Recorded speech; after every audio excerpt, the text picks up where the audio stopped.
Chapter 51. The Bok family is one of the 28 pureblood families, and one of the oldest families in history. The most representative member of the family today is probably Caractacus Burke, the owner of Borgin and Burke's shop in Nocturne Alley. But people have gotten into the habit of calling him by the name of the store, or Old Bok. Old Burke is extremely powerful. Even when Lucius Malfoy gets into trouble, he will sell tricky dark magic items to Burke's shop, which shows that he believes Old Burke can withstand the investigation of the Ministry of Magic. Moreover, the Burke family is very mysterious, and very few of them work in the Ministry of Magic. Since a long time ago, their family has had an unusual enthusiasm for various dark magic items. Tom felt that this class leader Bok was no simple person either, and was probably the most hidden person in the entire academy. It's not that he realized how powerful Burke's magic was. Magic was an ethereal existence that could not be accurately quantified. Even Dumbledore couldn't do such a thing. Tom just observed Bok's expression. No matter what means he used to defeat his opponent, Siswell Bok would at most frown and look solemn. There was no timidity or fear in his solemnity, which meant that with the strength Tom had displayed, he was confident that he could handle it, but it would be more difficult. This made Tom curious. We are both class leaders, but you are so outstanding? So it would be better for Caro to just give up and skip a boring battle. Prefect Bok, please give me your guidance. Tom's manners were impeccable, but this was even more galling, or so Burke thought. He always felt that Tom was looking at him as if he were a mouse. Snape announced the duel and Burke sprang into action. It's surrounded by clouds and mist.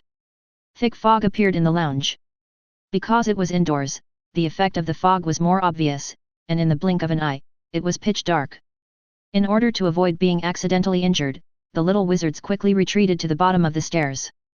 Only Snape put an armor spell on himself and still insisted on staying at his post.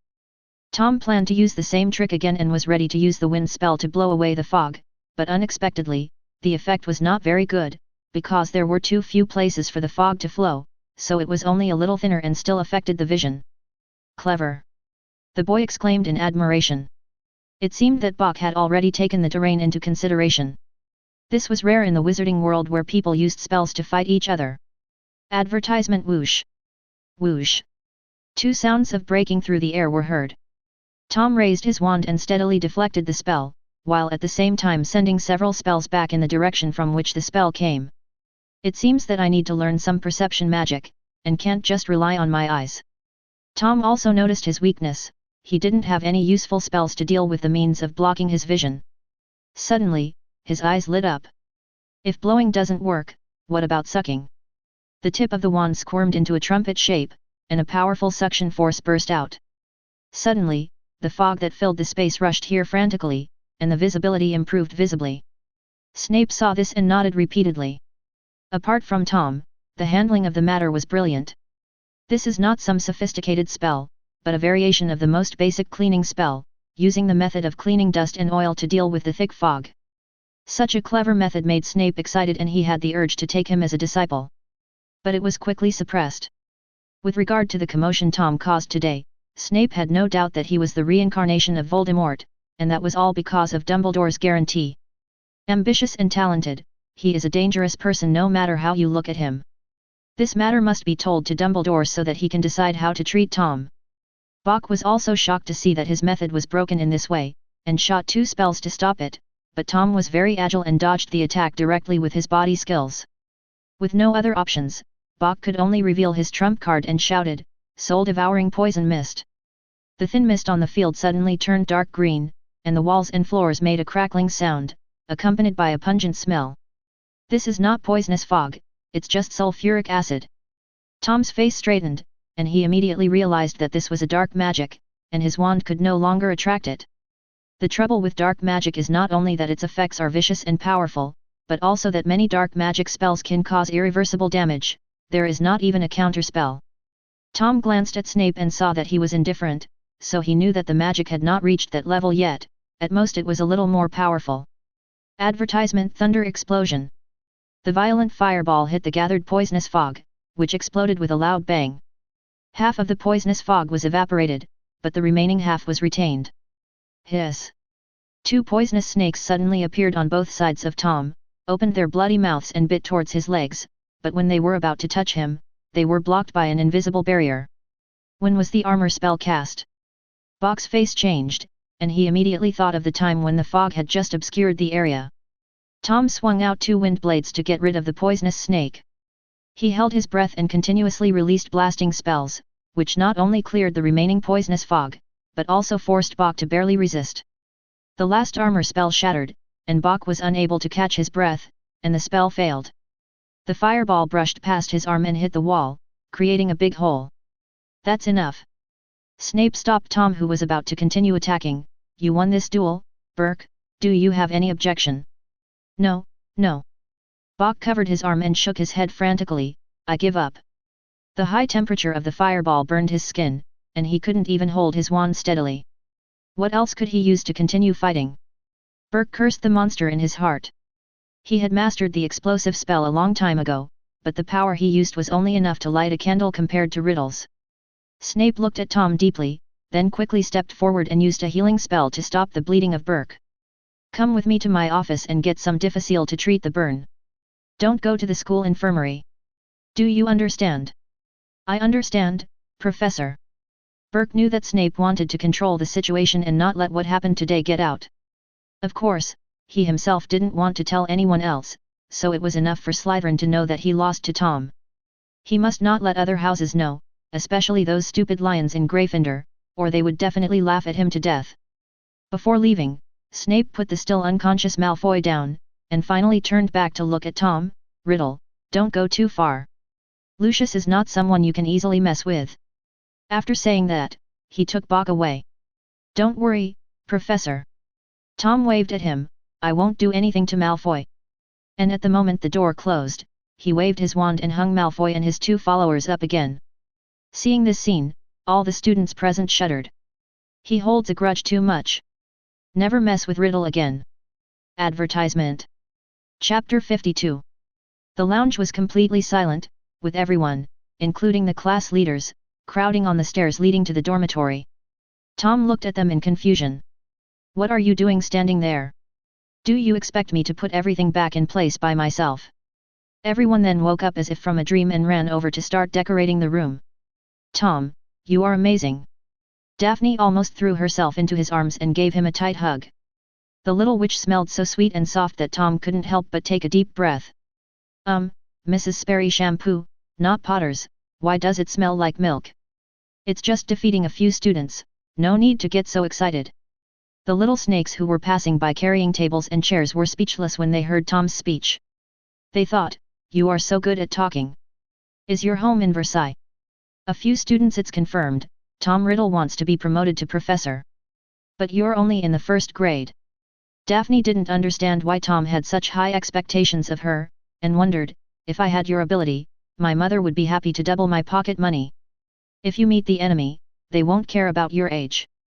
Tom touched the girl's head, her golden hair was very textured, and sighed, the magic world is too dangerous, I just want more power to protect myself. Daphne was now even more confused.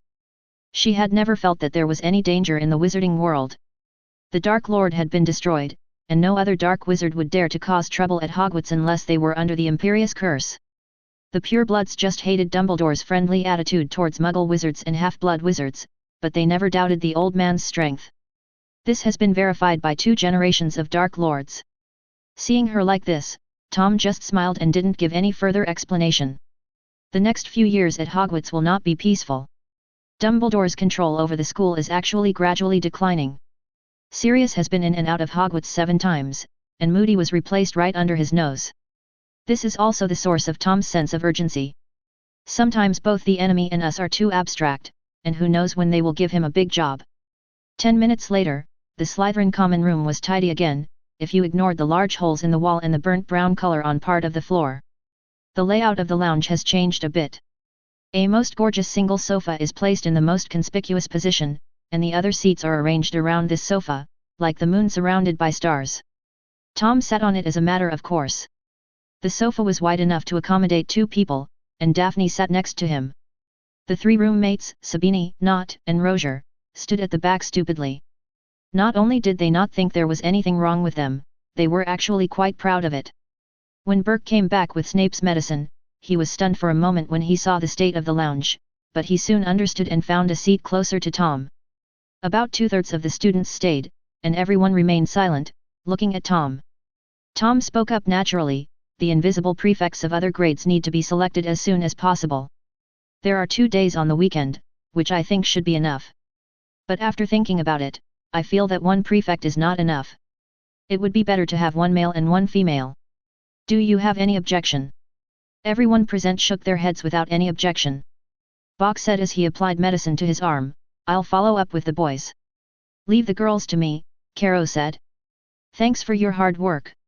Tom nodded to them, and then continued, I want to make it clear that the invisible prefect's mission is to help the dean and prefects better manage students of the same grade, not to let you use this status to bully others. Everyone is a decent person. I believe that those who are assigned to Slytherin are the elite among the elites in the wizarding world and will not be blinded by this little bit of power. Many people smiled knowingly, and looked at Tom with a sense of recognition. Most Slytherins considered themselves noble and ambitious, and Tom's words hit the nail on the head. Even if you are the class leader, I just don't accept you. I can't beat you now, but sooner or later I will take you down. Tom's words guarantee the interests of everyone and will naturally be recognized. But let me be frank. Tom changed the subject again, just because the invisible prefect cannot bully his classmates doesn't mean that others can go against the prefect's will. Reasonable requests and orders must be obeyed. If someone refuses to obey, the senior prefect will teach him. Of course, the position of the invisible prefect is not fixed. There will be an opportunity to challenge at the beginning of each semester. The invisible prefect cannot refuse. If he fails, his position will be directly revoked and the winner will take over. Tom continued to state a few more rules, and everyone just wrote them down silently without any objection, because it was really fair. The rules did not favor the invisible prefects, and also guaranteed their status, and at the same time the rights and interests of other students were not harmed, so there was no need to worry about being bullied. The most important thing is that there are opportunities for challenges in every semester, which means that the drama of 3 months in the East and 3 months in the West may happen at any time. Advertisement. All of a sudden, there was a flood of reviews. After saying the last sentence, Tom waved his hand, indicating that it was time to disperse. Daphne knew that Tom must be very tired after fighting several battles in a row, so she didn't bother him. Instead, she asked him to go back and rest. The 3 roommates followed him back to the dormitory happily and prepared toiletries for Tom with clear division of labor. Tom. Zabanai smiled, I see your quilt is a bit old. I happen to have a set of unicorn fur and fire-feathered chicken quilts at home. They are very warm and have never been used. I will ask my mother to send them to me tomorrow. Tom put down the cup he was using to rinse his mouth, picked up the tissue that Nott handed him, and wiped his mouth. Is it inappropriate for me to accept such a precious thing? It's perfect, it's perfect. Shabanai slapped his thigh excitedly, I like to kick the quilt when I sleep, it's a waste to give it to me, giving it to you is the best use of it. Well, thank you, Blaze. Sabini went to pour water happily. Nott and Rozier cursed the flatterer inwardly, but at the same time they regretted why they didn't think of it. Their eyes rolled around, thinking about what they could prepare for Tom. He who knows the times is a hero. Now Tom is at the peak of his career in Slytherin. The closer they get to the sun, the more dazzling they will be in the eyes of others. Late at night, Tom lay in bed and rarely entered the study space. Everything that happened today was actually within his expectations. It was not that he expected Malfoy to show up and openly target him. But even without Malfoy, there would be Donkey, Roosevelt, because he is an outlier in Slytherin, and he is bound to meet people who want to use him to gain a sense of existence. The plan to establish authority had been drawn up long ago. Using a few battles to prevent the endless stream of troublemakers in the future was a highly profitable business. Without absolute certainty of suppressing him, those students who had a problem with him would not dare to act rashly. Even though Snape did not agree to the ridiculous proposal of an invisible headmaster, after defeating all the prefects. He already is. Otherwise, why would so many Slytherin students listen to his arrangements? Some things don't need to be put on the surface, everyone understands them. Open the system panel. Tom checked the system log. Tonight not only saved me a lot of trouble in the future, but I also gained a lot in other aspects. Congratulations to the host for proposing the invisible prefect system, which was recognized by the superior dean, changed the power structure of Slytherin College, and obtained 150 achievement points. Congratulations to the host for becoming the invisible class leader of the first grade, and obtaining 20 achievement points. During the period of serving as the invisible class leader, you will receive a fixed salary of 100 credits every month. The credits for this month have been issued. Tom earned 170 achievement points tonight, which was more than he would have earned from touring the castle at night for a week. And looking at the torn list of achievements, 2nd grade, 3rd grade, being the invisible prefect of each grade is considered a separate achievement, and I can definitely get more than 100 points in the future. In addition, there is a monthly salary of 100 credits, which may not seem like much, but who would complain about it if they get it for free? It is a long-term income after all. Just think of it as a free extraordinary state once a month. Wrong. Tom suddenly opened his eyes, discovered the blind spot, and asked quickly, "System, are you trying to cheat me out of my achievement points and credits? Since the invisible prefect has so many rewards, why doesn't the invisible dean have any?" Although his system is rather rigid and lacks any feelings or emotions, it is still intelligent. The system responded quickly to some of the questions I asked about the rules in the past. The same is true this time. The invisible prefect system was approved by Snape, the actual controller of the academy.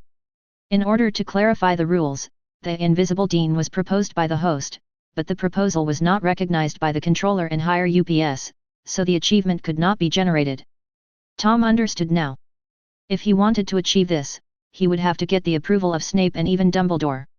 It was too difficult, so Tom gave up temporarily. Finally, he looked at the system panel. Now his credits have accumulated 700 points, and his achievement points have exceeded 500. He is getting closer and closer to summoning the next century king-level teacher. Speculating about who his new teacher would be, Tom gradually fell asleep. After this sleep, I woke up at around 9 o'clock the next day. The age of 11 or 12 is just the developmental stage. I eat a lot and sleep a lot, and my stomach starts to growl as soon as I get up. Advertisement: after a quick wash, she prepared to eat. Hogwarts is very humane in this regard. They know that most young wizards tend to sleep in on weekends, so breakfast on weekends does not end until 10:30. Moreover, the plates are all insulated from heat, so you won't have leftovers, but some popular dishes may be eaten up early. When passing by the lounge, the Malfoy trio hung on the wall had disappeared. Tom raised his eyebrows slightly when he saw this, and immediately a student with good eyesight ran over and whispered, "Malfoy and his 2 followers have returned to the dormitory. Someone saw them fall from the wall this morning." Tom nodded. "One night is enough. I don't intend to keep it to them until next week." "Did he say anything?" "He said he would tell his dad." Tom sneered. "Lucius Malfoy? This family is actually a bunch of people who are strong on the outside but weak on the inside. Even though the Malfoys are now prosperous, that is all maintained by money. Every year Lucius would donate a considerable amount of gold to the Ministry of Magic in order to build a good relationship with the Minister of Magic Cornelius Fudge. In the Muggle world, this is called a political donation. Really talking about strength? It's just a family of 3. In the wizarding world, as long as one's strength does not reach the level of Dumbledore and Voldemort, the number of family members represents strength and deterrence, which is similar to the ancient agricultural society, where there is strength in numbers. With just 2 adults, they could be wiped out by a few angry dark wizards. It's not impossible for Tom Riddle to make a cameo appearance. "By the way, what's your name?" Tom thought the man was quite perceptive and asked casually. The student who reported the news quickly introduced himself, "Marcel Knott, a 4th-year student." "Knott? UAND?" Tom was a little suspicious. Marcel smiled sheepishly, "Casseret is my unpromising 85 talented brother." Tom nodded in understanding, but became even more curious. "Since you are his cousin, you should know what happened in our dormitory." He thought it was normal for a child to complain to adults and his brother. Logically, Casseret would definitely go to his cousin to complain, but he did not wait for the other party to come and cause trouble for him. Not only that, but he even took the initiative to show his goodwill to me today, which was really weird. Marcel obviously understood Tom's doubts and smiled. "Actually, Casseret did come to me and wanted me to teach you a lesson, but I refused. It's not nice to say that the seniors bully the juniors. He has much better conditions than you. His family has taught him magic, but he just doesn't live up to his expectations and doesn't pay attention to his studies. Besides, it was Casseret who provoked you. Since you have made the choice, you must bear the price." The sooner you understand this principle, the better, so as to avoid regretting it later when you provoke someone you cannot afford to offend. That's why I ignored it and just regarded it as a lesson for him. Tom now looked at Marcel with a new respect. Having a clear mind is more valuable than reckless strength. Marcel is a typical Slytherin, calm to the point of being cold-blooded, and shrewdly calculating the gains and losses. You're fine, Marcel. Tom blinked.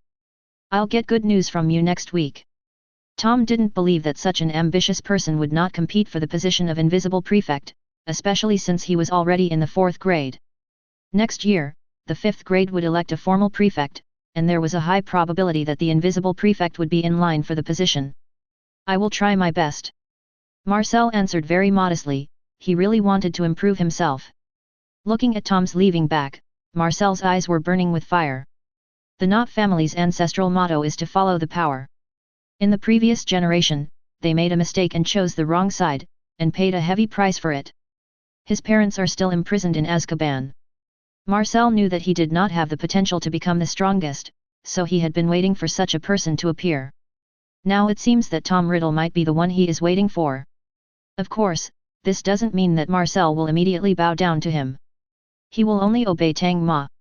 He is only a 1st grader.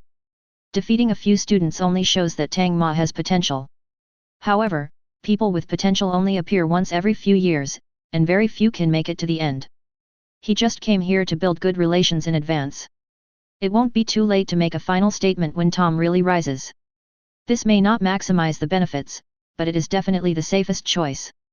As long as the family continues to stand on the side of justice, it will one day be able to prosper. At the same time, Principal's office. Snape rarely came uninvited. He had to have a serious discussion with Dumbledore about the Riddle issue. Advertisement. Chapter 53. Principal's office. Snape's arrival broke the tranquility of the early morning. The portraits of past headmasters were awakened by him, and they were all curious about the purpose of Snape's visit. You know, every time Snape came to see Dumbledore, he talked about news about Voldemort. These portraits of principals do nothing every day, hoping that something will happen to add some fun to their boring lives.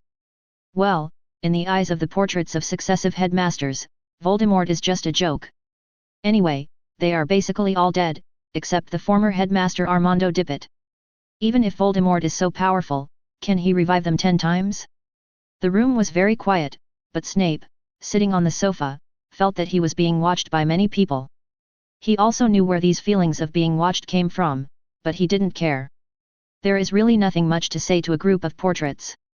There is no point in winning the argument, and it is even more embarrassing to lose. The most important thing is, he was young and hot-tempered before, and once he couldn't help but quarrel with this group of old people, and he was scolded so badly. Click.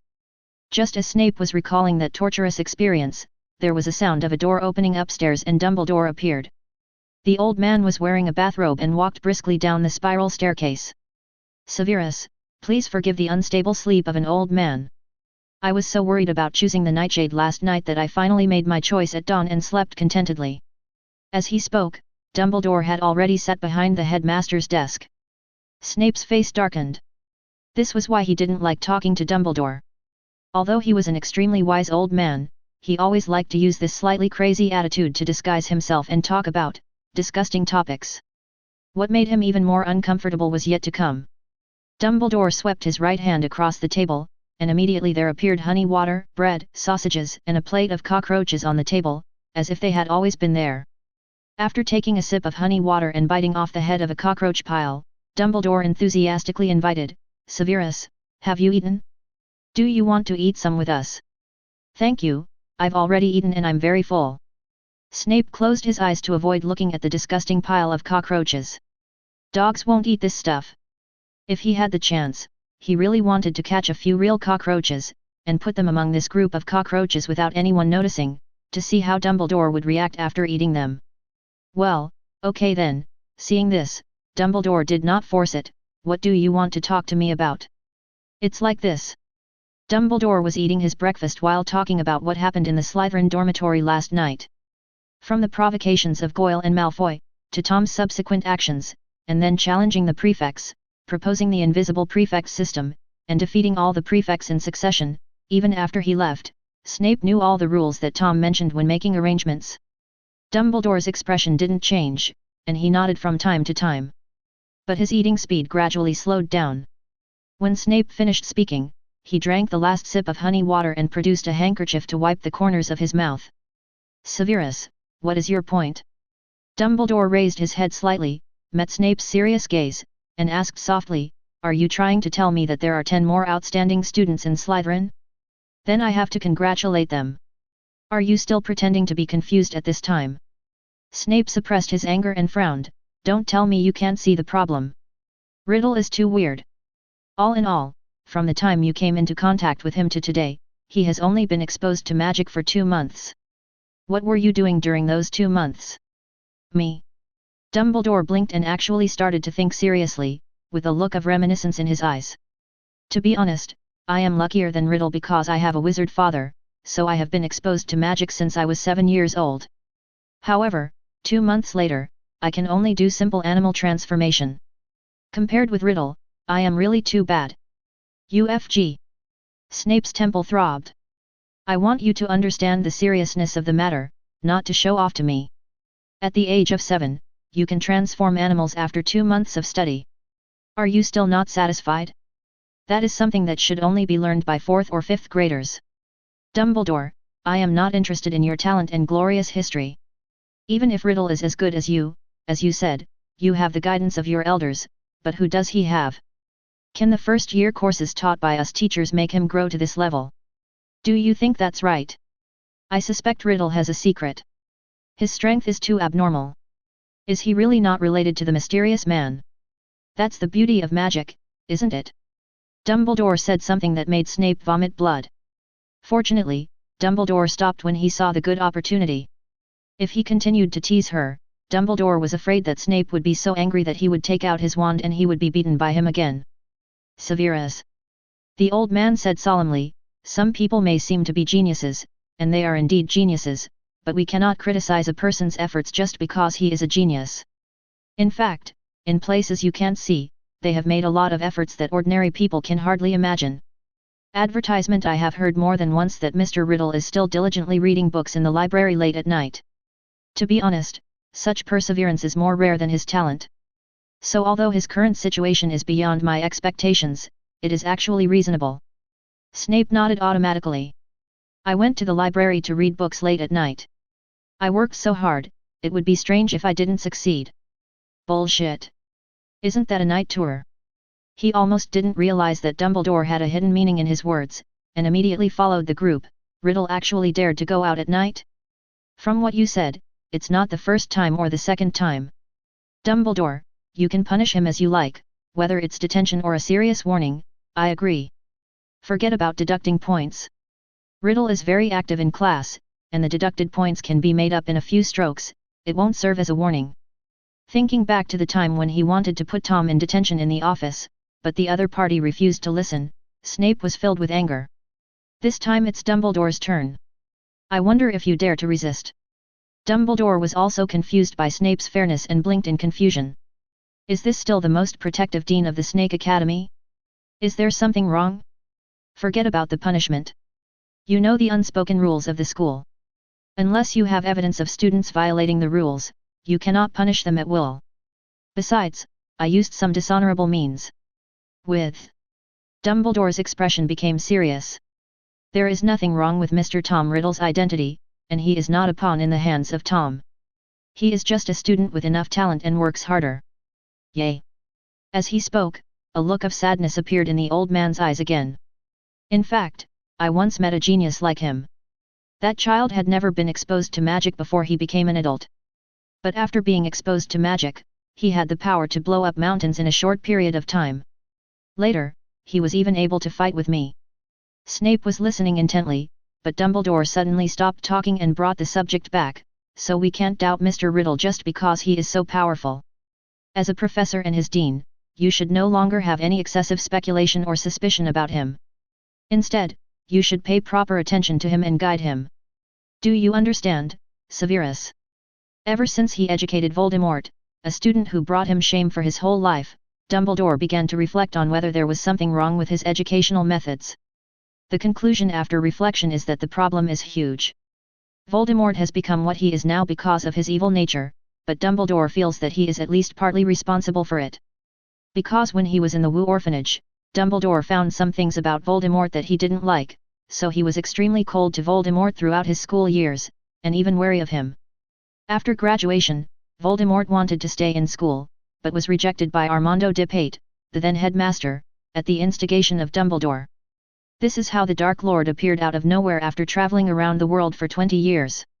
If he had been more patient and willing to treat and guide Voldemort with a peaceful attitude, would the future be different? Dumbledore didn't know the answer, but he felt he should do it because it was a teacher's duty.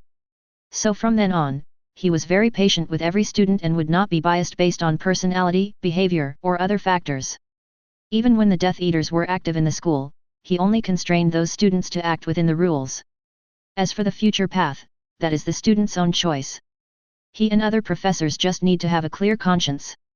Otherwise, if Dumbledore really wanted to take action, let alone establishing the Death Eaters organization, Voldemort might be left alone until his death. Do you understand the deterrent power of being the principal of the only military academy in the British Empire? When it comes to Tom, Dumbledore will not have any fear or hostility. From beginning to end, nothing Tom did was out of the ordinary. Even when he went to the library, he went to the open area and just read more books. And what happened inside Slytherin College had nothing to do with him. Not to mention that he could see that Tom did this just to establish his authority and to avoid unnecessary trouble. Even if you really have ambition and desire to pursue power, what does that have to do with the principal? Do Hogwarts students have to be as heartless and undemanding as Gryffindor? No, even among Gryffindor students there are many who aspire to become high-ranking officials. The only way Dumbledore would choose to stop Tom is if he followed the path of the first Tom, but that would never happen when he was a student. So, Snape's arrival today was completely unnecessary. He is too sensitive. But Dumbledore could understand. Any news or person that might be related to the Dark Lord would irritate Snape. I see. After a long silence, Snape figured out his problem this time after being reminded by Dumbledore. But he still said stubbornly, I have a feeling that Riddle is a lawless person. It's only been a month since the start of the school, and there are still 7 years to come. God knows how much trouble he will cause. Let's wait and see. Dumbledore smiled. Sometimes a stagnant pool of water is not very interesting, is it? For example, Quirinus has been so quiet lately that I'm starting to wonder if I made a mistake in judgment. Advertisement, there's definitely something wrong with him. Snape blurted out, finally remembering what his most important assignment was this term. I'm sure he's working for you-know-who, targeting the stuff you got back from Gringotts. Dumbledore nodded slightly, acknowledging Snape's judgment. Quirinus is very wary of me and has seldom come into contact with me since school started. In order to avoid scaring him away, you have to come forward to look after him. I understand. Snape nodded without changing his expression. If you really count it, we are still colleagues. I will try my best to make him relax his guard against me. Better get the news on Tom, Dumbledore warned. Dumbledore was not a god. Based on his current observations and information, he could only be sure that Quirrell was working for Voldemort. But he could never have imagined that Voldemort was so skilled and daring that he would personally possess Quirrell and put himself in danger. Snape did not refuse Dumbledore's request. But another question puzzled him. Do you really think that the arrangements in the corridor on the 4th floor alone can stop him? Of course not. Dumbledore shook his head slightly. Quirinus is an excellent wizard. He achieved great success when he was in Ravenclaw, but unfortunately he went astray. Dumbledore smiled and pointed to his chest. The real defense is never those barriers, but the human heart. Snape had a stern face, having long been immune to Dumbledore's suspense. If there's nothing else, I'll leave first. Go ahead and go easy on Mr. Riddle. When Snape left the office, the place became even more lively. The portraits of the principal who were pretending to be asleep opened their eyes and started talking. It's outrageous. A first grader beat a 7th grader and he won. A bearded principal smacked his lips. Another hook-nosed old man said, is it possible that the students in previous Slytherin classes were all too stupid? Don't be ridiculous. Slytherin was the most advantageous house when we were students. If they are stupid, then the students in our houses are even worse. What's the magic in the name Tom Riddle? Both of them are monsters. I also think it's weird. What do you think? Should we go back and tell the younger generations in the family to give the newborn this name and see if it works? Ha ha ha ha ha ha. Just as the headmasters were discussing the name Tom Riddle, a burst of wild laughter appeared at an inopportune time. A middle-aged principal with a mustache and a thin face laughed arrogantly. What you said is useless. Can you become a group just by giving them a name? We are wizards, not charlatans. After all, it's because we Slytherins have good feng shui and are good at supporting people. His words angered several portraits of hot-tempered principals, who quickly left their own frames and came to the frame of the middle-aged principal, punching and kicking him. For a while, there were screams of pain. No one helped the middle-aged headmaster because in the entire history of Hogwarts, Slytherin had only one headmaster, who was also the most unpopular headmaster in history. Phineas Black. How unpopular is this principal? During his tenure as headmaster, the four colleges put aside their 1,000-year-long rivalry and stood in unison to resist Phineas Black's attempts to tamper with the school. You can imagine how much people hate him. The noise here did not affect Dumbledore, who was deep in thought. He thinks about a lot of things, and they are very complicated. There were problems with Quirrell, there were problems with Voldemort, and there were problems with Tom. Although Dumbledore will not interfere with Tom's actions, the professor's duty is to guide students to grow better. Dumbledore felt that Tom's style of doing things was a bit extreme and ruthless. Such a character will bring him trouble in the future. But how to guide him is another problem, because Tom is not a naive and passionate little boy like Harry. Rather, he is a precocious teenager who has developed his own style of dealing with things in a difficult living environment. Rash teaching and pointing fingers from a superior position will only make people rebellious. So the method and approach are very important. Headache, headache. Dumbledore sighed and began to speculate again about where the other Tom was hiding. But our protagonist Tom didn't know that his respected dean had already reported him to the principal, and the even more respectable principal began to consider how to ICU him. At this time, Tom is facing a major decision. Daphne, Tom, let me support you. Advertisement. Chapter 54. Girl, do you know that you said something very dangerous? Tom had just finished his meal and was about to take a walk by the lake to digest his food when he was blocked by Daphne in the hallway. The moment the girl opened her mouth, he was shocked. After Daphne finished speaking, she was also stunned, then her face turned red like a bubble teapot and she waved her hands frantically. No, that's not what I mean. I mean, can you teach me magic? I also want to become stronger. Damn it. Why did you say what was in your heart? These two requests are so far apart, how did you get it so wrong? Two different thoughts appeared in the minds of the boy and girl. How can I not agree to such a simple request? You can just train with me in the afternoon. In order to prevent Daphne from continuing to be embarrassed, Tom decisively agreed. Hey, Tom, I know you're the best. The girl regained her senses, looked up at the boy, then took out a small bag and handed it to him. Here you go. What's this? Tom took the bag, opened it and fell silent. Daphne, you really want to support me, right? The small bag was cast with a traceless extension spell and was filled with gold galleons. After a rough count, there were at least thousands of them. Is it so valuable now? If he were older, tuition fees. Daphne interrupted Tom's fantasy and said, as a matter of course, you are helping me with my studies, isn't it natural for me to pay the tuition fees? The idea had only come to her last night when Tom was dueling with the prefects. Tom is very powerful and knows many spells, and she is a good student who loves to study. You have knowledge and I have money, so you are a match made in heaven. She was so happy to come up with such a good idea that she didn't fall asleep until very late. What tuition do you want from me? Tom didn't know whether to laugh or cry as he put the bag in Daphne's hand. It's not a difficult thing. We are just studying together. We won't really need this money. From the time he entered school until now, Daphne actually didn't help him at all. He had to handle all his problems by himself. But not everything has to be measured by results. From beginning to end, Daphne did not alienate him because of his background and the atmosphere of the college, but supported him clearly. This attitude is the most valuable. That's why Tom wouldn't take her money. If it were someone else, he would consider whether to help or not even if they were offered money. Seeing that she couldn't give away the pocket money she had begged for, Daphne was anxious. How can you not want it? What I want to learn is not the simple things in the textbooks, but the magic that you are best at. Precious knowledge is priceless. How can you not charge me? Tom couldn't help laughing. Daphne 487's remarks really sounded like Ravenclaw's. After a lot of persuasion, he finally took the money. Tom realized that Daphne was just looking for a reason to give him the money, and further refusing would only hurt their relationship. Damn it, I still can't escape the fate of being a gigolo.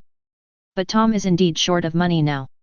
Some of the ingredients for the potion Andrus mentioned could be obtained from Snape, but the rest would also cost money, and because of the quantity, it would also be a considerable expense. He was just thinking about how to get some money to spend recently, and then Daphne came. This money would be considered as a loan from him, and he would pay it back 1,000 times to Daphne and Greengrass as a token of his gratitude. Daphne was also smiling, feeling that she could help Tom and was very happy. Come on, I'll take you somewhere. After receiving the money, he had to do the job. Tom didn't wait until the afternoon. He took Daphne's hand and went upstairs. Daphne followed Tom all the way to the 8th floor in a daze, and then followed Tom into the room of requirement. This is... Daphne stared at the secret room that suddenly appeared with her eyes wide open. I call it the room of requirement. Walk back and forth 3 times in front of the door and the room will become the place you want. But don't make your wish too outrageous, or it will be beyond the capacity of this room. Magic is not allowed in the castle, and there are other students on the lawn, so I used this place as a training room. Daphne suddenly realized, I was wondering why I couldn't find you sometimes, it turns out you were hiding here. It would be better if we didn't go find Granger. Thinking of this, Daphne's smile became even brighter. Tom felt a little puzzled and didn't know what the rich woman was laughing at. He waved his magic wand and 2 dummies flew over. Tom motioned for Daphne to take out her wand, and then continued, I will not teach you any new spells today. Today's task is to use any attack spell you know on the dummy 100 times, and then the training will be over. Is it that simple? Daphne blinked, thinking that Tom's expectations of herself were too low. Advertisement. Tom smiled and said, just wait until you can do it first. Snort. Feeling looked down upon, Daphne remained silent and planned to prove Tom wrong with practical actions. Fainted. Daphne had already mastered the most basic attack spell, the stun spell, before going to school. The spell hit the dummy, and the impact force knocked it down, but it immediately bounced up like a tumbler. Fainted. Fainted. Daphne cast the spell continuously, which worked fine at first, but after more than 10 times, the spell suddenly failed. The girl's face turned pale, and she felt as if she had woken up without getting enough sleep. Her head was dizzy. What's going on? I'm so sleepy. This is a sign of a dramatic consumption of magic power. Tom turned a dummy into a single sofa, helped Daphne sit on it, and took out the chocolates he had prepared long ago. Eat something. The consumption of magic power has an all-round impact on the body. You need to replenish your energy. Daphne really felt her stomach was empty, even though she hadn't finished breakfast for long. After saying thank you, he ate the whole piece of chocolate in small bites like a little hamster and immediately felt much better. But it was far from the energetic performance just now. Tom looked at her with a half smile, you can continue now when you have rested enough. I am counting for you. I have successfully cast 12 spells in total. The girl's face wrinkled immediately, and she asked pitifully, I was too loud just now, can you speak less, how about 50? You're still bargaining like that. Tom was so angry that he laughed. He tapped her forehead and said, no, at least 80 is required. This is my guess as your current limit. Draining your magic power will be of great benefit to your development, but 50 won't have such an effect. In fact, Tom doesn't have such a sharp vision now. The 100 spells he mentioned at the beginning were just an estimate based on his own level. He just connected the study space and asked Andrus to observe Daphne's situation, and finally decided on 80. As for himself, now it can no longer be measured simply by the number of spells, but should be calculated based on the time of full strength output. Just from this point, Tom could understand how terrifying Andrus was. His magic power was so huge that it was no wonder he could summon a 10-meter-long Patronus. Andrus' total magic power might be even stronger than Dumbledore's. Development. Daphne bowed her head. The road is so flat that if you lower your head you can see not only your toes but even your ankles clearly. Come on. The girl stood up immediately with strength coming from nowhere and cast out magic with great momentum. However, this time the duration was shorter, and the success rate of releasing the spell gradually decreased. While she was resting, Mew also started his own training. For the first time, Daphne realized how powerful Tom was. It was like a spell Gatling gun, firing continuously, and they were not just magic beams for show. The power of each spell was stronger than when she released it with all her strength. If Tom had shown this kind of strength in the battle with the prefects yesterday, let alone a round-robin battle, even if several people attacked him together, they would not be his match. Daphne suddenly felt a sense of urgency. The gap between her and Tom is getting bigger and bigger. Even if she can't compare with Tom in terms of talent, it's not a reason for her to give up on herself. If we don't work harder, we will have nothing in common in the future, and how can we be friends? So when Tom was resting, Daphne did not slack off, but tried her best to squeeze out her magic power. The two took turns training from 10 in the morning to 2 in the afternoon, and Daphne finally completed the task of 80 spells. The consequence is that my legs feel weak when I walk, and I just want to go back and have a good sleep. Tom had no choice but to help her all the way back from the 8th floor to the lounge, then handed her over to a senior girl and took Fanny back to the dormitory. The girl looked at Tom with a very strange look. If both of them were not old enough, she would have started to imagine some restricted scenes in her mind. What kind of gameplay can stimulate exhaustion?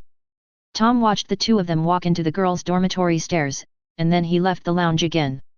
He was going to the Oloi to borrow a school owl and buy some potion ingredients from Diagon Alley to prepare some potions for Finny to restore her energy and relieve fatigue. Although repeatedly squeezing out magic power may be uncomfortable now, this training method has unique advantages. It can develop potential and increase the upper limit of magic power. This upper limit will basically not exceed the level corresponding to the talent, but it can reach the peak state faster than others. The continuous and boring repetitive casting process is laying the foundation. Many times, using magic relies on a feeling and the body's instinct to create muscle memory, which is also very helpful for learning other magic in the future. These techniques are Andrus's experience, and are also the methods used by Tom, and Andrus is more strict with him. Diligence can make up for lack of talent. Talented people should be more diligent so that they have the opportunity to fully display their talents. Otherwise, it will be in vain. And ordinary people who work hard want to surpass other ordinary people, which creates the atmosphere of competition. Andrus has lamented more than once that compared to the ancients' desire for strength, modern wizards live too comfortably. Advertisement: although they have such good learning conditions and a systematic magic system, the core strength is not as good as before. In his eyes, Tom is still a novice wizard, but he can easily defeat today's adult wizards, which would never be so easy in his era. Even if you can't win, you have to fight with your life and tear a piece of flesh from the enemy. The holiday time always passed by exceptionally quickly, and in the blink of an eye it was Sunday night, and the invisible prefects of each grade in Slytherin had been selected. Now a very embarrassing problem arises. Snape's vision doesn't seem to be very good. The 5th grade male and female class leaders, the 6th grade female class leader, all three the whole team failed and was defeated by ordinary students. Tom was also very surprised. He didn't expect that Slytherin was full of hidden talents and actually hid so many old, small silver coins. If he hadn't done this and aroused the ambitions of these students, they might not have been exposed until graduation. The problem arises. The class leaders appointed by the school will not be changed at will.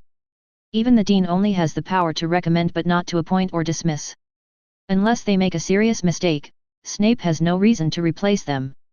The invisible prefect and the prefect are not the same person, so who should I listen to? Finally, Snape decided to implement the principle of strength first. On the surface, the three guys were still prefects, but they were just three puppets who had to obey the orders of the invisible prefect. This can also be considered a punishment, or a spur. Everything will be over when they regain the position of invisible prefect. This trick was quite effective. The faces of the three former class leaders turned green. They had no face to stay in the lounge any longer. After Snape's announcement, they hurriedly left the lounge. He must be looking for a place to train hard and wait for the challenge of revenge next semester. The other invisible class leaders are surrounded by a circle of people, and people will unconsciously move towards the center of the circle. In the past, they may not be sure who is the center of a grade, but now, it is natural. The lounge was filled with joy, except for Malfoy and his two followers who seemed out of place in the atmosphere. They sat in the corner, and Malfoy looked at Tom, who was surrounded with hatred. I was hung all night and only woke up when I fell to the ground in the morning. Not to mention the physical pain, what really broke Malfoy down was being humiliated by Tom in public. He had never suffered such humiliation since he was a child. Even when he was treated coldly because of the duel, he was not so embarrassed. After waking up and returning to the dormitory, the first thing Malfoy did was to write a letter to his father to complain. He was going to kick this mudblood out of school and send him back to his muggle world. As for whether it can be done, Malfoy thinks there should be no problem. His father is a school director. As long as all the directors agree, even Dumbledore can remove him. Judging from the time, his family should have received his letter. Invisible prefect? Humph, I'll make it so that you can't even be a student. Cursing Tom under his breath, Malfoy left the common room with Crabbe and Goyle. If Snape had not asked all students to show up, he would not have gone out and accepted all those strange looks. Malfoy Manor, Wiltshire. Malfoy guessed correctly. His father, Lucius Malfoy, did receive his letter of complaint. But he was not as furious as he had imagined, rushing directly to the school to question Dumbledore and punish Tom. On the contrary, Lucius Malfoy's face was pale and his hand holding the letter was shaking. Just because of the name, Tom Riddle. Voldemort has always boasted of his pure bloodline, but, whoever believes in this from a pure-blood family is an idiot. He didn't just appear out of nowhere. He was the best student at Hogwarts and everything can be traced. Purebloods with a little background and good information, who doesn't know that he was brought from an orphanage to the magical world by Dumbledore and eventually became the Dark Lord feared by everyone. Of course, this was all they knew at most. The feud between Voldemort and the Gaunt family was a deeper secret. But knowing it doesn't mean exposing it. Besides making Voldemort angry and embarrassed, it will also make those wizards who resist them laugh at them. A group of purebloods who boast of their bloodline are actually following a muggle-born orphan? It will definitely make people laugh out loud. Therefore, many Death Eaters assume that Voldemort is a pure blood, because only pure blood can lead them. It doesn't matter whether they really think so or not. They need this concept as a righteousness to fight for. Get greater benefits. Lucius learned this information from his father. After so many years, Lucius heard the name again. Slytherin, gifted, because of humanity. Could it be, he's back? Lucius was trembling. He didn't believe that the man was still alive. In order to break the fear in his heart, Lucius decided to go to Dumbledore tomorrow. If it is confirmed that it is not the Dark Lord, then it will not be too late to seek justice for my son. Advertisement. Chapter 55. On Monday morning, there was a thick fog around the castle. It seemed to have rained late at night. In addition to the aroma of breakfast, the auditorium was also filled with the smell of soil, making the sleepy little wizard unable to tell whether he was eating mashed potatoes or soil. The Slytherin students kept their mouths shut, and the young wizards from other academies didn't know what happened this weekend yet, but they could sense something odd in the atmosphere. The Slytherin snakes, which usually moved in 2s and 3s, appeared in groups today, with a few people vaguely at the center. This may seem a little strange, but not many people will care. But Harry and Ronald were confused. Because of the advice Tom gave them before, which helped them successfully disgust Malfoy, the two of them subconsciously paid more attention to Tom. In the past, only Daphne was around Tom, and everyone else avoided him. But today Harry suspected that Tom had tampered with the family tree of those students overnight, making them worship him as their ancestor. Some served tea and water, some helped cut sausages, and some helped spread butter. Even worse than his aunt had been to Dudley. Harry was puzzled, while Ronald was openly envious, so envious that his eyes turned as red as his hair. Isn't this my dream? How did Riddle enjoy it first?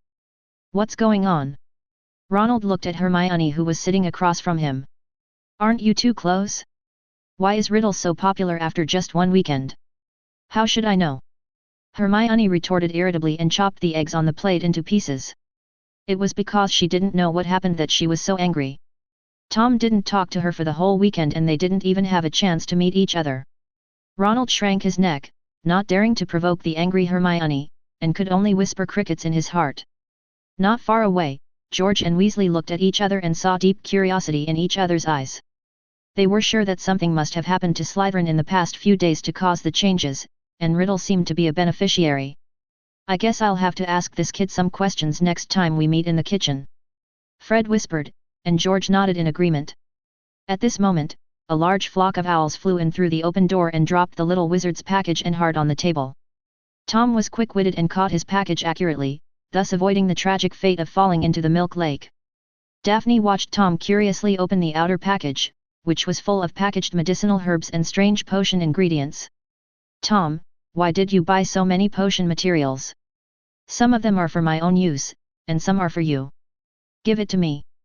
The girl blinked. Well, it helps you replenish your energy quickly and restore your strength. Tom took a look and confirmed that there was no problem with the quality of the materials. He repacked the package and prepared to send it back to the dormitory later. Daphne looked at him with emotion, her eyes sparkling. Tom was so thoughtful. He thought about the problem from every angle and he even used his own money to buy the materials for her. This made Daphne feel for a time that she paid too little tuition. After returning to the dormitory to put their things away, Tom and Big Fn rushed to the Transfiguration classroom for class. Lucius Malfoy also arrived at Hogwarts at this time. However, he did not go directly to Dumbledore, but came to Snape first. After all, Lucius still had a deep fear of Dumbledore, and he would not dare to go to his house to question him without sufficient confidence.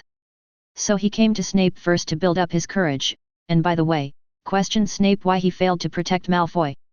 Snape was in class when Lucius came. He was not surprised to see Lucius appear.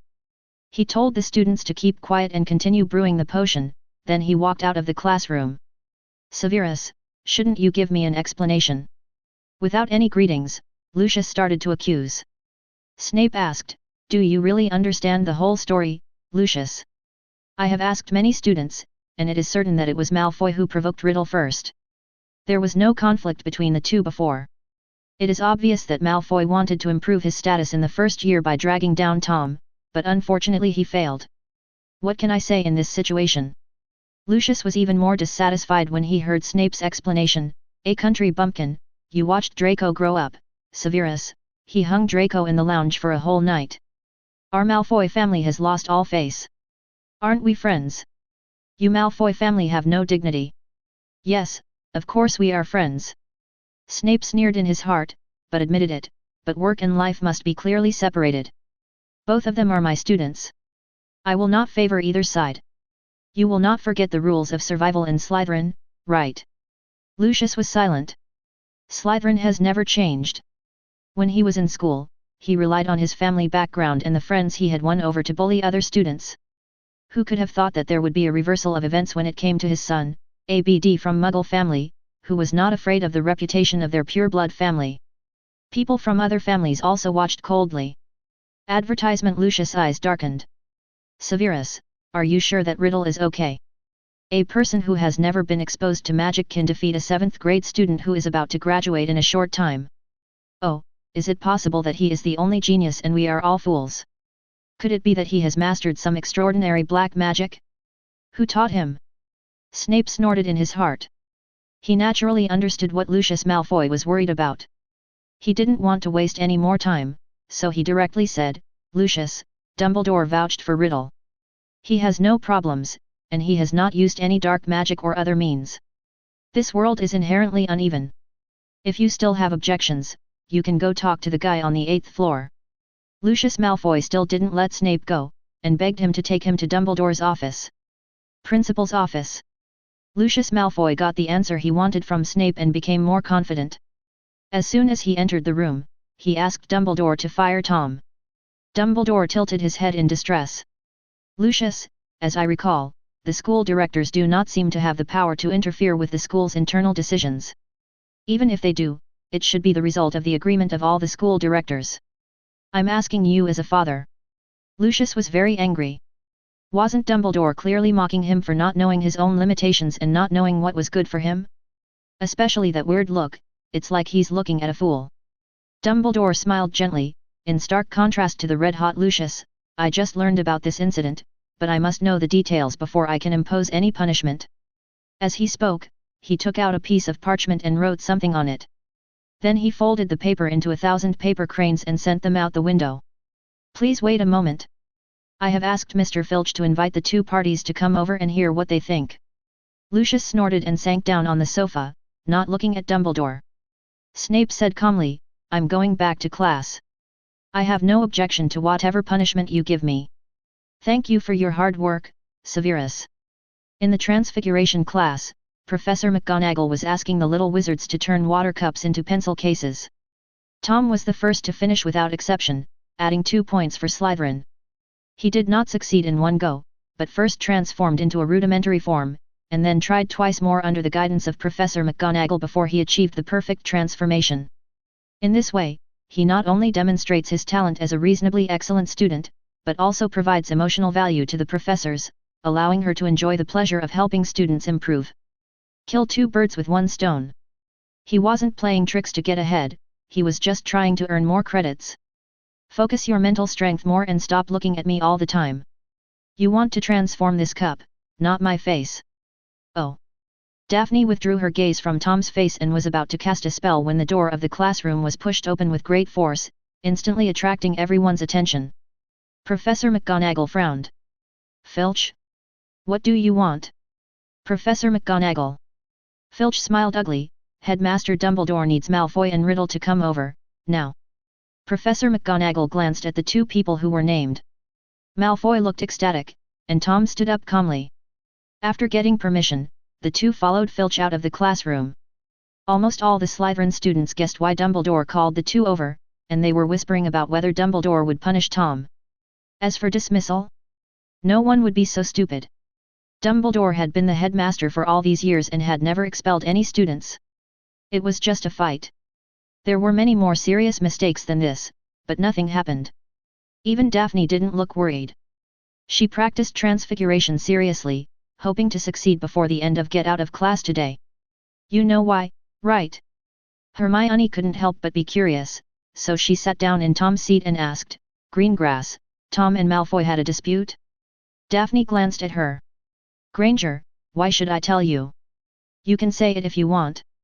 Hermione curled her lips. You are not worried at all, which means it is not a big problem. I'll ask him alone when I go to the library one day, and he will definitely tell me. Daphne was in a bad mood and her transfiguration spell failed again. She didn't like the silent atmosphere of the library, so Tom and Hermione basically spent their time alone in the library. But suddenly she thought of something and became happy again. You don't know yet, do you? Tom has agreed to help me with my studies. We have been practicing together this weekend. I may not have much time to go to the library in the future. You should find a Gryffindor companion. Now it was Hermione's turn to bite her lip. She finally knew why she hadn't seen Tom the whole weekend. It turned out that he was helping Daphne with her homework. She is obviously smarter than Daphne and studies harder. But because Tom often gave Daphne advice, the 2 seemed to be at about the same level of progress. How about, I also seek counseling from Tom. Please give me flowers. But there is no such thing as getting something for nothing, especially for those who grew up in the capital world, who value input and output more. What reward could she give Tom? For a moment, Hermione had no intention of arguing with Daphne and fell into distress. On the other side, Tom and Malfoy followed Filch all the way and arrived at the corridor on the 8th floor. Malfoy's nose was almost upturned along the way, but he didn't say anything harsh like Tom. Advertisement: he was afraid of being beaten again. Filch is a rubbish squib. Can't protect him. Anyway, in his opinion, Tom will be severely punished soon, and it won't be too late to ridicule him then. If Tom dares to hit him again and refuses to change, he may really be fired. Thinking of this, Malfoy actually laughed out loud, which scared Filch, who had been leading the way in front. Filch glanced at the smirking Malfoy strangely, feeling that there must be something wrong with this guy. Filch stopped in front of a gargoyle. The stone statue suddenly came alive and opened its mouth to ask, "Password." "Jelly slugs." The gargoyles moved to the side, revealing a passage behind. "You go in, the headmaster is waiting for you inside," Filch said and left. Malfoy rushed in impatiently. When Tom wanted to go in, he was stopped by the claws of the gargoyles. He asked unhappily, "Boy, what was that look in your eyes just now?" Tom was surprised. "Can you understand human eyes?" The gargoyle opened its mouth and said, "I have existed longer than your family tree. You clearly disliked me just now, didn't you? Then how long have you existed, and who created you?" Tom asked curiously. The gargoyle kept its mouth shut. "This is my secret, I won't tell you." "All right." Tom admitted frankly, "I do dislike you because you are so ugly." The gargoyle was furious. "What do you mean I'm ugly?" "It's because the person who created me had poor aesthetic taste, damn Salazar." Oh, Tom suddenly realized, so you are the work of the founder, no wonder you look much smarter than other statues. You born evil Slytherin brat, you actually tried to trick me. The gargoyle was horrified and gave him a hug. Go in. The gargoyles pushed Tom up the spiral staircase and slammed the door shut. Tom was speechless. Didn't you say it yourself? The spiral staircase automatically rose and Tom was brought to a gate shaped like a lion's body and a griffin. The door is not closed, you can go in directly. There were 3 people in the room, Dumbledore and 2 Malfoys with the same platinum hair. The host punches in the principal's office and gets 10 achievement points. The reward for a night tour of the principal's office is 50 points. Please keep up the good work. Good day, Professor. Tom bowed slightly, completely ignoring the 2 Malfoys. Good day, Mr. Riddle. Dumbledore smiled warmly, waved his wand, and a soft chair fell behind Tom. Please be at your own leisure. I just want to understand the situation. I heard that you had a conflict with Mr. Malfoy. Tom sat on the soft chair, leaning against the soft and comfortable cushions and nodded gently. Malfoy seems to think that an orphan is easy to bully, and wants to gain some sense of existence through me. It's a pity that he picked the wrong person. Orphans are best at protecting themselves. He's lying. With his father's support, Malfoy became much bolder. I just asked Goyle to kindly remind you to be more low-key, but you attacked me directly. You, remind me? Tom frowned. Malfoy, do you want me to be like you, cowardly and unwilling to show up for the duel you proposed? The 2 Malfoys' faces turned extremely sour. Tom looked at Lucius Malfoy. His white hair made him look unruly, and his eyes were full of malice, all directed at him. Children who always tell tales are really annoying. Tom knows that Dumbledore will protect him, and he doesn't care about Malfoy's troubles, but flies can also make people upset. How about making a cameo appearance as a dark wizard? Let Malfoy also experience the lifestyle of an orphan. He was much luckier than himself, at least he could inherit a large fortune. There was no inheritance tax in the magic world. No, there was no tax at all. It was simply a tax imposed on capitalists and nobles. Heaven! Lucius, who was thinking about which angle to attack Tom, suddenly felt his hair stand on end and his scalp tingling. He looked up and met Tom's cold eyes. This kind of look, he had seen it before, on the Dark Lord. Lucius startled and slapped the coffee table, making it buzz. That's too much. That's right. Draco Malfoy became more and more excited. Draco. It turned out that you were the one who went out of your way to provoke Mr. Riddle. Why don't you apologize to him right now? Right. Hey. Thanks to O for the 10,000 point reward. Thank you all for your subscription and support. Advertisement. Chapter 56. Ka. Draco turned his neck stiffly and looked at his father with disbelief and a hint of hope. Did Dad just say something wrong, or is there something wrong with his ears?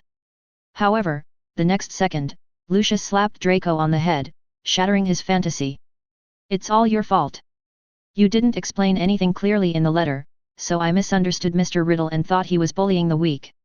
It turned out that you were the first to provoke me, and after losing you still wanted to complain to me for bullying the weak. You have simply tarnished the honor of the Malfoy family. I will deal with you when I get back. Draco immediately wanted to refute, but under Lucius's stern gaze, he swallowed all his grievances and doubts. Seeing that his son had finally behaved himself, Lucius breathed a sigh of relief and looked at Tom with a kind face. Mr. Riddle, it turns out this is all a misunderstanding. All the fault lies with Draco. You did nothing wrong. I will keep Draco under control in the future and make sure he doesn't bother you again. Tom raised his eyebrows slightly, feeling that Lucius Malfoy had taken the wrong medicine. Could it be that this guy is a genius of prophecy, and has foreseen that an unknown dark wizard will come to talk to him? However, Lucius' attitude was too humble, which made Tom's murderous intent disappear for the most part. As expected of the head of the family, Mr. Tongziasi is indeed sensible. No, now that the misunderstanding has been resolved, let's just leave it at that. What do you think? Lucius asked tentatively. That's fine with me, but... Tom looked at Draco Malfoy. Under the pressure from his old father, Draco wisely followed his heart. 3 I was wrong before, I will never do it again. What a touching scene. Dumbledore, who had been watching the show happily, took off his glasses and wiped away his non-existent tears. He hoped that this was the beginning of your friendship. However, although there are reasons for what happened, Mr. Riddle, you have hurt your classmates after all, so I will deduct 50 points from Slytherin. Professor, I was wrong. Tom nodded meekly, his heart filled with joy. If there is no deduction, where is the room for extra points? The conflict was resolved perfectly, with only Draco Malfoy getting hurt, but the others didn't seem to care about his feelings. Lucius Malfoy felt uncomfortable staying here with Dumbledore. After making sure that the sense of crisis just now had really disappeared, Lucius didn't want to stay for a moment and left the office with his son. Tom wanted to leave, but Dumbledore stopped him. Mr. Riddle, this time warping class is over. There is still some time before lunch. Do you want to chat with a bored old man?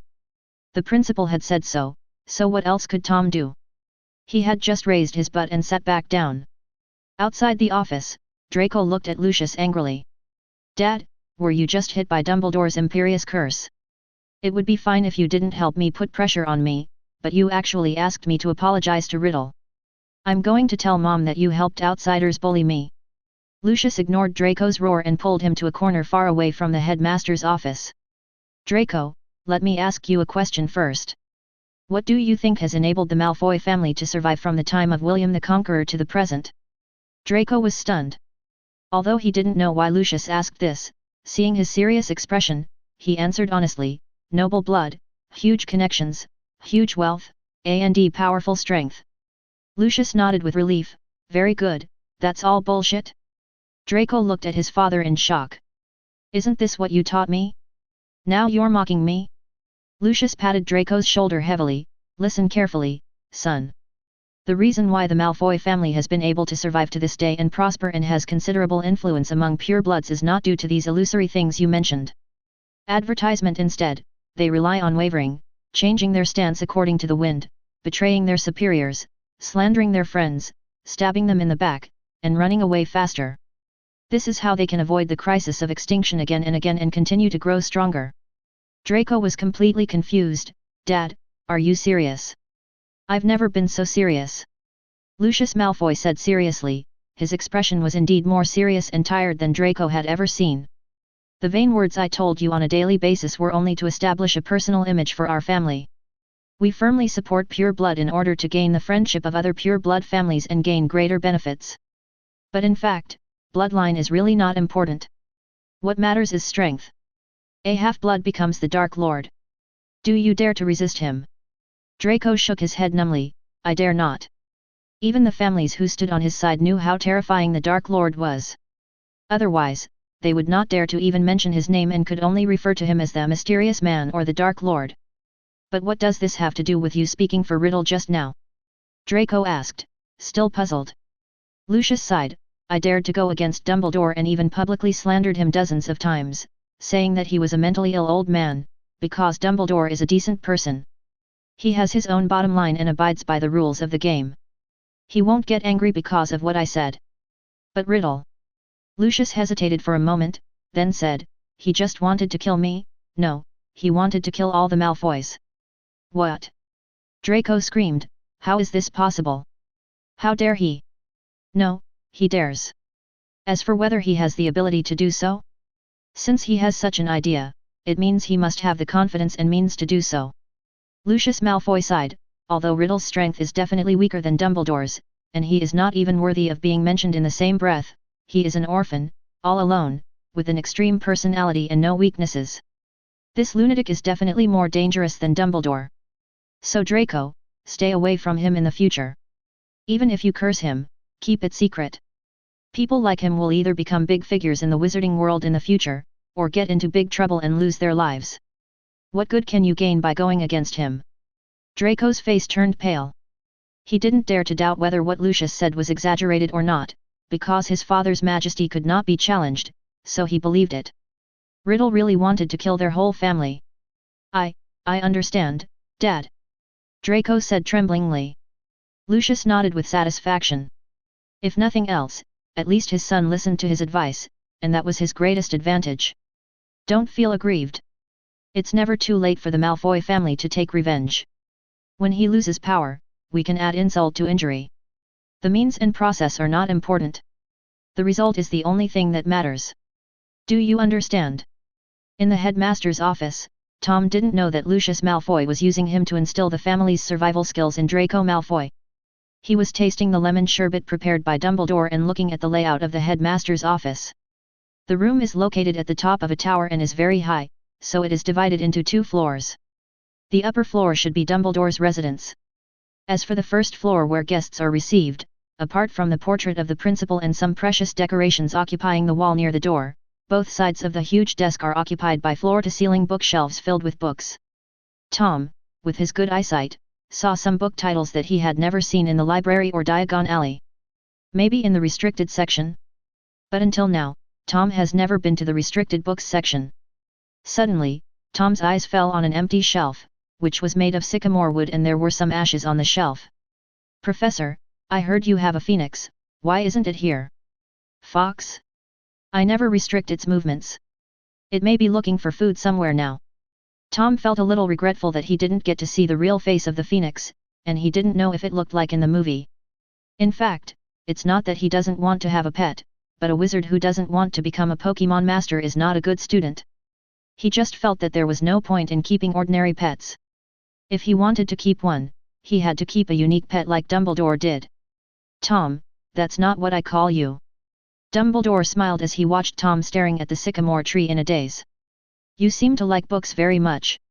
Tom turned his head and took another bite of the lemon snowball. There is too little entertainment interaction in the wizarding world. Apart from reading, I really can't find any other pastime activities. I had the same thought.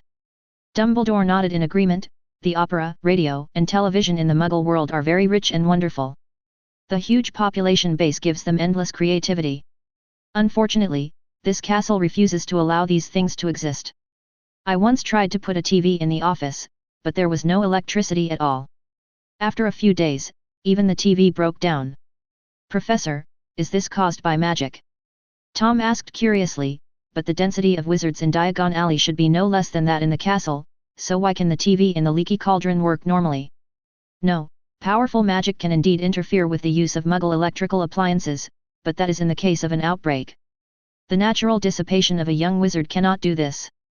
Advertisement. Dumbledore looked up at the dome. What really rejected them was this castle. Hogwarts itself is a super magical object.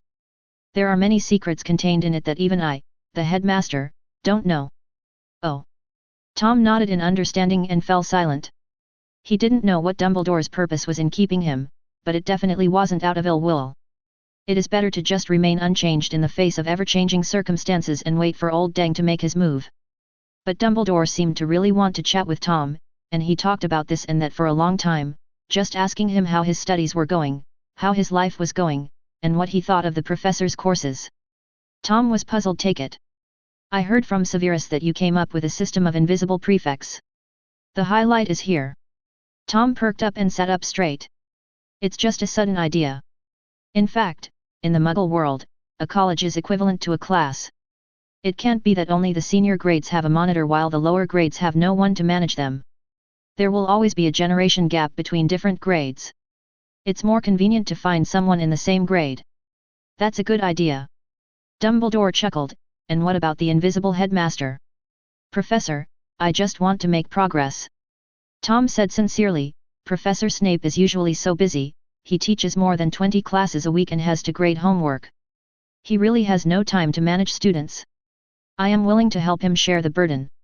Even Dumbledore, who was known for his calm attitude, was left speechless by Tom. Is it appropriate for you, a freshman, to say this? But Tom is the type who is trying his best. If Dumbledore really goes crazy and agrees, then he will get a lot of achievement points. The money is recorded in the account, and it is guaranteed to make money.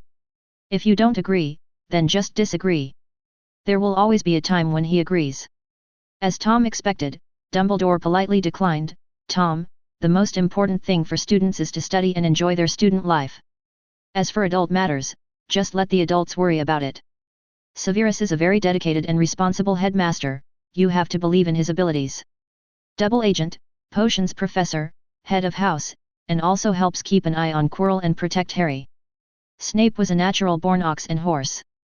He could complete any task given to him, so Dumbledore was not worried about any problems. Okay. Tom shrugged indifferently, and changed the subject again. What do you think about extending the invisible prefect system to the whole school? Good experiences should be learned. Dumbledore was silent. Maybe not. Not all houses are like Slytherin 0.5. They may prefer more freedom. The old man looked at the clock on the wall. It's about time. Maybe Miss Greengrass is waiting for you to have lunch. I won't bother you anymore, old man. There was really no way to continue the conversation. The people that Dumbledore had kept were now eager for Tom to leave. Now it was Tom's turn to be calm. The boy blinked his eyes and said, Professor, I see you have a lot of books here. Can you lend me two? Dumbledore was stunned, and readily agreed, no problem, I can't refuse students' thirst for knowledge. Thank you. Tom stood up without hesitation, walked to the huge bookshelf, and climbed up the ladder leaning against the bookshelf to select books. He didn't know if there was any magical protection on it, so he could only use this primitive method. Soon, Tom had chosen his two books. The Development and Summary of Advanced Magic in the 16th Century from Ignorance to Equivalent Exchange, The Secret of Alchemy Professor, these are the only two villages. Dumbledore just glanced at the first book and paid no attention to it. The second. He laughed again. Are you also interested in alchemy? This is a book compiled by an old friend of mine, but it has not been sold to the public and is only circulated in a small circle. To be able to pick this out of so many books, it seems that you two also have a wonderful fate. Really? Tom also smiled. Maybe if I encounter any problems in the future, I can ask your friend for advice in person. On the cover, in addition to the gold-plated title of the book, there is a line of small words in the corner marking the author of the book, Nicholas Flamel. Advertisement. Chapter 57. Dumbledore was right, this was indeed a wonderful fate. Tom did not choose the book because of Nicholas Flamel, and he could not have known in advance that Nicholas Flamel had written this unpublished book. But if there is a chance, Tom really wants to meet Nicholas Flamel. For ordinary people, living long is just a way of surviving, but for an outstanding person, living long is terrifying. Nicholas Flamel was a milestone figure in alchemy. Over 600 years, he had accumulated an untold amount of wealth and knowledge, perhaps even more terrifying than Hogwarts. After all, Hogwarts is just a school, and it mainly serves the majority of ordinary wizards. However, Nicholas Flamel's collection is entirely for his own benefit. Any book that is not of a certain level will not catch his eye. Tom would not bring up such an impudent condition as contacting him right now. He just promised Dumbledore that he would return the book within a week and left the headmaster's office. When he arrived at the door, Tom was stopped by the gargoyles again. Anything else? Boy, since you have seen through my secret, I will not hide it from you. Tom's face was full of question marks. Why did this guy have so many dramatic moments? The face of the gargoyle stone beast unexpectedly showed a human-like inscrutable look. In fact, Salazar is only one of my creators. The four founders worked together to create me. Salazar gave me vitality, Helga gave me an indestructible body, Godric gave me great strength, and Ravenclaw gave me great wisdom. Tom looked the gargoyle up and down suspiciously. He did not deny the first 3 points, but based on the material, he did not believe that the gargoyle could not be beaten. But the last one. Is this the wisdom of Ravenclaw? As expected, it's blue. Are you looking down on me again? The gargoyle was shocked and angry. He had been despised twice today. No. Tom waved his hands. I just don't understand why you are telling me this. Oh. The gargoyle calmed down and said proudly, I haven't boasted for a long time. Let me find someone to share my boasting with. Tom, 17, how is it, are you okay? When Tom returned to the hall, it was lunchtime. The Slytherin students all looked at him curiously. In a short time, everyone knew that Malfoy and Tom had been called away by the headmaster. Malfoy hasn't gone out yet, only Tom has come. Daphne couldn't wait to ask Tom after he sat next to her. Although she said she was not worried, she only knew that there wouldn't be any big problems. Who knew what kind of punishment Dumbledore would give her? 50 points deducted, that's all. Tom said indifferently, scooped 2 spoonfuls of mashed potatoes into the plate and poured thick beef sauce on it. When the little snakes heard that 50 points would be deducted, they didn't react at all. It's not that there is no reaction, it's more that they don't dare to show it. Hufflepuff is the most indifferent among the 4 houses. The House Cup has basically nothing to do with them. Ravenclaw takes things as they come. They will compete if they can, and it's no big deal if they lose. Only Gryffindor and Slytherin, the two old enemies, value honor the most, but Gryffindor often becomes Gryffindor during playtime, and the points are gone without them noticing.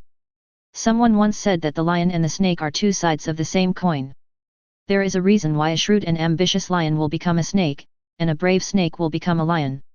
If it was someone else who was deducted 50 points, they would have been criticized and treated coldly by the little snakes, just like Malfoy and Goyle before. Even if you are from one of the 28 pureblood families, you will be isolated. But with Tom, whoever dares to show up, it is not a question of whether you isolate him or not, but whether he will bring others to oppose you. Tom, who has just become the strongest person in the academy, is really not someone that anyone can afford to mess with. Besides, Tom is very good at adding points. He can make up for this loss by himself in a month, unlike a loser like Malfoy. Only Snape, standing in front of the score column, had an expression that was hard to describe. "No, Dumbledore. I let you punish Riddle however you want. You can put him in solitary confinement, make him clean the house, or even give him a serious warning. In the end, I was deducted points. Are you messing with him or me? Tom, Malfoy actually dared to report you. Do you want to give him a taste of his own medicine?" After dinner, Zob and I came to Tom and offered advice. "Of course you don't have to do it yourself, I can do it. There is still a lot of life and death water left from the last time, just let Malfoy digest it." Not nodded vigorously, not wanting to let Zob and I take all the credit. "I have prepared some healing ointment. It was originally for myself, but now it's just right for Malfoy." Rozier's face flushed, and after a long while he managed to say, "Me too."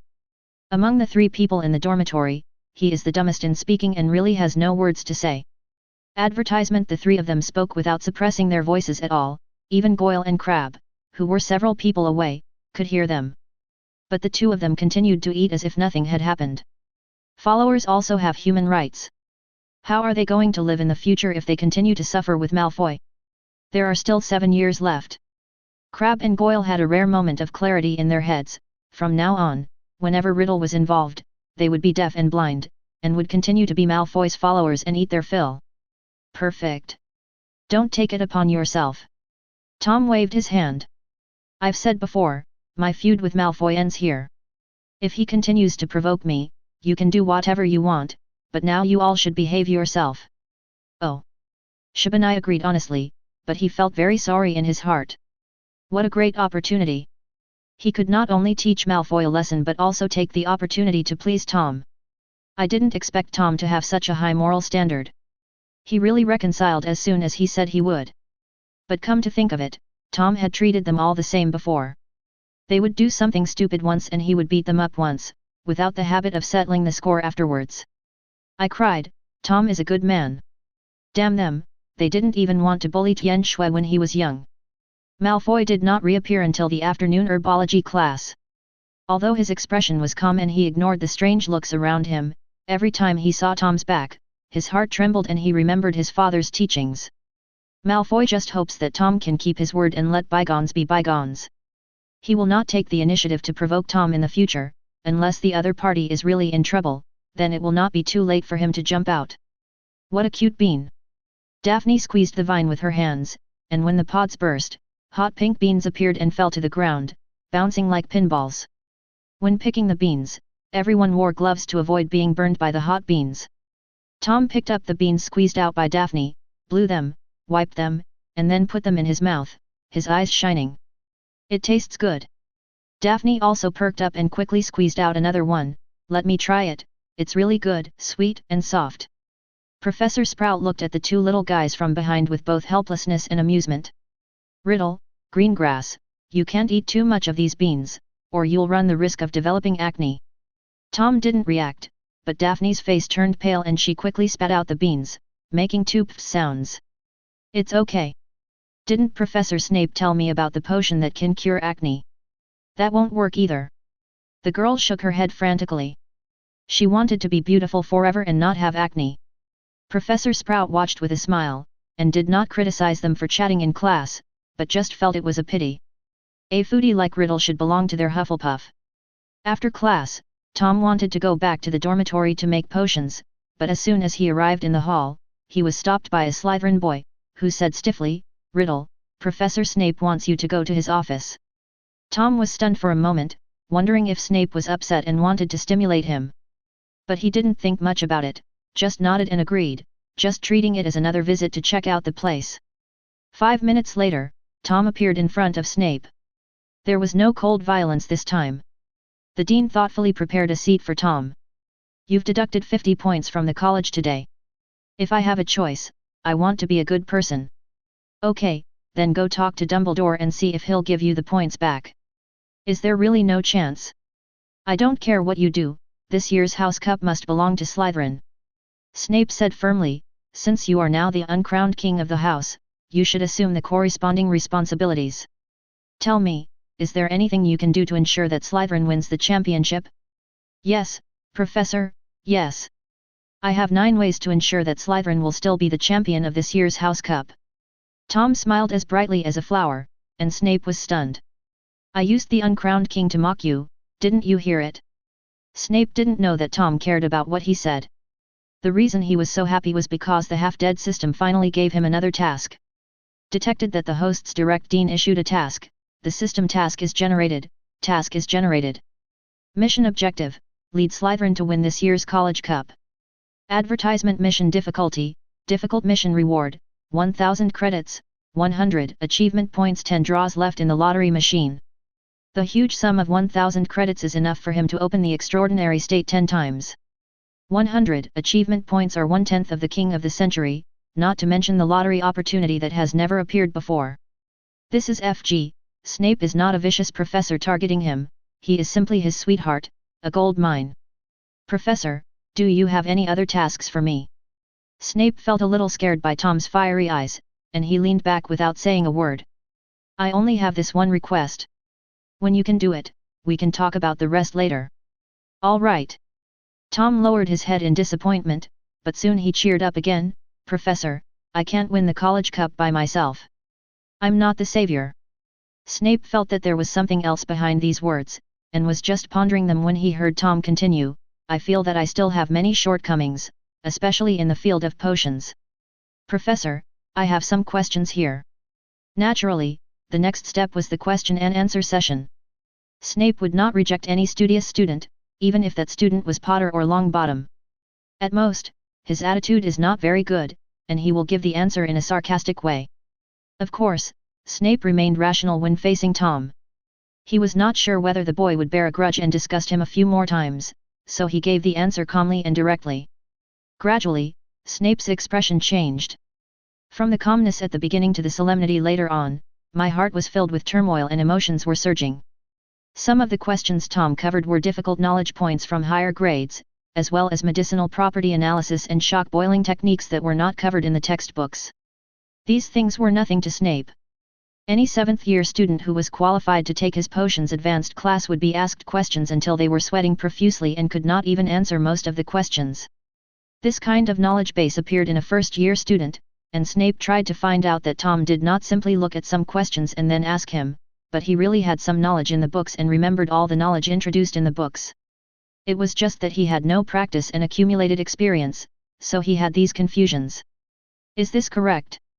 Of course that's right. In addition to his regular studies, Tom has recently focused most of his energy on alchemy. After all, he still needs to refine the strengthening potion that Andrus mentioned. The materials are so precious that he would be heartbroken if he fails once, so he will naturally put extra effort into it. Riddle. Snape interrupted Tom, who was still asking questions, took out a key, opened a drawer of the desk, and took out 10 black leather notebooks. The notebook looked wrinkled and it must be old. Tom's heart skipped a beat. Could it be one of the few cheats in this world, the Half-Blood Prince's notes? With the help of this notebook, Harry quickly became a rising star in the potions class and almost defeated Malfoy in one move. Does Snape want to teach him now? Riddle. Snape pushed the notebook over and said solemnly, "You have learned too much and too many things. There is no system at all, so your questions are disorganized. This is the experience I summarized in Potions 5 years ago. Learn this notebook thoroughly before you ask me questions." "Thank you, Professor." Tom quickly grabbed the notebook in his arms. "Notes from 5 years ago?" This thing is much more valuable than the Half-Blood Prince's notes. That was just a casual creation of Snape during his school days. It is nothing compared to now. 5 years ago, he was still a master of potions. Tom didn't expect Snape to drop epic equipment so easily, but he would not give up the benefits. After finally assuring him that this year's House Cup would only belong to Slytherin and taking another look at the materials he needed, Tom left. Snape put his hands on his nose and remained silent for a long time. Just now, 10 bold ideas suddenly popped up in his mind. Cultivate a Tom Riddle, defeat or even kill another Tom Riddle. Tom's talent was the most abnormal he had ever seen or heard of in his life. After confirming that Tom had no relationship with Voldemort, his prejudice against Tom naturally disappeared. As for the commotion in the academy, it was nothing compared to his ultimate goal. A dreamy whisper could be heard in the dim room.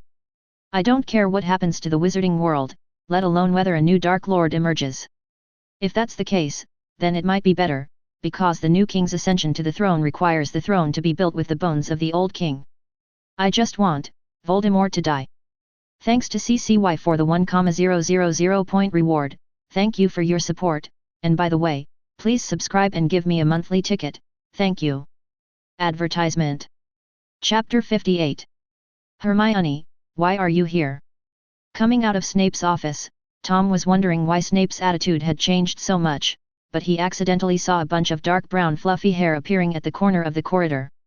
Combined with the height, he almost immediately determined the identity of the person. When I walked over, it was indeed Hermione. The little witch had a conflicted look on her face, and her fingers were tangled together, as if she had encountered some huge problem. Tom became even more curious. There was no potions class today, so why did Hermione come to the basement? Tom. Hermione, who was struggling, jumped in fright when she heard Tom's voice. Fortunately, Tom dodged quickly, otherwise the furry head would have hit his chin. Something's wrong. Tom took a step back, rubbing his chin. Why do you look so guilty? Hermione rolled her eyes fiercely. You are the one who is guilty. Although her hair is messy, first-year Hermione is absolutely adorable, and this expression is playful and cute. That's great. Tom sighed. Not black skin, not brown skin, but a white and soft lily. As for whether it smells good or not, he hasn't tried it up close yet, so he can't easily draw a conclusion. Tom pulled himself back to his senses and asked again, don't interrupt me. What are you hiding from? Hermione hesitated for a long time. I heard that Professor Snape is looking for you again, so I'm waiting for you here. Tom nodded, so you must have something to do if you are waiting here for me. Hermione made up her mind, closed her eyes and said in one breath, I heard from Greengrass that she is learning magic from you. I also want you to teach me, but I don't have anything to give you. You can ask for any conditions. As long as I can do it, I will definitely agree. She and Tom were rivals, and their competition lasted throughout the last few years of elementary school. But everything changed when she arrived in the magical world. From the very beginning, Tom showed amazing talent, leaving her further and further behind. Originally, she wanted to catch up through hard work. But after that night of the night tour, Hermione knew that it was basically impossible to catch up on her own. The powerful force carried by those gorgeous spells was something she could never understand.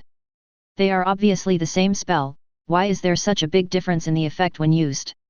It can be said that Hermione's coming to Tom to make a request today meant that she had already admitted defeat and chose the most practical power between face and substance. After the little witch finished speaking, she still kept her eyes closed, nervously waiting for Mew's answer. Agreeing is a favor, disagreeing is a duty, and no matter what, it will not affect the friendship between the two people. Tom was disappointed after hearing this. It's just a small thing. I thought there was some big news.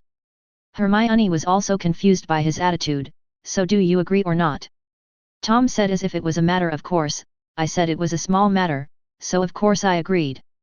Davini said she gave 1,200 galleons for tuition, but I don't have that much money. Hermione said in disbelief. Tom looked helpless. I'm not a profiteer or a capitalist who hangs on the street lamp. It doesn't cost so much money to learn magic from me. The dean and professor of Hogwarts are better than me. They only earn this much in a year, how can I be worthy of this? It's just that Daphne thought I might be short of money, so she insisted on giving it to me. Hermione was even more shocked. She wants it just because she gives it to you. If I didn't accept it that day, she would have probably cried, so how could I not accept it? Even if I lent this money to Daphne, I will definitely return it to her in the future, so you don't have to feel so psychologically burdened. If Tom's system was a system that made him stronger by spending money, he would definitely take Hermione to Granger's dentistry and say to Mr. Granger, "Old deng, you don't want your precious daughter, whom you have raised for 11 years, to belong to me, do you?" Then they extorted a few kilograms of gold bars. There is no doubt that this is how dentists make money in the UK. Hermione's father is not only a dentist, but also the owner of his own clinic. He can definitely come up with this amount of money. Then he brought Daphne to the Greengrass family. "Mrs. Greengrass, you don't want your daughter to be pregnant before she graduates, do you?" "Oh? There's another one here?" He. After one round, even if the Krypton gold system is still a scam, he can probably surpass Snape. But unfortunately, these scenes only exist in dreams. His system is a hard-working system that requires him to study hard and become stronger through his own efforts. Advertisement. After hearing this, Hermione finally realized that it was Tian Funi who was scaring him. No, that naive person really thought that what he paid was tuition. In an instant, Hermione's mood brightened a lot. If she really was allowed to take 1,000 galleons, even if she gave all the living expenses for the past 7 years to Tom, it would not be enough. Tom's sudden change of subject made Hermione nervous again, and the little witch looked at him nervously. "Although Daphne has to pay back the money she lent me, she did help me a lot. So, Miss Granger, what are you prepared to pay?" What do you want?" "I want you." Tom drawled out. Hermione's pretty face suddenly turned into a red apple, with a hint of pink in it, and she was so tender that it looked like water.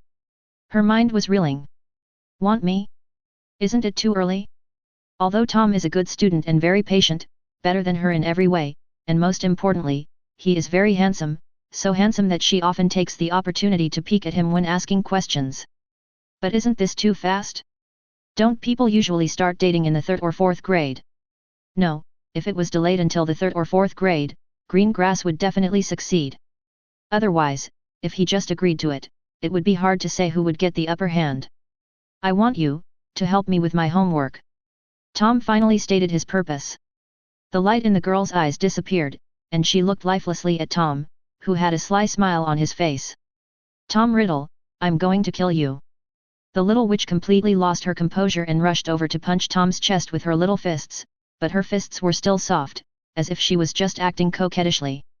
Fortunately, there were no students around, otherwise they would have thought the two were flirting. After venting, Hermione panted and pushed Tom away. "No, do your own homework, I won't help you." "What's the point of doing homework?" Tom asked back.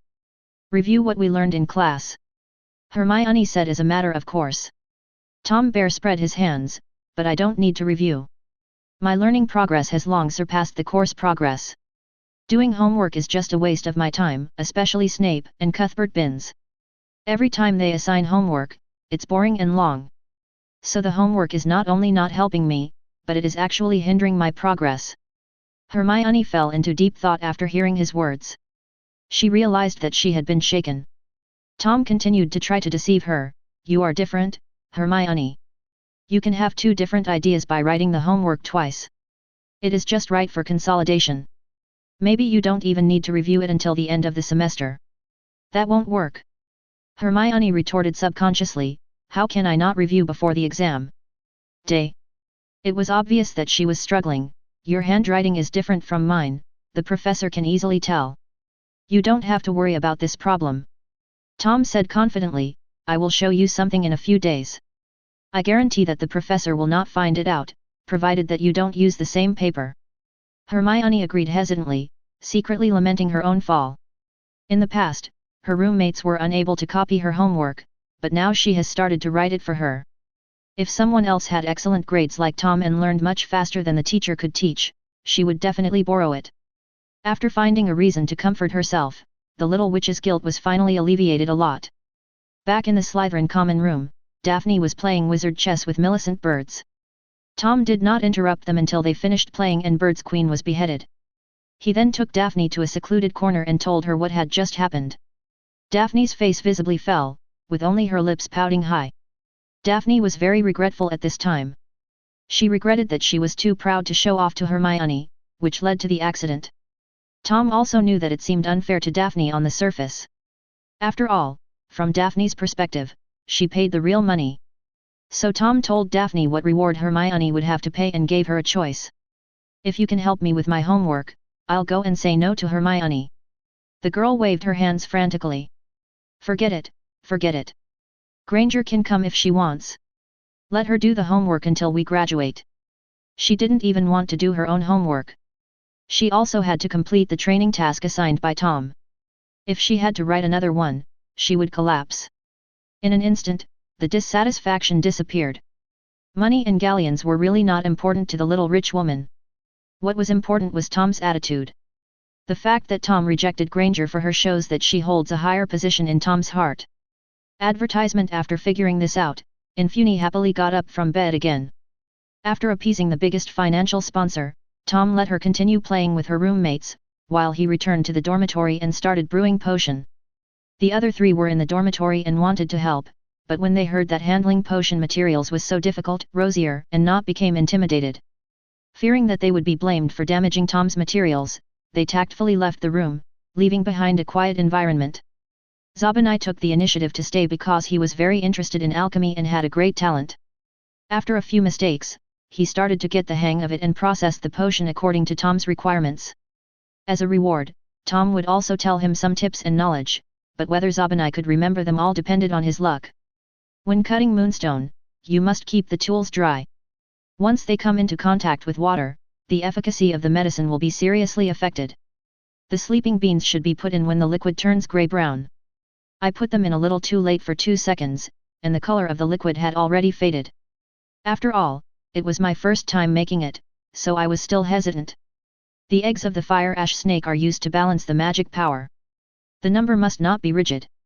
The magic wand must be used to sense the speed. Okay. Putting the last ingredient in, Tom drew out his wand and waited for a few minutes until a bottle of clear golden liquid formed. Tom leaned in and sniffed. The color and smell are consistent with the description of the energy potion in the book. I can't say how high the quality of this potion is, but it is definitely above the standard and can be used. Tom was quite satisfied with his performance, and Zabanai admired him even more. The last communication only proved that Tom had a rich knowledge reserve, while this practical operation proved that Tom's hands-on ability far exceeded his. I think energy potion is a 6th or 5th grade course. He heard senior students mention it once last time. Anyway, it was already a difficult potion. Unlike the water of life and death, which only required 2 ingredients, the energy potion required 8 ingredients and also involved the step of the wizard using magic to mix the potency. This was a difficult potion. One of the important signs of a high-grade medicine. Next, Tom continued to boil several pots of energy potions and physical potions. His proficiency level increased rapidly, and Sabini also learned a lot. Soon, another 2 days passed. Before Wednesday's charms class, Tom put the conditions he promised Hermione in front of her. Daphne also came over, and the 2 little ones watched curiously. A quill. It is the most common feather pen, not a feather pen made of any precious feathers. This quill can reproduce my handwriting perfectly. As Tom spoke, he wrote down the names Tom Riddle, Daphne Greengrass, and Hermione Granger on a new piece of parchment. Then he asked Hermione to write it once with her own quill, and then once with his quill. The handwriting Hermione wrote with her own quill pen was completely different from Tom's, with a delicate flavor. When she switched to Tom's quill, the letters she wrote twisted slightly and became exactly like Tom's handwriting. How did you do that? Hermione's eyes widened. The imitation spell, and some basic knowledge of alchemy. Tom didn't think it was anything special, he just spent half a day reading a basic book on alchemy and figured it out. Hermione was finally relieved and promised to teach her Tom's homework in the future, but there was a condition. If Tom's score was lower than hers in the final exam, then write it yourself. Tom naturally would not refuse this request. Hey, Granger. No, Hermione. Daphne suddenly looked at Hermione flatteringly. Since you have already written for Tom, do you want to write one for me too? I will give you some pocket money. There are still a lot of them, you can use them to buy a lot of books. I don't want to. Hermione ignored Daphne's courtesy. Tom can teach me magic, but Galleon can't. I don't need your money. Humph, if you don't want to help, then don't help. Daphne pouted, Tom, I also want a quill like this, with my handwriting. Without Granger, she still had other little sisters. Bert's and her 3 roommates each wrote 2 assignments for themselves, so there was no need to ask Hermione to delete them. Tom rubbed Daphne's head in annoyance and said, What are you thinking? If I really give it to you, I'm afraid you won't be able to pass the final exam. Daphne is the normal appearance of a girl of this age. There are too many temptations that are more important than magic. If she is not allowed to do her homework on her own, she will be ruined in less than half a year. Seeing Tom's firm attitude, Daphne accepted the reality unhappily. Professor Flitwick walked into the classroom with brisk steps and stepped onto the raised platform where books were placed. Classmates, we are going to learn a new spell today. The simple repair spell. Advertisement. Chapter 59. The repairing spell is a spell commonly used by wizards in their daily lives, but it is also a very evil spell. Because almost everyone in the wizarding world has mastered the repair spell, many things can be passed down for 3 generations, and the characters are still there, although no one knows how many times they have been repaired. It seriously affected the economic development of the wizarding world. If everyone stops spending, how can we earn your money? What Professor Flitwick is going to teach today is just the simplest repair spell, which can only repair items made of a single material. It is not enough for objects with complex structures or made of multiple materials, not to mention magical items with magic powers. Each young wizard was given a plain white porcelain plate, and Professor Flitwick asked them to smash it themselves and return the intact disc to him before the end of get out of class. For a moment, the classroom was filled with the crisp sound of porcelain plates breaking. Harry looked at Ronald in shock. Why did you smash the plate so badly? His plate broke into 5 or 6 pieces, but Ronald's, it was just crumbs. I finally have a legitimate reason to throw something, so of course I have to use more force to avoid any loss. Ronald said nonchalantly. He even felt a little regretful that he should have jumped up and smashed the plate hard to the ground. Harry's expression was even more indescribable. But the more serious the damage, the harder it will be to repair it, right? We have to return the plate to Professor Flitwick before get out of class is over. The hearty smile on Ronald's face disappeared and moved to the face of Malfoy across the aisle. Compared to Riddle's difficulty, these 2 idiots are more suitable to be his opponents. Malfoy has been keeping a low profile these days. He has not provoked Tom again. Instead, he has been carefully thinking about Lucius's teachings to him. To sum it up, there are a few key points: bully those who can be provoked and those who preach, follow the strongest, and those who can bring benefits. He couldn't do the latter part, but there was no problem with the former part. Malfoy said sarcastically, Weasley, if the plate can't be repaired, you have to pay the professor. Do you have enough pocket money? Ronald's face turned red. Harry stood up for his good friend and started arguing with Malfoy again, with both men evenly matched. Look, this is what it means to be matched with an opponent of similar strength. Beside Daphne, Tom had finished repairing the plate. There was number 943 bonus this time, because Hermione was faster than him. Tom was thinking about the limits of the repairing spell. The magic wand is probably the most common magic item. As the wizard uses it, the magic power in the wand will increase day by day. Therefore, in the public's perception, a magic wand cannot be repaired by magic spells. If it is broken, and you can only buy a new one. Even if you forcibly splice it with magic tape or a repair spell, only the appearance will be intact, and the core inside will also be broken, and casting spells will become unstable. But Harry used the Elder Wand to repair his wand. Was it because the repair spell broke through the inherent cognition, or was it because of the Elder Wand? Tom put this question to Andrus and got a ridiculous answer. There was no such thing as a repair spell in my time. If you ask me, I will answer you correctly. Do you know anything about the Elder Wand? Tom asked another question, or the legend of the 3 Deathly Brothers. Are they real wizards? This time Andrus finally turned out to be reliable. In the study space, Andrus recalled the past years. The 3 Peverell brothers? They existed not that long ago from my time, only about 1,000 years ago, so there are many rumors and records about them. All 3 are powerful wizards. As for whether they are the sons of the god of death, that is unclear, but they are indeed 3 brothers. The eldest is best at fighting, the second likes to study magic items, and the third has a gift for prophecy. But suddenly at a certain point in time, the 3 brothers parted ways unhappily, and there has been little news about them since then. I don't know how it turned into a fairy tale. In our time, they were historical figures, not mythical ones. As for the Elder Wand, I heard that the eldest brother has a very powerful Elder Wand, but the wand will become stronger as the wizard becomes stronger. You can't say that this is a gift from the god of death. I once fought with the offspring of the third brother, and I was a loser. Tom listened to the gossip quietly, more seriously than when he was studying. In fact, the legend of the three brothers is not much different from that of Andrus. In the Muggle world, Andrus became Hercules. In the Wizarding world, although his existence is clear, much of the information is from fragments of information, and perhaps a lot of it is just hearsay. Well, only the most outrageous 10-meter guardian angel is real.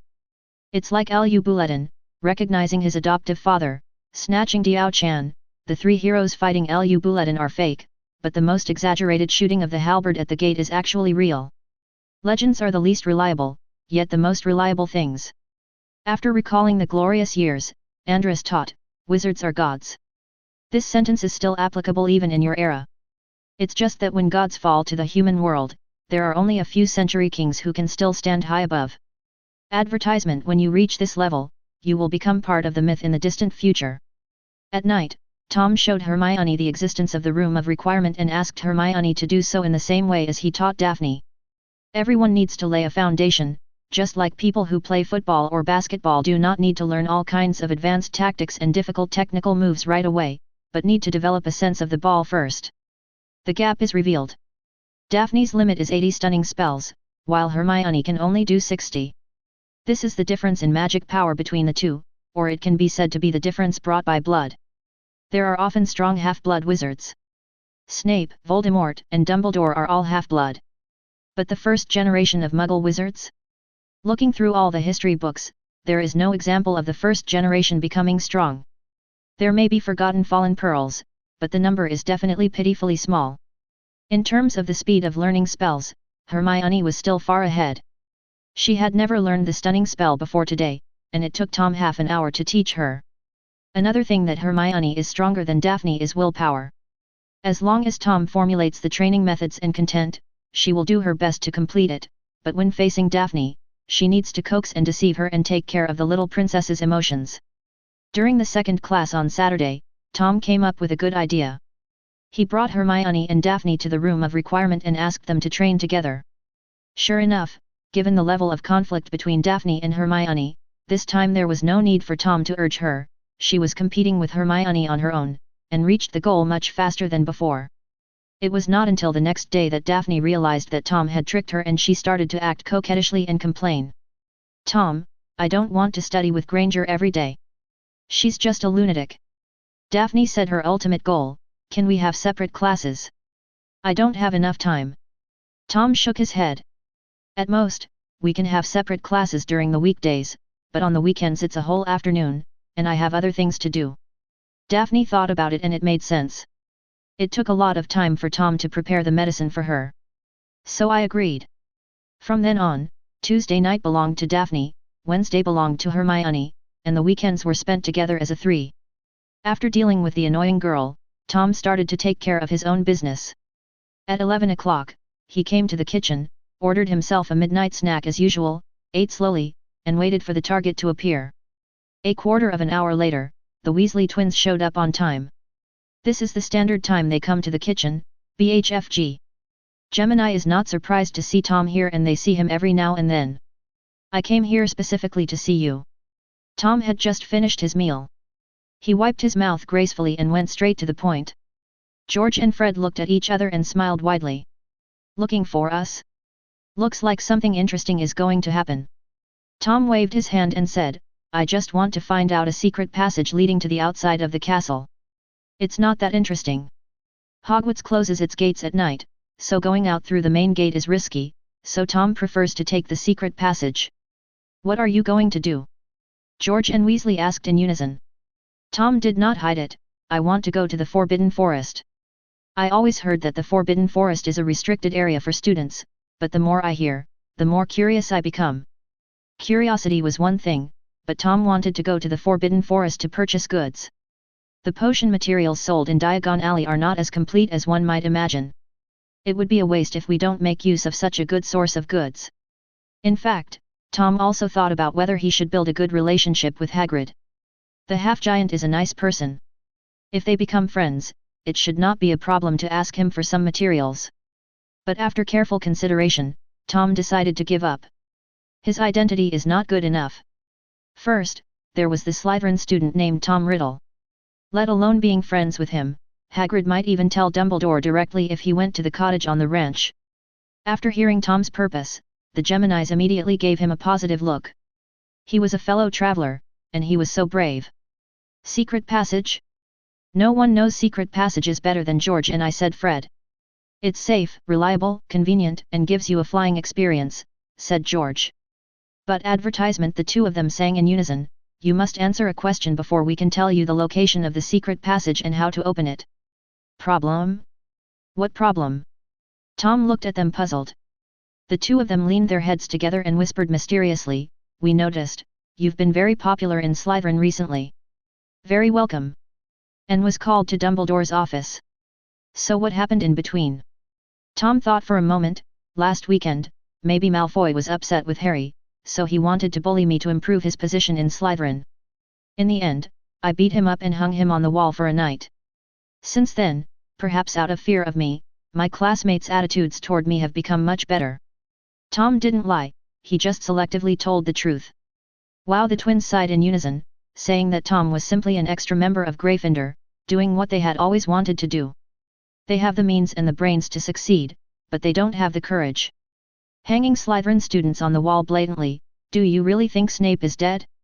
The reason why Geminis can always be naughty and not be targeted by professors is because they know what they can and cannot do, and they have a good sense of propriety. Only when there was an internal fight within Slytherin could Snape not take sides and could only help neither side. Is it too late for them to transfer to Slytherin? The twins extinguished the thought as soon as it entered their minds.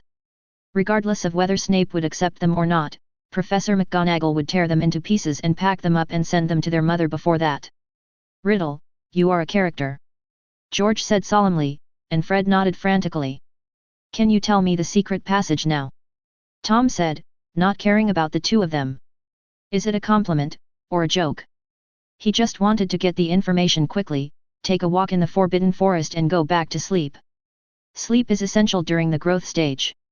You must sleep for 8 hours a day. If you want to go to the Forbidden Forest, the Hunchback Witch statue in the corridor on the west side of the main building is the most convenient. The secret passage leads to the barn. To open the secret passage, you need to turn her palm. Aim at the chest. Tom nodded and took note of it.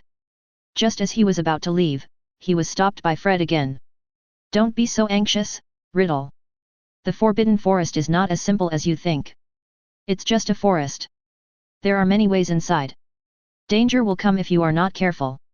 George followed suit and said, Last time we accidentally broke in, we couldn't see it at all and got kicked more than 10 times. If we hadn't escaped from that area, we would have eaten some more suffering. Tom went back to his old ways and listened humbly to Gemini sharing his experience with him. The main thing is to note the distribution areas of various magical animals. This is of great reference value to him.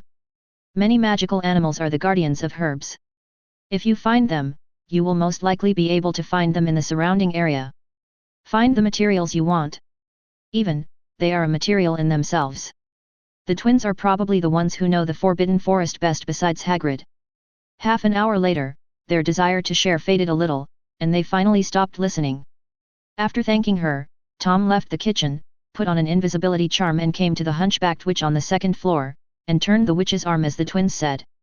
The mechanism was triggered, and the pedestal of the Hunchback Witch began to rotate and move to the other side. A large hole appeared on the floor. With the help of the candlelight on the wall, Tom walked down the stairs. The fluorescence is always bright. The tip of the magic wand emitted a warm white light, illuminating the way forward. After walking for about 10 minutes, Tom saw a long staircase in front of him. At the end of the staircase was an exit and you'll be inside the barn. The barn was at the edge of the Forbidden Forest, not far from Hagrid's cabin. The lights in the cabin were off, and it seemed that Hagrid had also gone to sleep. Tom smeared some colorless and odorless mosquito repellent on his body and plunged into the Forbidden Forest. Advertisement. Chapter 60. The weather is good today. The moon is bright and there are few stars in the sky. There are no dark clouds to block the moonlight, which dimly illuminates a secluded path. A group of fireflies floated past Tom, but he did not disturb them. These fireflies were fireflies, which would release their stored heat all at once when they died, producing terrifyingly high temperatures. The Forbidden Forest is as dangerous as Fred and George said. There are not only various magical animals and plants, but also intelligent races, such as the Centaur tribe. However, the school could not allow such a dangerous place to exist around the school, so the Forbidden Forest was actually divided into an inner and outer area. The inner area is completely part of the Hogwarts campus, and most dangerous creatures are expelled, either leaving the area or living on the periphery.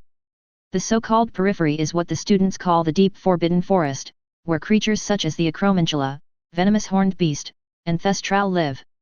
It is also connected to the wild forest outside to form a day forest. So we have to say that the twins are very brave and have a very lucky life. He dared to run around deep in the Forbidden Forest without any safety guarantees and survived until graduation. If they had arrived at Acromantula territory instead of Thestral territory, then, the Weasleys could have a feast. Tom is different, he is very careful, no, it's called cautious. After entering the Forbidden Forest, the study space was opened so that Andres could also observe the situation outside. This little thing looks really unique. Andres saw a Mothra rat and couldn't help but complain. The Mothra rat is a creature that looks very similar to a mouse. It is 3 or 4 times the size of a normal mouse and has anemone-shaped growths on its back. It looks really disgusting.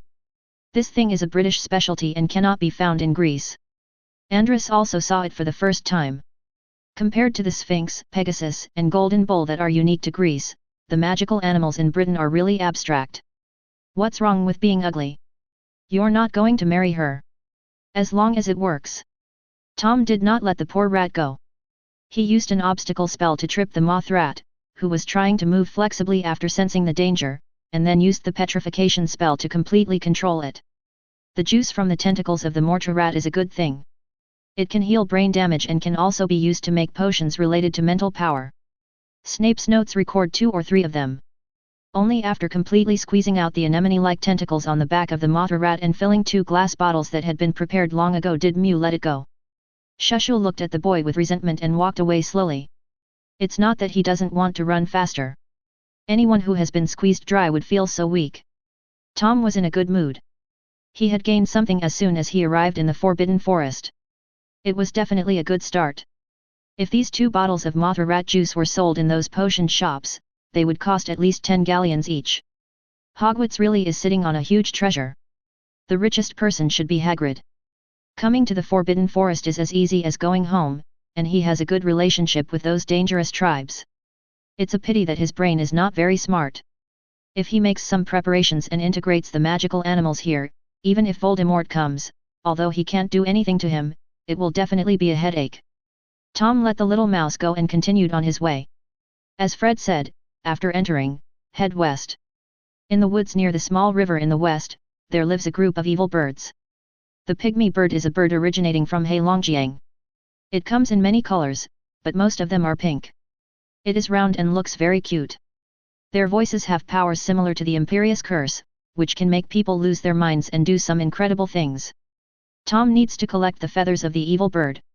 In addition, there is a high probability that there will be sneezeweed in the territory where the evil bird lives, which can be used to make refreshing potions. After walking for about 15 minutes, he saw the river that the twins had mentioned, or to be more precise, a small stream. He searched along the stream for a while and found the target easily. A group of evil birds lived on a tall guardian tree. The guardian tree is a magical tree that is very popular with bird and other magical creatures, and they often fight over the tree to build nests. In addition to the evil bird, there is also a tree guarding hunchback on the tree. The tree guarding hunchback can help the tree grow healthier, and it does not conflict with the existence of the evil bird, so the two can live in peace. Tom swaggered over and immediately alarmed the 2 tribes. Bowtruckles are friendly to humans, or rather, they are friendly to all creatures, so there is no reaction, but it is different for Entbills, they are considered to be the more ferocious creatures among birds. Seeing Tom, 7 or 8 meatballs fluttered up and stared at Tom fiercely. A few small bowtruckles stuck their long heads out of the tree holes and observed curiously. Tom nodded to the bowtruckles. This little thing is so cute. If he were Hufflepuff, he should catch 2 of them and raise them now, and then get a niffler. This is the standard configuration for a badger yard. No, there is still one most important thing missing, a suitcase. Advertisement tweet. Tweet. The scream of the evil bird interrupted the boy's meditation, but the evil bird did not use its innate skills right away. It just made the most ordinary cry, and Tom was not affected. Although I couldn't understand what they were saying, the meaning was simply to get him out of here. This bird is quite martial. Sorry, since you are talking about martial ethics, I won't. Exploding glare. A bright light like daylight suddenly burst out in the darkness, and the evil birds that were warning Tom with wide eyes were numb and felt dizzy. Two stupid ones forgot to flap their wings and fell from the sky. The ground was whistling with sound, and a rope woven from strong grass tied up the fallen evil bird's feet. The ones in the sky could not escape either, and were pressed down by Tom. Spells don't just have single target attacks. The disarming spell can also disarm a large area if used properly. The stun spell can also be released on a range, but the required proficiency and total amount of magic power are limited. Also, range targets will disperse the power of the spell, so wizards basically concentrate their strength to form magic beams. Silently. The young man raised his index finger and placed it to his mouth. The evil bird opened its beak and was about to launch a natural attack, but no sound came out. This is why, despite having powers comparable to the Imperious Curse, the Amor is still only a 3x dangerous magical creature. 3x represents the level that a wizard with a certain level of basic skills can subdue. Just use a silent spell and know a few attack spells and you can easily subdue them. Don't be afraid. I just came to borrow some feathers from you. They can grow back anyway, so I won't return them. Tom squatted down and rubbed the little meatball. I'm quick, just a few strokes. 73. The 3 most beautiful feathers were plucked from the head of the evil bird, and then the next one. Soon, the colorful feathers of 6 evil birds were collected.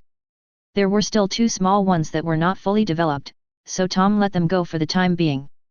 This feather is not only a material for magic potions or alchemy, but also the most sought-after type in the precious feather industry. Tom put the feathers away and did not let them go. Instead, he walked around the bowtruckle in the fearful eyes. After a moment, his eyes lit up. Found it! Behind a large moss-covered rock, there were several sneezeweeds with white flowers. Tom put on gloves and used transfiguration to turn a small stone into a pair of sharp scissors, and cut them one by one. If the sneezeweed is not handled properly, the pollen juice on your hands will be contaminated and then inhaled into your nose, which can cause you to sneeze all day long, so even he has to be careful.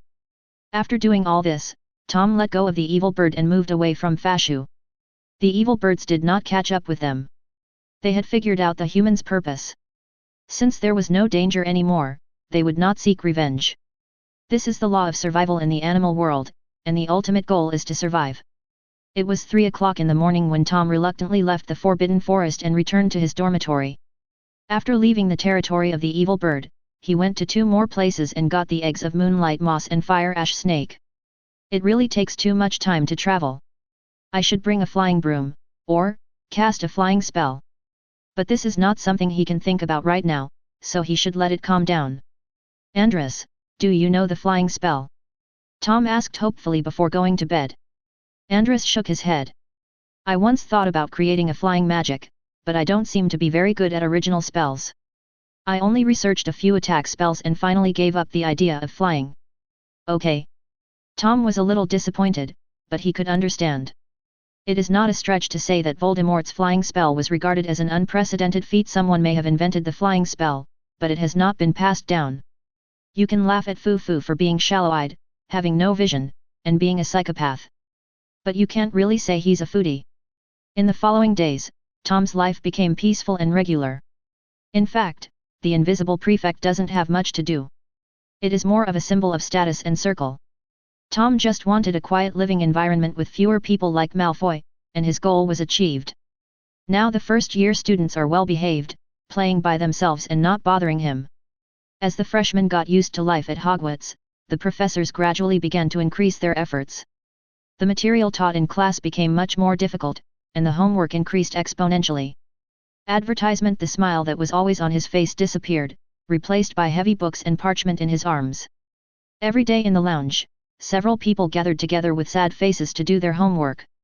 But the smile will not disappear, it will only shift to the faces of senior students.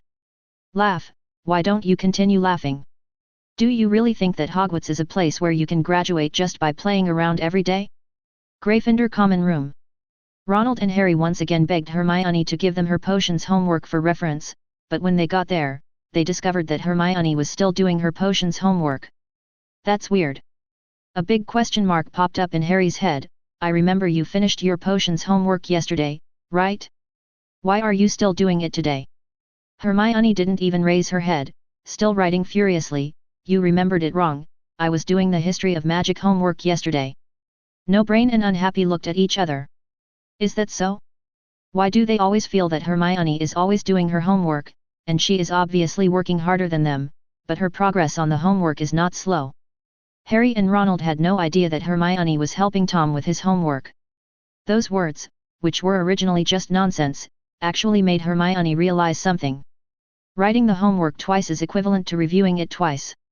Different argument papers can also discover new angles that were previously overlooked. Hermione just feels that her choice is correct and her knowledge is extremely solid. Now even if Tom didn't let him help with homework, Hermione would probably write most of the homework twice. It was that horrible.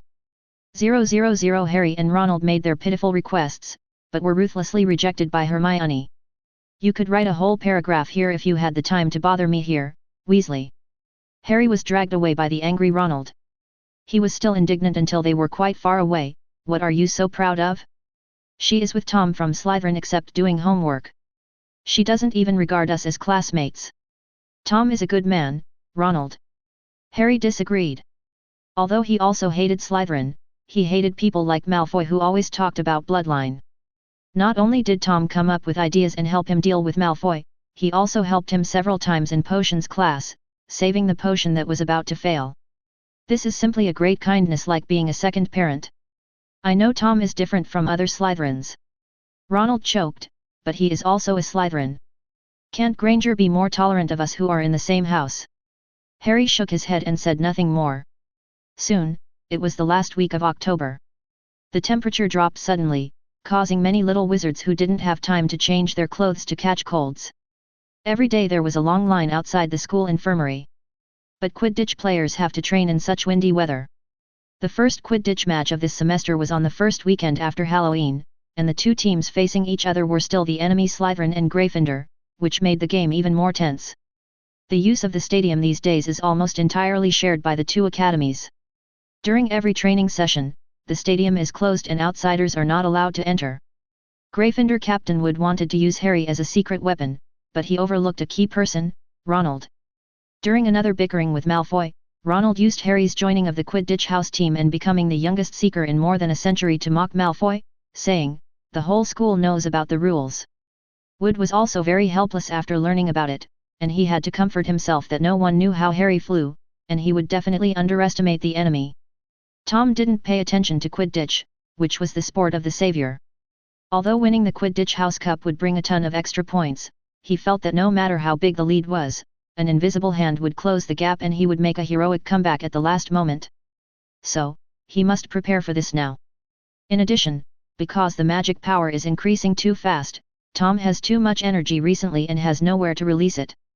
Andrus urges him to gather the materials every day to use magic potions to strengthen his body. It's almost done. I know what to do, Tom said perfunctorily in the study space. It's been 2 months since the start of school, and we made plans in the first week. Andrus looked at him dissatisfied. Today, I will gather all the materials for you, Tom said with certainty. Tomorrow is Halloween and there is a party tonight. He can survive, but some people certainly can't. Professor Quirrell, are you ready to cover for me? Advertisement. Chapter 61. The day before Halloween, the auditorium was filled with the aroma of roasted pumpkin from the morning.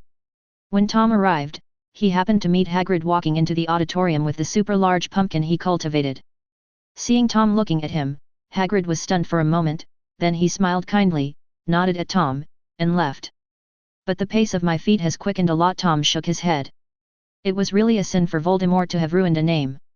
Obviously he is a good student with excellent character and academic performance, but he suffers so much prejudice just because he came here earlier. Tom, what are you looking at? Daphne looked at Tom strangely and suddenly stopped. She stared at the direction where Hagrid left and said in a daze, "You want to eat pumpkin? Pumpkin dishes must be indispensable today." Tom shook his head. "I don't like pumpkin. It's a little strangely sweet." "Oh, except for pumpkin soup." "I was just looking at Hagrid. His trench coat is made of moleskin. How many moles would you have to kill to make that?" Daphne didn't care about the moleskin, but she made a mental note that Tom didn't like pumpkin.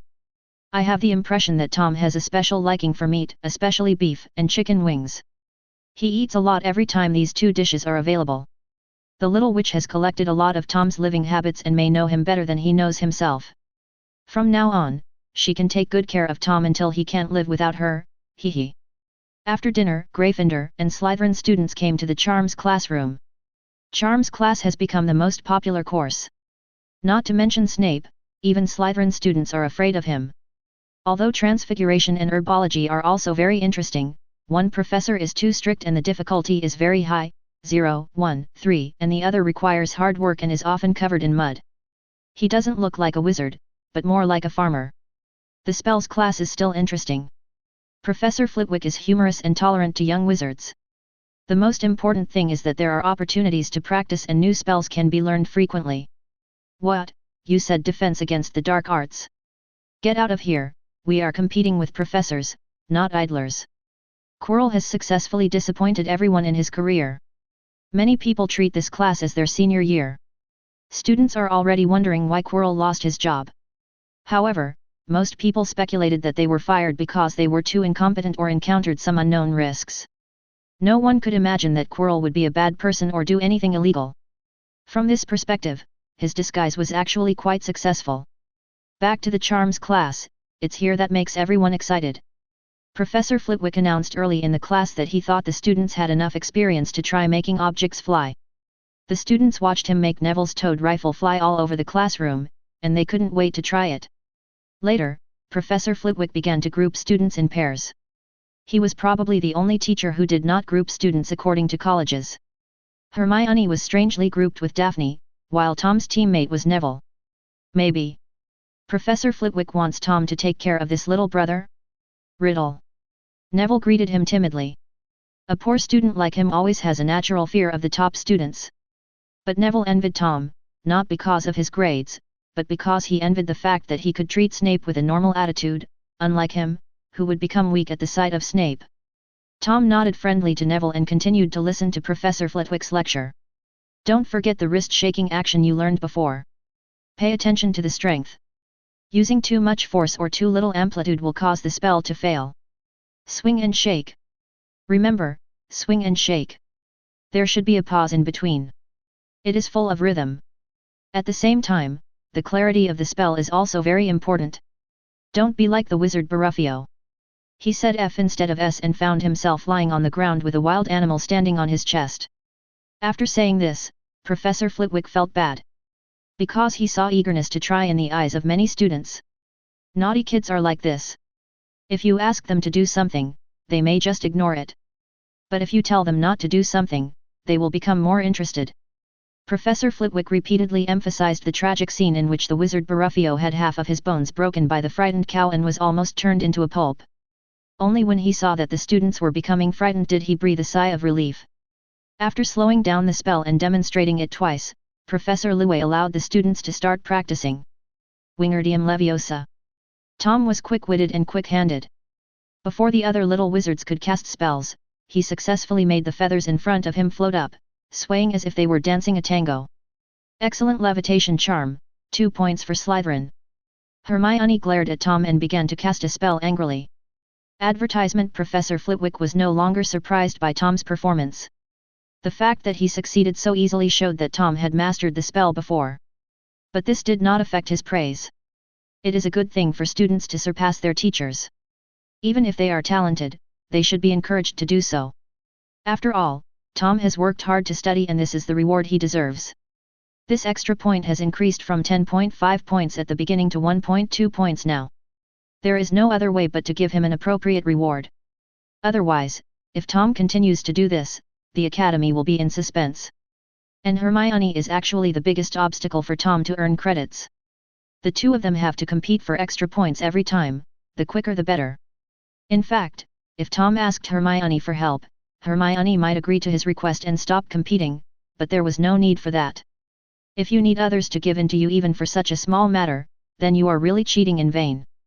The main source of credits is still his own accumulation of knowledge, not the little things here. After Tom succeeded, Hermione and Daphne also succeeded in casting the spell, as they had already mastered the spell. Seeing 3 people succeed at once, the other little wizards scratched their heads in anxiety. Professor Flitwick clearly demonstrated and explained it, but why did it go wrong when it came to me? Harry and Seamus waved and shook the feathers, but they remained motionless, so Seamus used more force in anger. Bang! The feather caught fire and burned up in an instant, leaving Seamus with a black face. Professor Flitwick held his forehead with his hand. This Seamus was simply his nemesis. He had damaged countless teaching aids since the beginning of the school year. Last time, he almost burned his eyebrows off. Why do all spells cause explosions when they fall into Seamus' hands? He doesn't understand. Not to mention him, even Tom had opened the semester space several times in charms and transfiguration classes to let Andrus see what was special about Seamus. Andrus was stunned when he saw it. He really couldn't imagine how a transfiguration spell could fail and turn into an explosion spell. It moved, it moved. Ronald shouted in surprise. Professor Flitwick looked over and quickly waved his wand to close the window. Mr. Weasley, it wasn't your spell that worked, it was just a gust of wind that came in. The whole class burst into laughter and Ronald's face turned red. Longbottom, you should try it too. Seeing that Neville hadn't taken any action, Tom urged him, I can point out any problems you have. Oh, okay. Neville was flattered to see that Tom was willing to help him. He quickly waved his wand and chanted a spell, but there was no response and it was done in one go. Tom shook his head helplessly, the spell was recited clearly, but the pause was wrong. Wingardium Leviosa. The pauses must be obvious. Don't be afraid of reading slowly, just be afraid of not having any distinction. Also, the last word should be in an upward tone, with a sense of progression and upward movement. Tom explained it in detail and Neville understood it, but when he put it into practice it was not what he wanted. He tried another method and asked Neville to sing the spell as if it were lyrics. This trick worked for Neville. The feather jumped, but ultimately did not float up. This was enough to excite Neville. Tom frowned and said, Longbottom, did you buy this wand from Ollivanders? Neville was startled, and stammered with a somewhat sad expression, This is my father's wand. My grandmother wanted me to be a good wizard like my father, so she let me use this wand. No wonder I felt it was inconsistent. Tom suddenly realized that when he saw Neville casting a spell, his wand was actually trembling slightly, as if it was about to escape the control of its owner, which led to the failure of his magic. I suggest you change your wand. Tom said bluntly, you are slow in learning spells and have a bad memory. Coupled with a wand that doesn't obey you, to be honest, your grandmother is harming you. To become an excellent wizard, you don't rely on these so-called meaningful souvenirs, but on real skills. Tom didn't know what Neville's grandmother was thinking. The family was not short of money. Buying a wand was nothing to the Longbottom family. We must pin our hopes on an illusory object. Could it be that by using this wand, Neville would be able to become an elite Auror like his father? That's really blinding. Although it's not allowed to talk too much with a simple person, Tom just wanted to say that it's Neville's business whether to listen or not, as long as he can understand his own thoughts. Neville lowered his head, not knowing what he was thinking. On the other side, a conflict suddenly broke out with Ronald. Advertisement. Ronald waved his arms like he was turning a windmill. Wingardium Leviosa. After trying several times without success, Hermione, who was sitting across the table, couldn't help but remind him, your movements are wrong, and you don't have any emotion when you recite the spell. It's a miracle that it will work. After that, he gave Ronald a demonstration. That's amazing. Ronald glared at her angrily, turned his head and continued swinging the windmill. By the time the get out of class was almost over, his mentality had collapsed. No wonder everyone can't stand her. To be honest, she definitely doesn't have any friends. Although Ronald didn't shout loudly, he didn't lower his voice deliberately, and Hermione's face turned pale. Daphne, who had been silent the whole time, frowned and looked at him sideways. Weasley, is it your family's education that allows you to slander others behind their backs at will?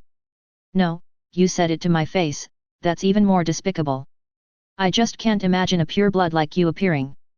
Hermione looked at Daphne in disbelief, having never expected that she would stand up for herself. None of your business. Ronald was caught red-faced and stiff-necked as he retorted, "It's not your place as a Slytherin to judge what kind of person I am." Daphne's expression was even more disdainful, which reminded Harry of the way Malfoy looked at Ronald.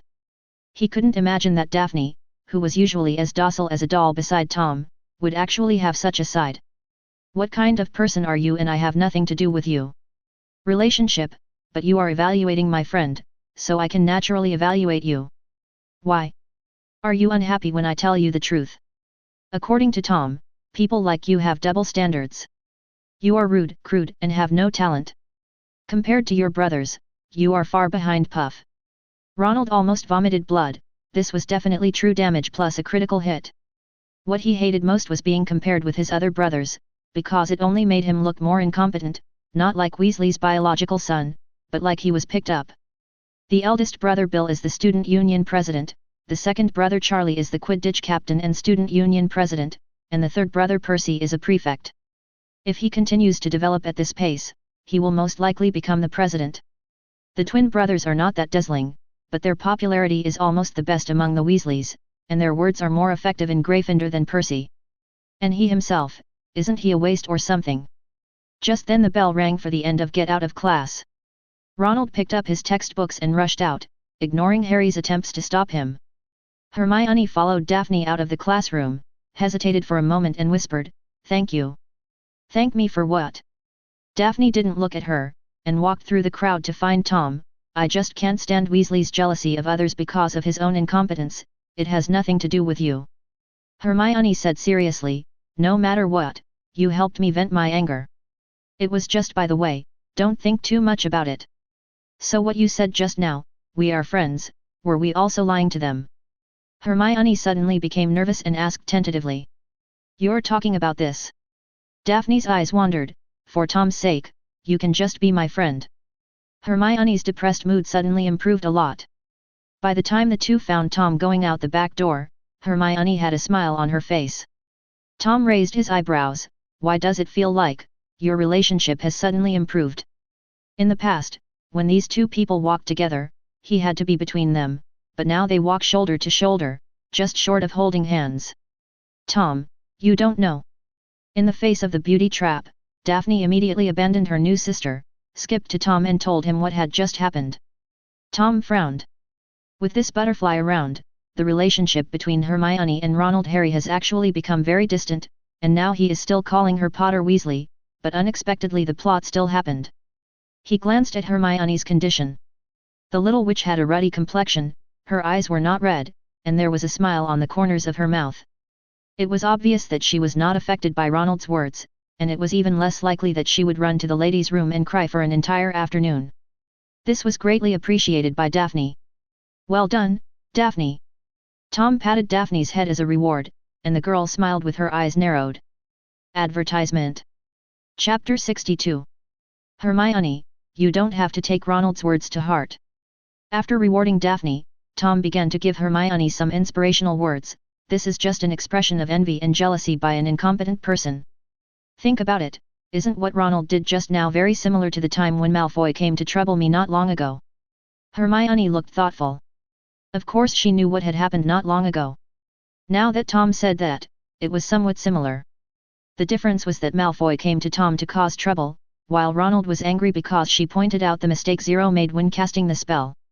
Looking at it this way, Ronald is actually not as good as Malfoy?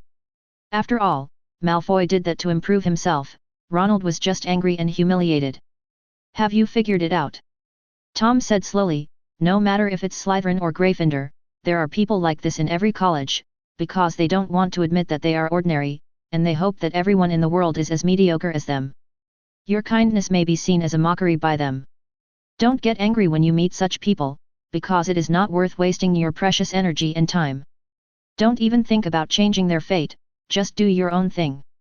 Hermione nodded heavily. "I understand, Tom, learning magic is the most important thing." "That's right." Tom snapped his fingers, and the three of them stepped onto the stairs.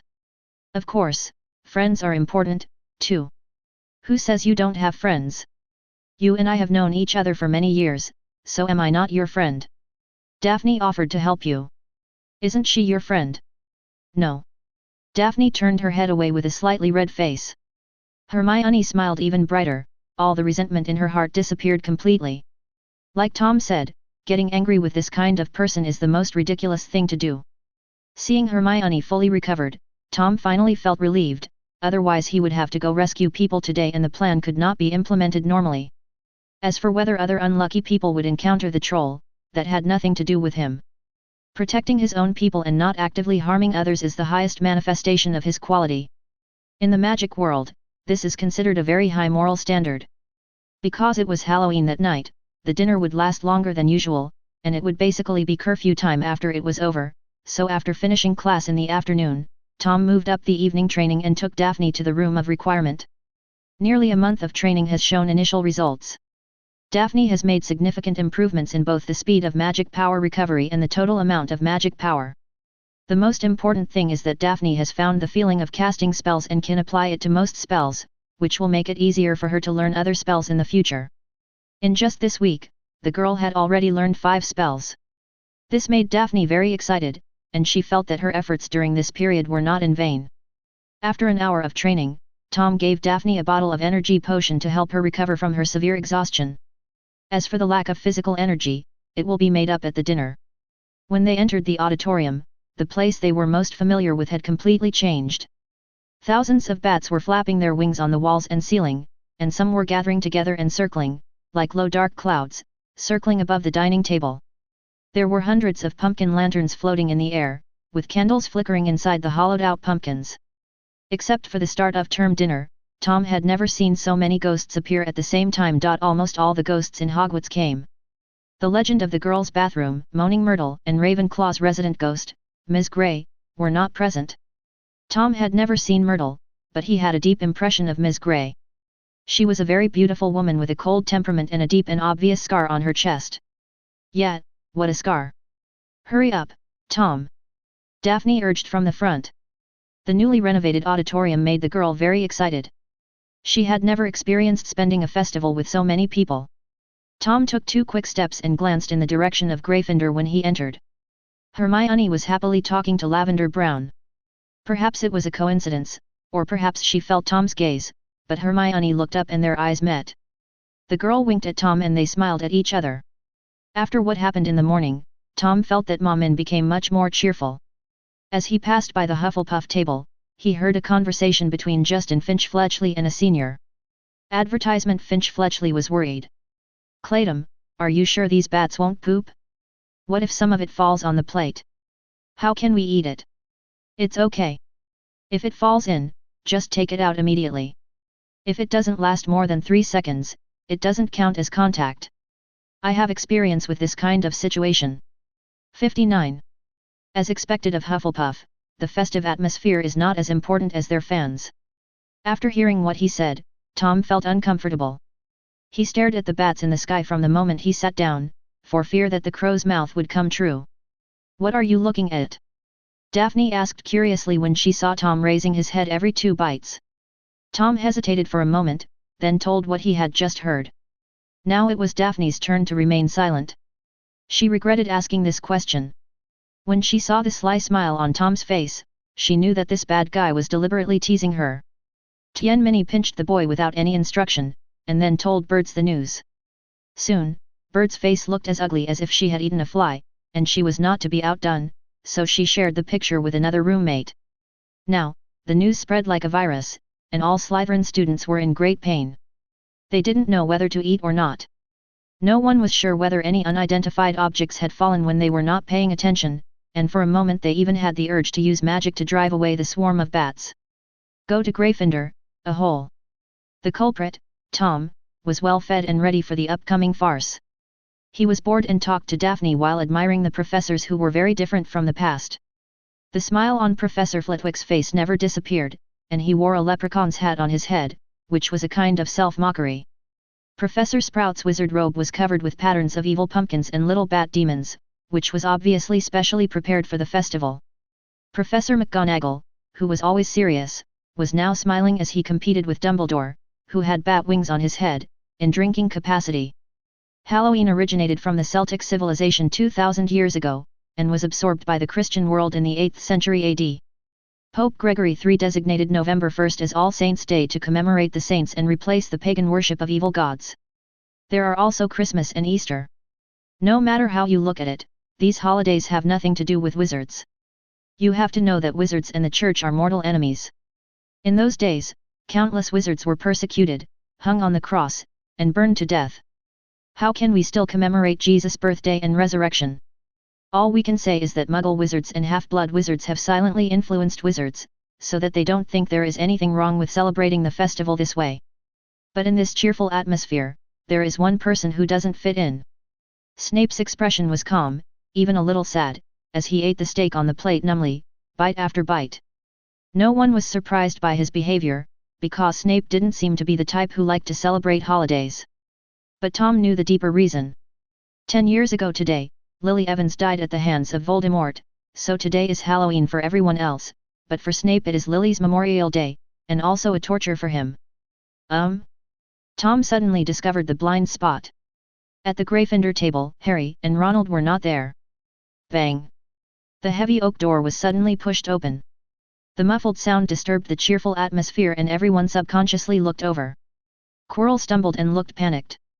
He tripped over himself as he rushed into the hall and fell between the Slytherin and Ravenclaw tables. Troll, in the underground classroom, I think you should know. After saying this, Quirrell completely fainted. Pretended. There was chaos in the hall, and Dumbledore had to use his wand to launch several fireworks to quiet everyone down. Prefect, he said in a low voice, take the students from each college to the dormitory area immediately. The heads of each college immediately took action. Just as Siswell Burke was about to stand up and give orders, he suddenly paused and looked at Tom. Tom was looking at him too. Cold sweat oozed from Bock's forehead, and he quickly sat back down and acted mute. Tom hasn't been taking care of anything lately, so much so that he even forgot that he has a boss. Fortunately, he didn't speak too quickly, otherwise he would have been held accountable later.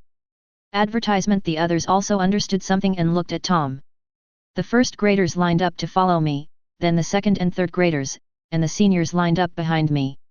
Tom said this with his head held high and his chest puffed out, leading the way without even noticing Quirrell lying on the ground, and stepped over his head. Damn Tom Riddle! Quirrell, who was pretending to be unconscious, cursed madly in his heart, and then he felt a sharp pain, which almost made him unable to pretend and scream out. I won't let you curse him. No, you are not allowed to curse Tom Riddle's name, damned brat, I will kill you after I'm resurrected. Voldemort cursed Tom madly in Quirrell's mind. Not only did he call the same name as the great Voldemort, but he didn't dare to touch his face. He was also cursing Quirrell. Why did he lie prone, instead of lying down and pretending to be unconscious, otherwise wouldn't it be his face that was stepped on? Quirrell was so upset that he wanted to cry but had no tears. Wasn't he lying down because he was afraid of falling backwards and hitting his master? How could it be his mistake now? Not daring to complain to Voldemort, he could only transfer his anger to Tom. However, he did not dare to scold him by name, so he could only refer to him as the brat. What made Quirrell and Voldemort even more crazy was yet to come. As soon as Tom left, the main group immediately followed after lining up, with Binion at the front. She followed the same route as Tom took, and so Voldemort suffered a critical hit again, and then a second time, and a third time. Almost all the young wizards in Slytherin provided assists. If it were other colleges, there would definitely not be many students who dared to step on the professor. But Slytherin? No one cares about Quirrell. They despise this piece of trash. Maybe he didn't notice it, but what if he did it on purpose? After being attacked nearly 100 times in a row, Voldemort's heart has become numb. Among those who stepped on him, many were descendants of his former subordinates. He had originally planned to reward Quirrell, the great hero, after his resurrection, but now it seems that is no longer necessary. People who know his dark history should not live in this world. No one cared about Quirrell's experience.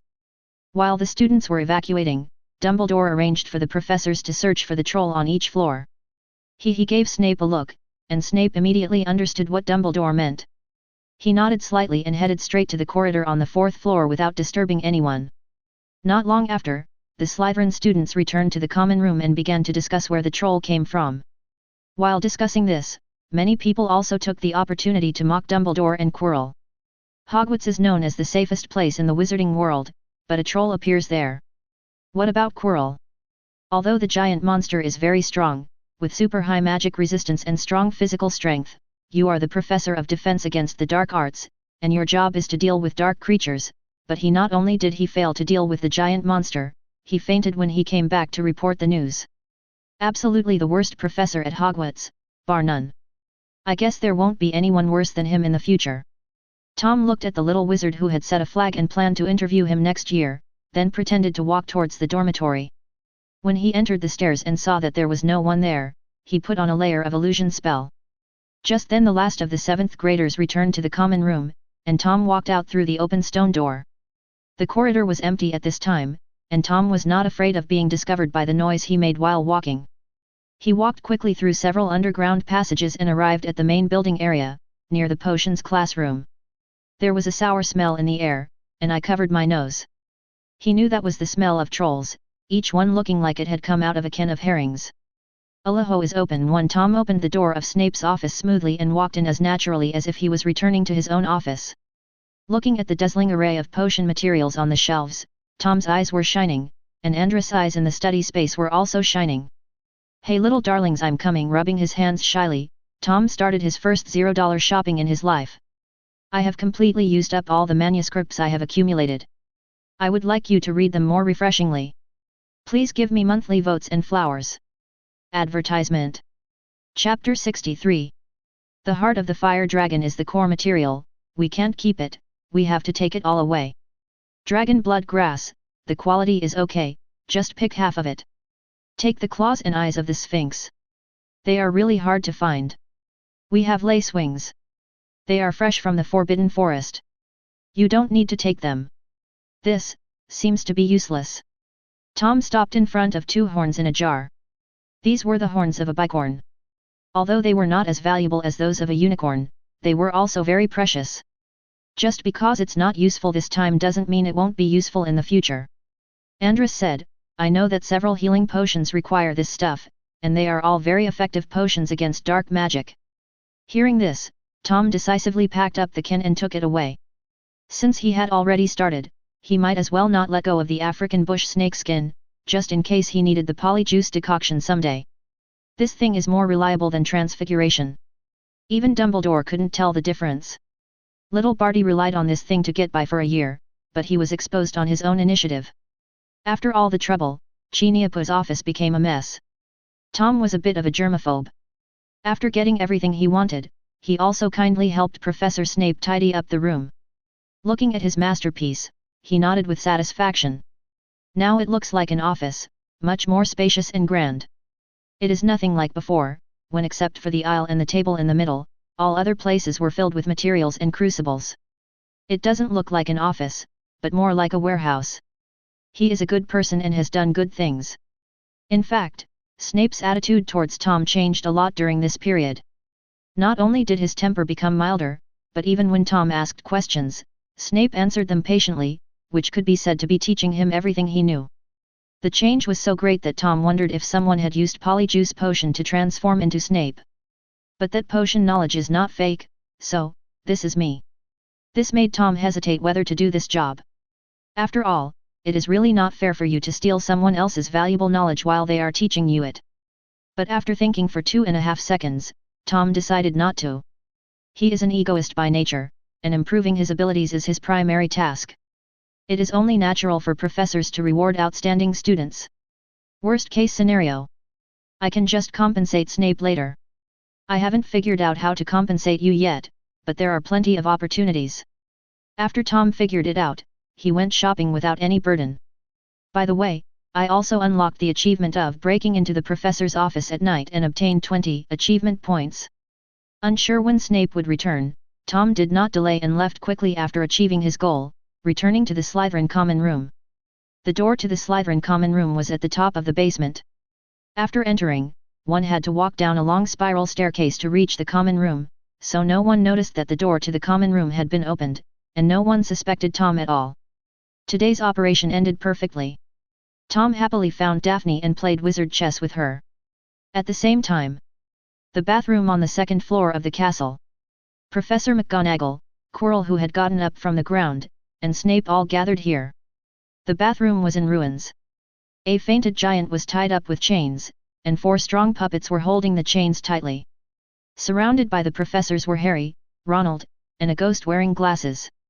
"What on earth are you playing at?"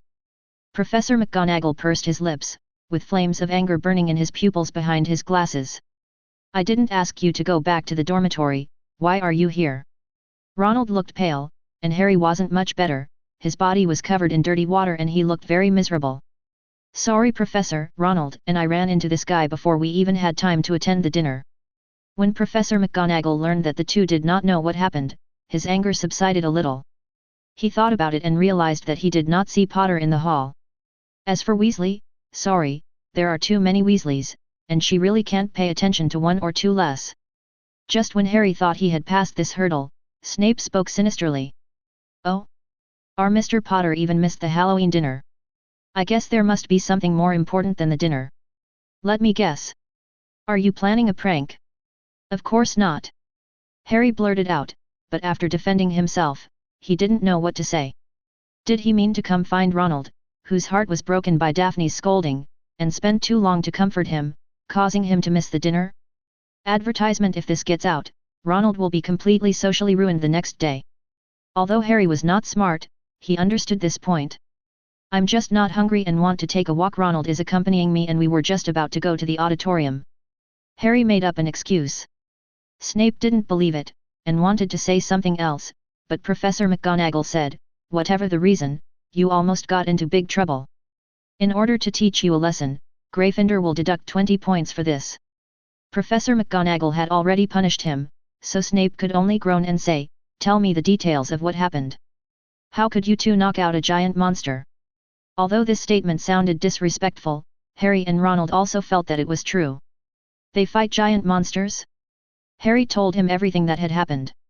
In fact, the process was very simple. Harry was comforting Ronald, who was killed by Daphne, and then the troll came. The two men didn't even think about the possibility of fighting the troll and just wanted to escape. The troll hit the wall between the men's and women's bathrooms with a stick, which startled moaning Myrtle. As a result, the troll was attracted by Myrtle and swung his stick wildly, trying to kill Myrtle. But how could a physical entity touch a ghost? The troll became more and more angry, and swung the stick too hard. He lost his balance and hit the corner of the wall, fainting. "You are lucky this time." Professor McGonagall glared at the two of them with lingering fear, then looked at Myrtle. "Myrtle, thank you for saving them both." Myrtle lowered her head in embarrassment. "Well, it's just saving someone, I'll just pledge my love to you." As she spoke, she secretly looked up at Harry. "Harry, sister, I'm still a child." The troll incident was resolved without any danger, and Professor McGonagall drove Harry and Ronald away and told them to go back to the dormitory quickly. She stayed to clean up the mess, Quirrell dealt with the troll, and Snape went to find Dumbledore to report the news. 8th floor. Snape limped into the office. Dumbledore seemed to have known that he would come and had already sat behind the desk. His eyes fell on Snape's injured leg, quite surprised. "Severus, what is going on?" "That damn dog." Snape sat down and said viciously, "I just entered the room to check the situation.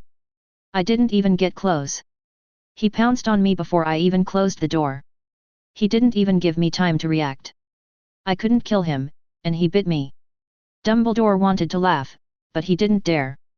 Snape is not only a master of potions, but also an all-rounder. He invented a lot of magic when he was a student, and most of them were curses and dark magic. If he tried his best, how could he be hurt by a three-headed dog? It was not only due to negligence, but also because Snape was anxious and afraid that Quirrell had succeeded, so he broke in without taking any protective measures. But, there could be other reasons. Dumbledore thought of how pitiful he looked when he went to check on the three-headed dog. Could it be that he had a stress reaction after being beaten? "Sev, it's actually like this." Dumbledore explained his guess. Snape's expression changed from 0.02, straight face. He was tricked by that little BD Tom again. Snape was so angry that he slammed the table. How can we allow him, a student, to not sleep well and go out for night activities every night? Dumbledore, I strongly suggest that you give him detention as a severe punishment. Old Deng didn't respond and changed the subject. Did you run into Quirrell there? Snape's attention was diverted, and he frowned. No, I happened to run into him going upstairs when I was going downstairs. We went to the bathroom together to meet McGonagall. He couldn't have gone to the 4th floor before me. Dumbledore nodded without thinking too much. It seems that this is a test by Quirrell. After discovering that the defense is tight, he will think of other ways. Snape thought so too. But the result of their guess was correct, but their reasoning process was wrong. Does Quirrell not want to come? He was numb from being stepped on and it took him a long time to get up. By the time he finally ran to the 2nd floor, Snape had already come down. How could he go any further? After reporting the situation, Chineapu dragged his injured leg back to the office. The fangs of the 3-headed dog of hell contain poison, which cannot be cured by ordinary healing magic. It is necessary to use potions to detoxify first and then heal the wound. Advertisement. Fortunately, all the materials are in the office and can be prepared tonight, otherwise it would be a lot of trouble if we delay it until the next day. Taking out the key and opening the door, Snape pushed the door open and walked in. Then he swung it, and the flame in the fireplace and the candles on the shelf all lit up, illuminating the entire room. Then Snape froze. He blinked hard and rubbed his eyes. Is this still his room? Why is it so empty? Usually the shelves are filled with bottles and jars, but today when I came in, 2 shelves were missing, and the remaining ones were half empty. Snape's expression changed from confusion to shock, then from shock to anger, and finally to the ultimate form, red temperature. How could he not understand that the Ligong office had been robbed? Under the great stimulation, the injury on Snape's leg seemed to have healed. He did not feel any pain at all and walked briskly back and forth in the room, counting what was lost. Snape was well aware of his own treasures, so he sorted them out quickly. His head was dizzy and he collapsed in the chair. Good news. The ingredients for cooking the antidote are still there, so it won't delay his detoxification. Bad news. Apart from the antidote and some common materials, he didn't have anything else left. The most precious ones were uprooted, and the less valuable ones were left with half or 1/3. Son thief, you are really good at taking things. Snape squeezed out those words from between his teeth. He clenched the armrests tightly with both hands, veins popping out. Quirrell, don't let me find your chicken feet, or I will make you pay back with interest. The others didn't even suspect anything, so Snape naturally put the blame on Quirrell. Apart from Quirrell, there are no suspicious people in this school. Even if it was students who stole, they only dared to steal the materials they needed, not like now, it was like they were here to purchase goods. In addition, when he was going downstairs, he bumped into Quirrell who was going upstairs. Her eyes were flustered and she avoided his scrutiny. Isn't this all right? I don't know whether Dumbledore will reimburse me for the loss. He shed blood for the school, and he spent money for the school. It took Snape a good half hour to recover from the loss and start brewing an antidote for himself. Tom was also making medicine. Deep in the Forbidden Forest, close to the territory of the moon-crazy beast. Tom set up a crucible and concentrated on processing the materials under the light of the oil lamp. He was careful in every step and strived for perfection. He also opened the 4th dimension to let Andaros watch the whole thing. These materials are not easy to get, and he will be sad for a long time if he wastes one. Tom originally wanted to practice with other potions and improve his skills before trying again, but Andros couldn't wait. Tom's body had to become stronger so that it could carry more magic power. He also passed on more bloody curses. Tom, unable to bear the annoyance, had to carry the pot to the Forbidden Forest to boil medicine at night. As for why we didn't go to the Room of Requirement, it was because the strengthening potion had special requirements and had to absorb the energy of moonlight and sunlight. Many advanced potions have such strange requirements, such as animagus transformation. The shapeshifter must first hold the mandrake leaf in his mouth for half a month, and then wait until the thunder. You can only try the first transformation on a rainy day. If you are unlucky, you may have to wait for a month or so. After 2 hours, Tom finally finished processing the materials. He wiped the sweat from his forehead and stood up to stretch his body. New problems arise. The strengthening potion needs to be boiled for 3 days and 3 nights. If it is left here, it is not safe even with the protection of trap magic. It is better to keep an eye on it. Andros was also in trouble. He forgot that Tom had to go to school tomorrow. Tom thought for a long time, and finally came up with a solution. He called out softly, "Kaka!" Bang! There was an explosion, and a house elf appeared in front of Tom and bowed deeply. Master Riddle. Advertisement. Chapter 64. Tom gave the important task of guarding the potion to Kaka. To be precise, it was handed over to the house elves. Kaka couldn't stay here to guard the potion for 24 hours, he had his own work to do. However, there are many house elves in Hogwarts. With Kaka's call, 5 or 6 elves appeared at once and discussed and allocated their time. For the elves in Hogwarts, the students here are actually their masters, so they will not refuse Tom's orders. Unless it is Dumbledore or another professor's order that overrides Tom's instructions. Tom was not worried about his secret being revealed. Dumbledore was not a god, so how could he ask so accurately? If he did that, it meant that he had been exposed. After getting the guarantee, Tom began to brew the potion under Endris's guidance. After completing the first stage, he left, leaving Kaka as the guard. The next day, the impact of the giant monster has not only not disappeared, but is also spreading. Because one of the parties involved came out to tell his story. When Tom arrived at the auditorium, many people were crowded together at the Gryffindor table. Ronald was surrounded in the middle, and he was talking eloquently about his experience last night. Tom only then realized that the plot had been changed, but not completely. Hermione returned to the common room safely without encountering any danger, but Harry and Ronald still had an indissoluble bond with the troll. Ronald's strengths were revealed at this time. He was basically on the brink of death last night, but today he not only returned to normal, but could also be brought up as a topic of conversation. Not everyone has this kind of psychological quality.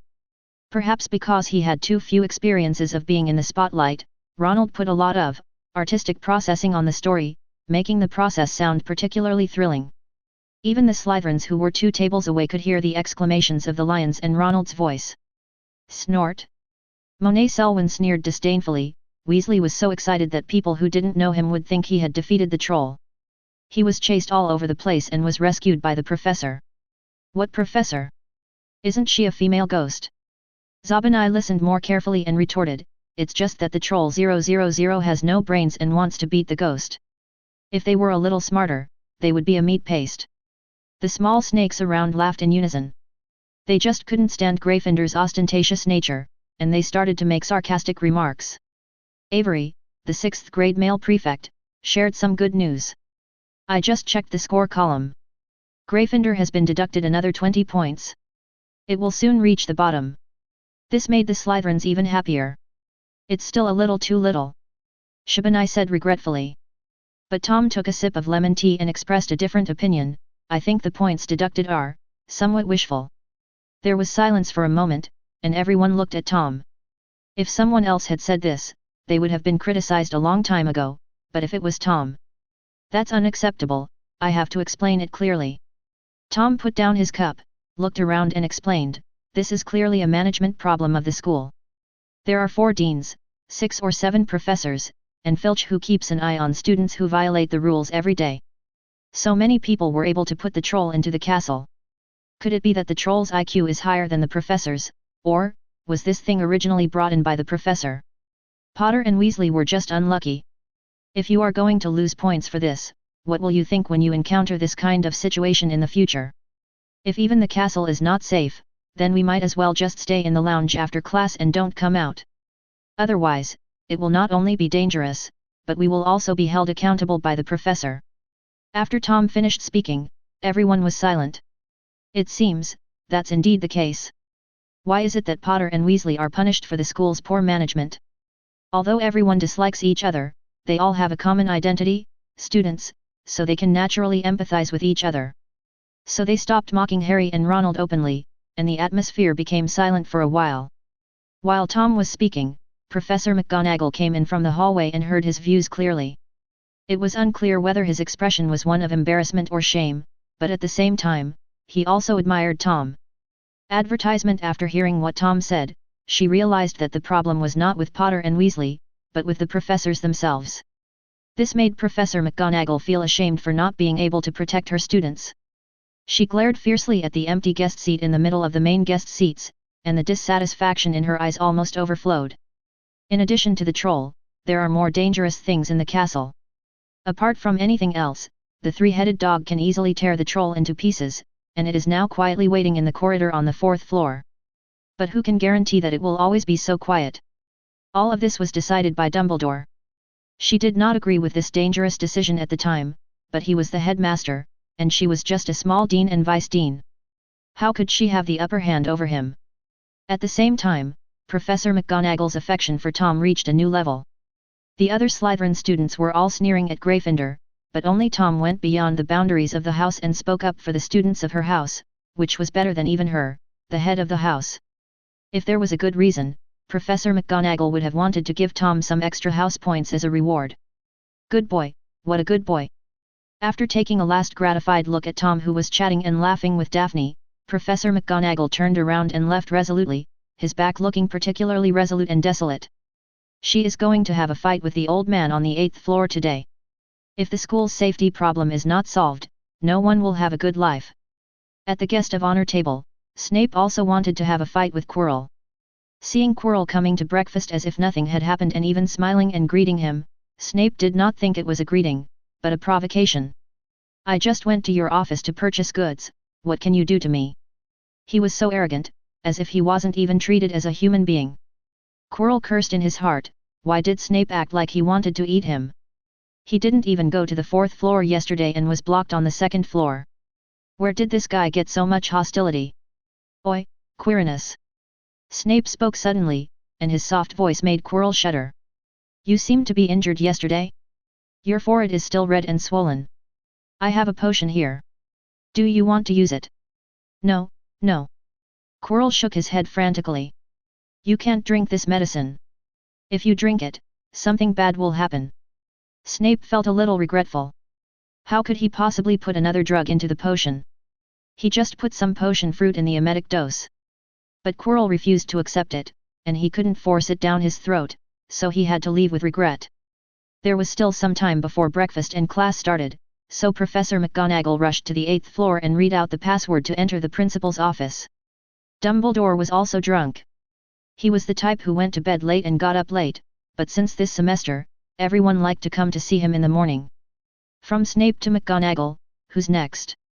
But since everyone was here, he couldn't leave, so Dumbledore could only rub his sleepy eyes and go downstairs. Minerva, is there something urgent going on so early in the morning? Dumbledore. Professor McGonagall had a serious expression and said directly without any polite words, I think the school's security is full of loopholes. Those things on the 4th floor must be moved away.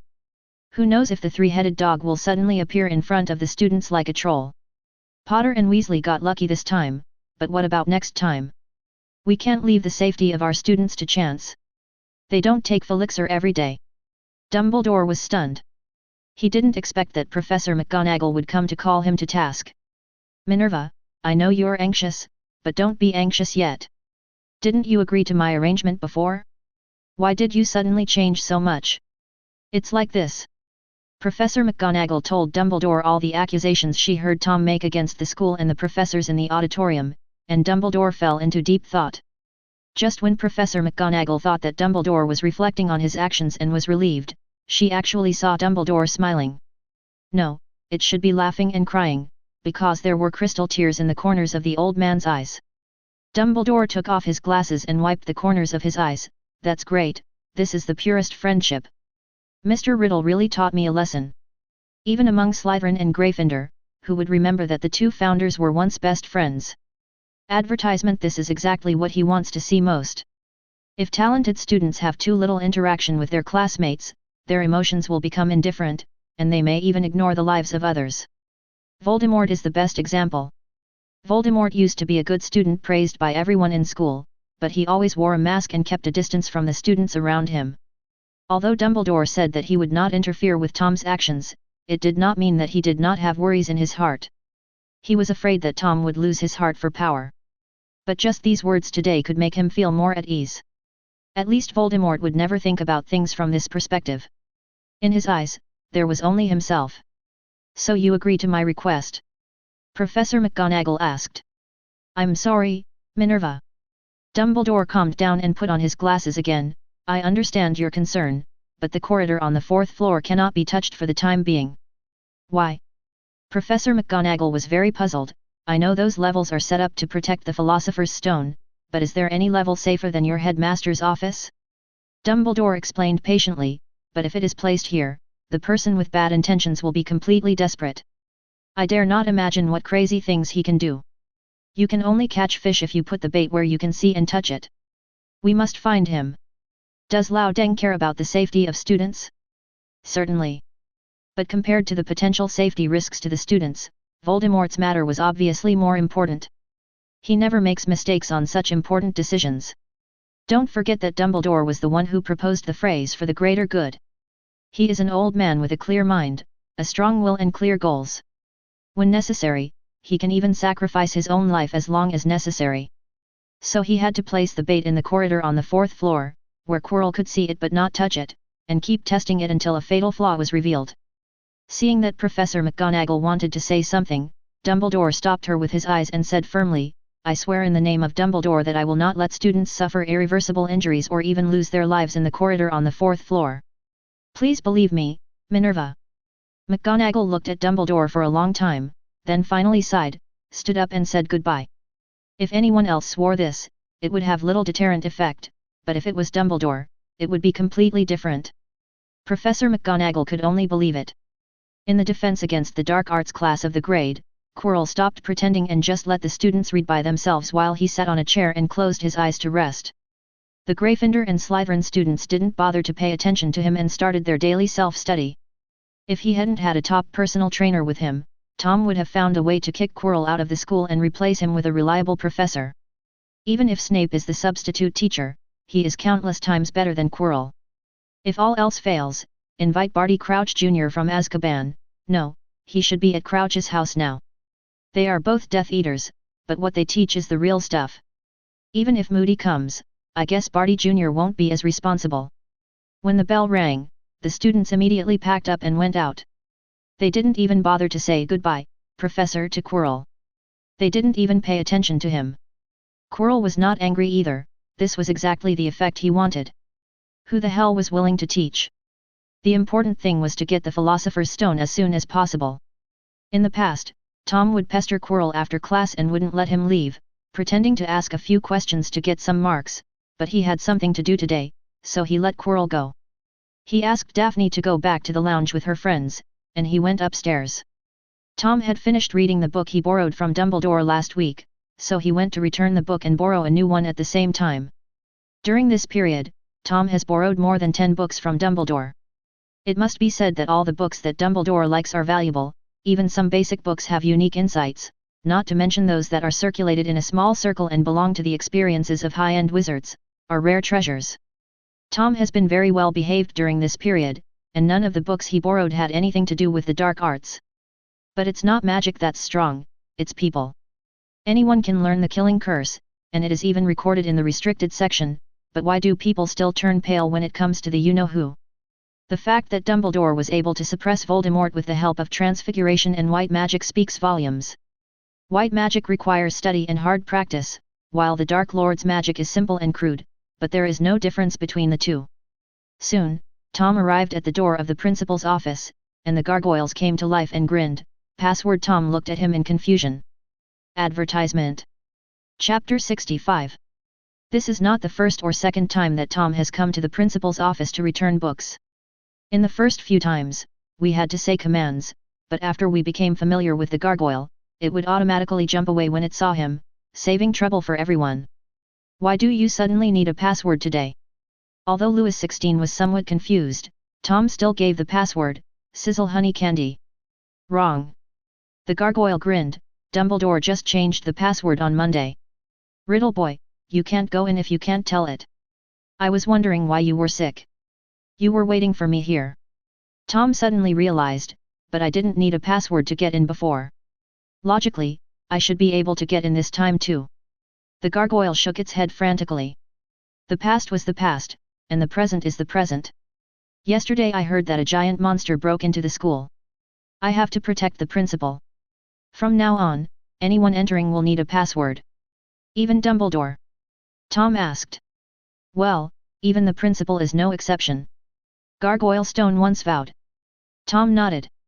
Remember what you said, or I will write about your failure to keep your word in Hogwarts, a history, so that all future wizards will know that the guards guarding the headmaster's office are not trustworthy. What a vicious boy, worthy of being a Slytherin. If the gargoyle had that function, he would be sweating profusely. If it were really remembered, his 1,000-year-old reputation would be ruined. I don't want to talk to you now. I want to guess the password. Tom talked the gargoyle back. Dumbledore's password is easy to guess. Just report all the desserts in Honeyduke's Candy Store 010 and you will definitely guess the correct one. Chocolate frog. BB every flavor beans. Lemon sherbet. Cream mint. Jelly slugs. The gargoyle statue moved reluctantly. If the password was correct, he had to let the person go. Even if it was Voldemort or Grindelwald who came, he had to open the door obediently and could not stop them. Tom glanced at it with a half-smile and went up the stairs. You little brat, you still want to tease him. Ravenclaw's intelligence isn't that great either. But Dumbledore really has a bad taste.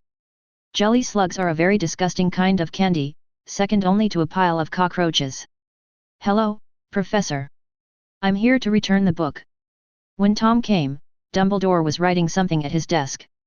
When he heard his greeting, he put down his quill, looked up and smiled. Mr. Riddle, you read too fast. You might have used up all my books before you graduate. Tom glanced at the vast collection of books on the bookshelf and shook his head. It's not enough at this rate. I still have to keep working hard. Dumbledore smiled helplessly. To be honest, I haven't read all the books here, because some of them are collections of past headmasters. Tom shrugged. I'll watch as much as I can. I have plenty of free time anyway. As he said this, Tom climbed up the ladder and put the 2 books back to their original place, then looked around and picked 2 more. The Nature of Magic, the Magic of Ancient Writings. Tom took the book and wanted to say goodbye to Dumbledore, but the old man kept him. Professor, is there anything else? Nothing. Dumbledore smiled warmly. I just want to apologize to you. Apologize? Tom thought about it carefully and asked cautiously, are you going to take back the money you lent me in advance? Other than this, he couldn't imagine anything else Dumbledore needed to apologize to him for. Advertisement Dumbledore, is he old after all? He can't keep up with the thinking of young people. When did Dumbledore fall to the point where he had to worry about even a few hundred galleons all the time, and he still had the shamelessness to ask for it back in advance? Mr. Riddle, you can use the money without worry. Dumbledore said, not knowing whether to laugh or cry, I'm apologizing for other things. I have received your criticism of the school this morning. I can guarantee the safety of the students in the school. Tom's brain worked quickly and he soon figured out what was going on. He actually noticed the appearance of Professor McGonagall in the morning, but he didn't take it seriously. It seemed that Professor McGonagall told Dumbledore what she said, which led to the current situation. Tom would feel relieved as long as he was not asked for money. Professor, of course I believe you. The appearance of the giant monster is just an accident. In the years that Dumbledore was the headmaster of Hogwarts, although there were many incidents, only Cedric died, and he died after being teleported away. So there is nothing wrong with him making this promise, and it doesn't count as setting a flag. Dumbledore smiled and nodded, and chatted with Tom for a while before letting him go. In the afternoon, after the herbology class, Tom went straight to the Forbidden Forest. In order to avoid unnecessary trouble, he cast a layer of disillusionment spell on himself in advance. But even so, when passing by Hagrid's cabin, the hound Yaya tied at the door was still barking at the air. Woof woof woof. Woof woof dot woof. The roar suddenly turned into a whimper because Tom looked over. Dogs are quite sensitive to danger, especially hounds. Just now, Yaya felt that if he continued to scream, he would probably end up in a dog meat hot pot. 014806017 Philo 1132303330 Yaya, what are you yelling about? Hagrid, who was working in the vegetable garden, heard the barking of a hound and hurried over to check what was going on, but there was no one in front of him, only Yaya holding his dog's head. Tom has entered the Forbidden Forest. The shortcomings of the disillusionment spell are quite obvious. Although it can use light to hide traces, it cannot cover up the smell. If you want to hide yourself better, you still have to use magic with corresponding functions. However, Tom has never seen any magic that can hide the smell. The magic world has always had an arrogant prejudice against magical creatures and does not bother to study any spells targeting them. Even with a freak like Newt, this kind of thinking is difficult to change. You should try to develop magic yourself, Andrus suddenly bubbled. Oh, me. Tom was stunned and stopped walking. He never thought about creating his own magic. It's not that he has no ambition, but he feels that creating his own magic is not something he can access at this stage, or, it's unnecessary. It won't be too late to study it after he has gone further on the path of magic. Understanding Tom's idea, Andrus in the space laughed and shook his head, answering Tom's doubts. Creating your own magic, or modifying existing magic to be more suitable for you is also a part of practice. Don't be too, what's the word, sell yourself short, Tom, you're really great. Not to mention compared to your peers, even compared to adult wizards you are an excellent wizard, so you are qualified to go further. In the process of creating and modifying magic, you will have new thoughts and better understand the nature of magic. I see. Tom nodded and wrote down the matter of his own creation. Andrus nodded in satisfaction. From the recognition level that had almost reached 90% without him noticing, it was clear that Andrus' words were not because Tom controlled everything about him, but were truly from the bottom of his heart. Look at what the 11-year-olds around Tom are doing. Not to mention 11 years old, even if you count the entire school, there are not many people who study as hard as he does. Children are at a stage where they are full of energy and very playful. After puberty, they become even more restless and will do anything. Just don't expect them to study. But Tom has never slacked off since the first day they met until now. He not only studies outside, but also uses the study space as mentioned above every night without fail. With this kind of perseverance, even a fool can achieve something. Others have been playing for 7 years, while Tom has been studying for 7 years. After graduation, he will be troubled by the trivialities of life again, and the gap will only get bigger and bigger. Andrus was proud to have trained such a disciple. In fact, Andrus didn't know that Tom was able to persist in high-intensity learning. On the one hand, it was because his adult thinking and grasp of the future made him understand the importance of strength. On the other hand, it was actually the credit of the system. Although the system does not display specific proficiency, it does have credits. An increase in credits means that he has really learned something instead of just wasting time, which is equivalent to visualizing his progress. Every time he saw the credits increase, Tom became full of energy and wished he could work for a few more hours. Advertisement thus, a wonderful misunderstanding was created, but it was not a problem. On the contrary, it helped to cultivate recognition. When it reached 100, another talent could be drawn. Arriving at the place where the potion was brewed last night, Tom saw from a distance a house elf staring at the crucible in a daze. Tom thought for a moment and called out his name tentatively, Andu. The elf jumped up suddenly, turned around and bowed to Tom, Master Riddle, Andu is not lazy, Andu is not in a daze. Tom looked at the color of the potion in the crucible and confirmed that everything was on track. He smiled and nodded to the elf, well, I know, the potion is in very good condition, thank you for your hard work. It's not hard, Master Riddle is so kind. Just a polite word of comfort could make the house elves so terrified.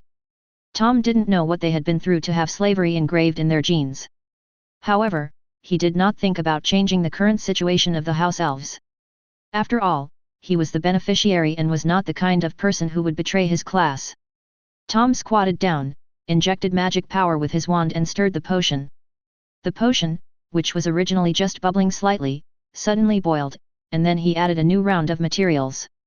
Under the sunlight, the potion now appears an alluring purple-red color. When it is added to the heart of the fire dragon at the last moment of the 3 days, it will completely turn blood red. That's what Andrus said, anyway. After observing for a while, he told Anne to watch carefully and left. In the next 2 days, the Forbidden Forest almost became Tom's second rest room. He would come to take a look when he got up in the morning, during his lunch break, and in the evening after his night tour. He actually didn't know how effective the potion recommended by Andrus was, but during this brewing process, he gained a lot of experience in potions, but also had more doubts. In the past, he would have definitely gone to Snape to answer his questions, but he wasn't in the mood to do so recently. The headmaster of Snake House seemed to have entered menopause. His temper became more gloomy and irritable, and it affected not only Harry and the first-year Gryffindors, but almost everyone except the Slytherin students fell into his hunting range. Not only the students, but even the professors were confused, not knowing who had angered Snape again. Only Tom and Dumbledore knew why. Dumbledore, it was because Snape came to him to claim reimbursement for what he knew without approval. As for Tom, he did it all by himself, how could he not know? But according to Tom's observation, Snape did not doubt anyone else at all, and just stared at Quirrell. As a result, Quirrell didn't even dare to come to the auditorium recently except for classes, for fear of running into Snape. Finally, it's Saturday. The first Quidditch match of the year is about to begin. There is a saying in the Muggle world that sports are war in peacetime. At Hogwarts, Quidditch is actually more like a war between the four houses.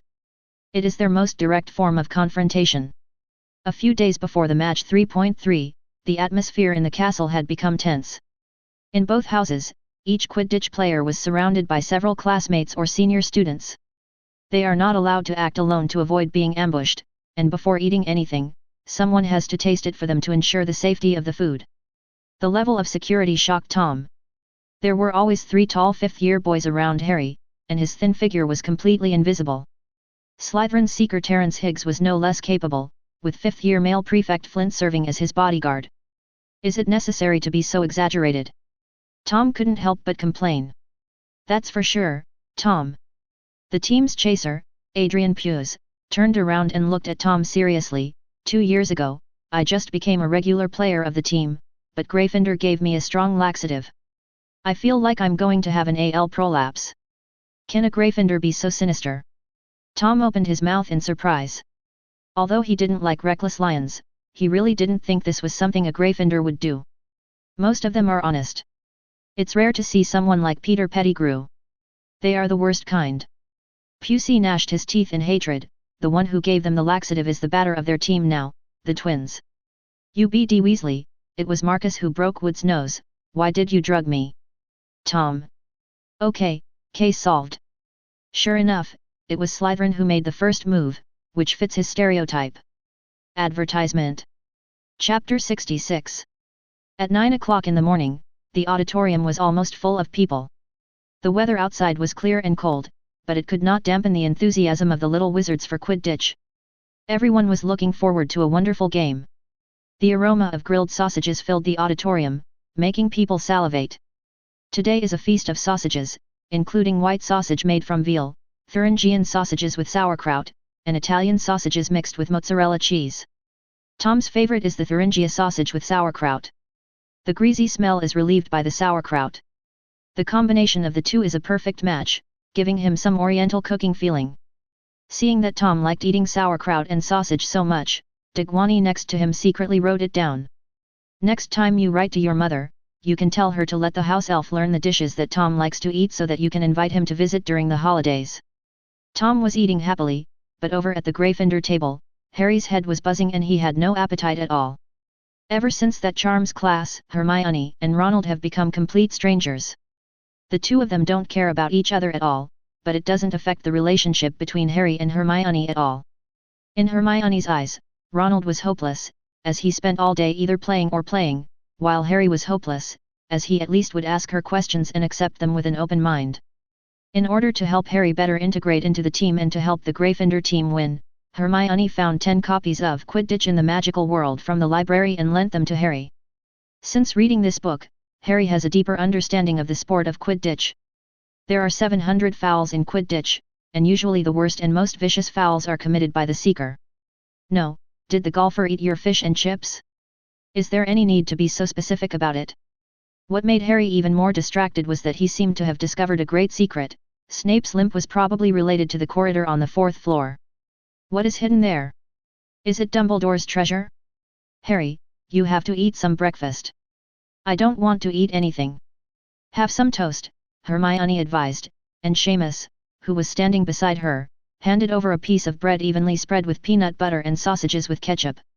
The longest Quidditch match lasts 3 months, and the longest game at Hogwarts lasts several days. If you don't eat something, you might starve to death on the field. Harry picked up the bread and started to eat it. At 10:30, all the teachers and students in the school seemed to have arrived at the Quidditch field. Tom followed Daphne to the highest point of the audience seats, where the view was the best and they could see the entire game clearly. Directly across from them was the Gryffindor audience. Neville and Seamus were holding up a bed sheet with the words "Potter will win" written on it. The paint on the sheet was flashing different colors, and other props for cheering were also held up. Slytherin was not to be outdone, with banners and magic patterns flying everywhere. For a moment, the stadium became a place for the two academies to battle. Daphne was indifferent to Quidditch, and only regarded it as a pastime when she was bored, not an avid fan. However, the little witches still have a strong sense of collective honor. She prepared a huge banner and asked Tom to help send it into the sky using magic. The banner was 20 meters long and 4 meters wide, with a long green snake surrounding it and the words Slytherin Champion written in the middle. Tom thought about it and decided to join in the fun. He took out his wand and shot a beam of light at the banner. Suddenly, the embroidered snake twisted as if it came alive. The huge snake head even broke through the restrictions of the banner and became a three-dimensional existence, hissing in the direction of Gryffindor. Gryffindor had not responded yet, and it was obvious that no one could do this. For a moment, Slytherin's morale soared. At exactly 11 o'clock, players from both teams walked out of the player tunnel on time. Amid the uproar, Madame Hooch blew her silver whistle, and 15 broomsticks, including hers, took off into the air. The quaffle was immediately snatched up by Gryffindor's Angeline Johnson, a very good chaser and very attractive girl. Jordan. Professor McGonagall was becoming popular right after the game started. "I'm sorry, Professor." The narrator is Lee Jordan, a third-year Gryffindor student. As good brothers of the Weasley twins, their commentary stance is naturally biased. Johnson ran all the way and passed the ball, Spinnet caught it very steadily. She is a talent discovered by Captain Wood and just became an official player this year. Oops, Flint used a very rude move to get the quaffle. Is he going to score? Ha ha ha, no. Advertisement. There was a thrilling attack and defense transition right at the start of the game, which made the audience very excited. To put it simply, Quidditch is a game with 3 balls, the quaffle is used to score points, the bludger is used to hit people, and the golden snitch is used to end the game. Seekers have little to do with the game other than avoiding bludgers. Harry and Slytherin seeker Terence Higgs flew much higher than the other team members, circling in the sky like 2 eagles, squinting their eyes to look for the trace of the golden snitch. Harry's performance surprised the Gryffindor students who had never seen him train. His flying proficiency was no less than Higgs's, and even more flexible. Lee Jordan naturally would not miss this opportunity to praise, "Potter is so flexible, it's hard to imagine that he has only been using the flying broom for 2 months. Look, his fake move shook off Higgs, it was really amazing." This is not only due to the strength of the players themselves, but also to the broom. Compared with the 7 stars sweeping, the braking and steering of the Light Wheel 2000 are undoubtedly on a higher level. This St. Jordan. The topic gradually went off track, and Professor McGonagall had to remind him again to bring his commentary back to the game. Puff. Tom, who was listening to the commentary as if it were rap, suddenly laughed out loud. Daphne, who was watching the game intently, heard it and looked back blankly. "Tom, what are you laughing at? Is this game funny?" Seeing Daphne's confused look, Tom found it even funnier and started to explain, "Do you know what a car is?" Daphne nodded. Although she had never made it or opened it, it was good to be made. Tom continued, "There is a group of people in the Muggle world who can remember every bit of car data, from horsepower to acceleration, from engines to tires, all kinds of parameters are clear in their minds. But the only problem is..." Tom spread his hands and smiled even more maliciously, "They can't afford it. I think Lee Keaton is quite like that kind of person. I admire their ability to talk so well even though they can't afford it." Daphne understood and fell on the boy's shoulder, giggling. Her laughter soon spread. Tom did not lower his voice, and the students around him all heard it. It spread at an alarming speed, and the entire Slytherin stand became a sea of joy. The commentary desk and the teacher's stand were just to their east, and G. Jordan looked over there in confusion. "Slytherin is only 10 points ahead, there's no need to smile so happily, right?" At this time, a student with a malicious heart shouted with a megaphone spell, "We admire you for being able to speak so clearly even though you can't afford a nimbus." Now the professors had strange expressions on their faces, wanting to laugh but feeling it was inappropriate. Lee Keaton blushed, but fortunately he was Nico and others couldn't see it. However, he was much more honest in the following commentary, but his bias was still very obvious. "Johnson has the quaffle back, and she's flying at full speed. Throw it." Bleach guessed wrong, great feint, Gryffindor scores. The cheers of the Gryffindors echoed in the cold air. Professor McGonagall clenched his fists tightly under the table, and shouted yes in his heart after Angelina Johnson scored a goal. Who could have imagined that Professor McGonagall, who was always serious and known for her strictness and fairness, was also an avid Quidditch fan? If she had not suffered serious injuries when she was young, she might have led the team to win the Quidditch Cup. Suddenly, there was a cry of surprise from the stands. The golden snitch appeared, flashing past Adrian Pugh's ear. Harry saw it first and immediately began to dive. Higgs also saw it and moved just as fast. But Harry's flying skills and speed were superior to his, and the gap between them gradually widened. At this moment, Marcus Flint rushed over and violently knocked Harry away, and the golden snitch disappeared. Gryffindor missed this good opportunity to end the game. Foul. Miss Hooch angrily rebuked Flint and awarded Gryffindor a free throw, which caused a burst of curses from the Gryffindor stands. But Flint didn't care, and even smiled provocatively at the Gryffindor stands. Now even more people are scolding him. This is such a despicable and obvious act of cheating. Lee Jordan gritted his teeth in hatred. Jordan. Professor McGonagall, I meant the foul. This is my last warning. Do it if you can. If you can't, go dig some watermelons. Okay. Lee Jordan calmed down. Gryffindor is temporarily behind by 40 points, it doesn't matter. Potter jokes that the golden snitch's sense of smell is sharper than Tiggs's. Advertisement. Suddenly, people in the stands noticed something unusual. Harry's broomstick kept tumbling and tumbling, and he could only barely hold on to keep from falling off. After a while, it stopped trembling violently again. Tom's eyes quickly looked towards the teacher's stand. Quirrell's lips were moving rapidly, and there was Snape as well. The two of them were like chanting a mantra, but neither noticed the other's movements. They used Harry's flying broom as a medium to fight each other in the air. How can this be possible? Tom was furious. Why don't you call him for such a fun thing? With his wand turned back in his hand and hidden in his sleeve, Tom also began to chant. But his target was not Harry's nimbus. A broomstick stuffed with Quirrell and Snape was already quite full, so he could change his target. Tom took aim at Luonmai's bludger. Controlling the movement of objects with his mind is his forte. Before he went to school and got a magic wand, he was very good at it, let alone now. Under Tom's control, the bludger became faster and there was a whistling sound as it flew through the air. George was startled and looked at the quaffle rushing towards him. He hit it hard with his bat. The powerful reaction force made his arm numb. Quirrell, who was sitting in the teacher's stand, didn't notice this at all. He had a grim smile on his face and his eyes were fixed on Harry's broom. Dumbledore is not here today, and if he gets Harry down from such a high height, he will definitely be smashed into a pulp. It is equivalent to revenge for the master. But soon, Quirrell's smile disappeared and his lips pursed as Snape's eyes swept over him. Quirrell's attention was on Snape and Harry's broom, and Snape's attention was on the broom and Quirrell. The two of them completely ignored the others. There are other balls. After being drawn among several batsmen, the bludger drew a strange arc. Tom's eyes lit up, and he silently increased his strength and began his final sprint.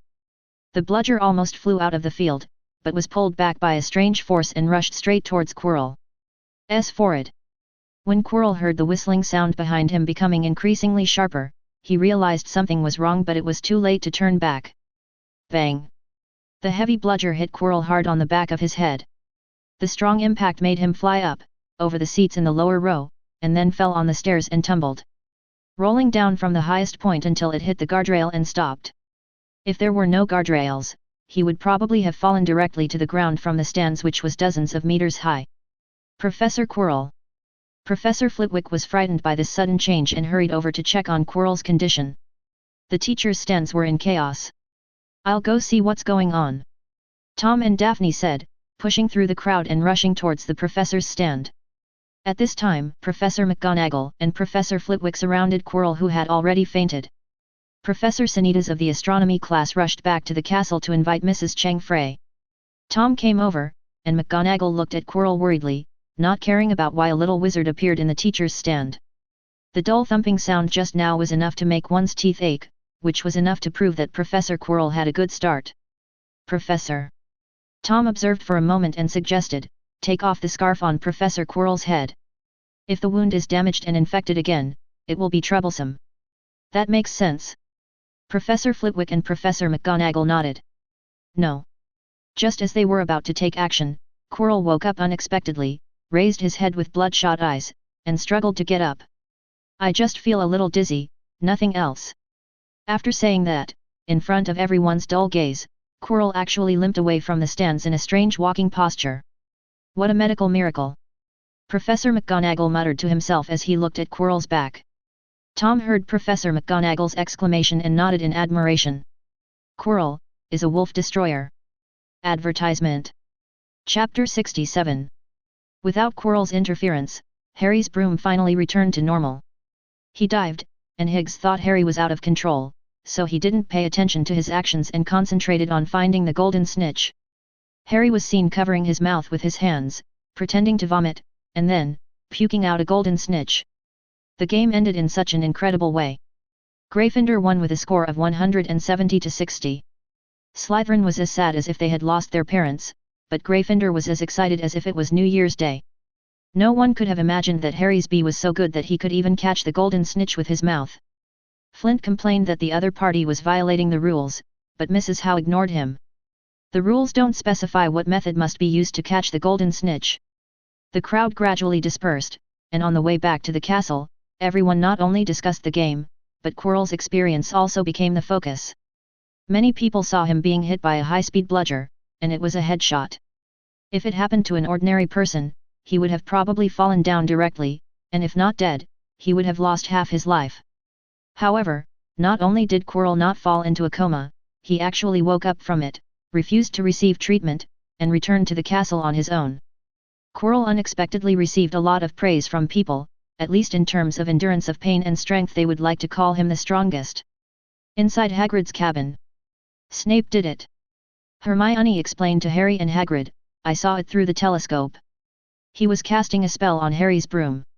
I wanted to stop him, but Professor Quirrell was hit by a ball halfway through. Snape stopped, and then Harry caught the snitch. After the game, Hermione originally wanted to find Tom and Daphne, but she couldn't resist Hagrid's enthusiastic invitation and followed him to the cabin, so that she could tell Harry what had happened. Nonsense! Hagrid didn't believe her words. Why would Snape do such a thing? I think he's trying to steal something from the 4th floor, Harry said suddenly. Hagrid was surprised. What did you say? No, do you know what's on the 4th floor? I don't know. Harry shook his head honestly, but at the Halloween dinner, Snape's foot was injured. I saw him limping down from upstairs. It is very likely that he was bitten by the 3-headed dog on the 4th floor. You also know Lu Wei. Hagrid was even more shocked. Fleway, what's the name of the 3-headed dog? Hermione noticed something. Ah, I bought it from a Greek, and I loaned it to Dumbledore to look after it. Hagrid paused in the middle of his speech, looked at Hermione, Ronald and Harry's shining eyes, and closed his mouth. I won't tell you. Snape is a professor at the school. Even if he hates James. James. Now it was Harry's turn to get excited. Hagrid, you mean my dad? Snape knew him. Hagrid waved his thick arms, and he found that he was leaking more and more things. That's the grudge of the previous generation. Listen, this has nothing to do with you. Forget about Lu Wei, forget what it is guarding. That's Dumbledore and Nicholas Flamel. Ah, Nicholas Flamel. Another new NPC joined, and Hermione quickly took note of it. Bang! Hagrid slapped himself in the face and drove everyone out. Forbidden Forest. The preparation of the potion had reached the final stage, so Tom asked Kaka to go back and he would just keep an eye on it. After adding the fire dragon's heart, the potion began to boil, emitting a terrifyingly high temperature, and a large amount of white cold air rose upwards. Tom released a weak wind, blowing away the white mist while trying not to affect the potion. After waiting for about half an hour, the crucible of potion slowly became half empty, and its color turned into the blood red that Andrus had described. The slightly viscous liquid is crystal clear, like a flowing liquid gem. Andrus, are you sure this thing is okay? Tom asked cautiously. This was an imported potion, so he had to be careful. Andrus also took a closer look and replied, the color is fine, but does the smell have a faint pungent smell and flavor? Tom nodded. That was indeed the case. Then you are not wrong, drink it boldly. Since Andrus said so, Tom had no worries and took out the scale to start dividing the potion. Advertisement: the standard measurement of each portion is 5 ounces, which is about 140 grams. This pot produces 7 portions, enough for Tom to use 7 times. After dividing it, he drank the bottle without hesitation. The sticky liquid got stuck in Tom's throat and couldn't slide down. Tom swallowed several times before the potion went into his stomach. His eyebrows were almost squeezed into a ball, and he felt like he had drunk a ball of blood that had been coagulated for a long time. Before he could complain to Andress, the drug had already taken effect. It was like a volcano erupted from his stomach, and then the heat spread throughout his body. Tom's face turned red and white steam began to emerge from his body. Even though the temperature was close to 0 degrees, he felt like he had entered a sauna. He quickly went into physical action and released Andress. "Aren't there matching moves? Teach me quickly." Andress didn't waste any words, fearing that the effect of the medicine would be wasted, and he made one strange pose after another. These movements have no effect when performed alone, but when combined with strengthening potions, they can quickly allow various parts of the body to absorb the medicinal power. Although human wizards can surpass dragons, people like Dumbledore and Voldemort never take magical animals like dragons and sphinxes seriously. However, the strength of an individual does not mean that the life essence of a powerful wizard surpasses these higher magical creatures. They are still human, just smarter, and have a deeper understanding of magic.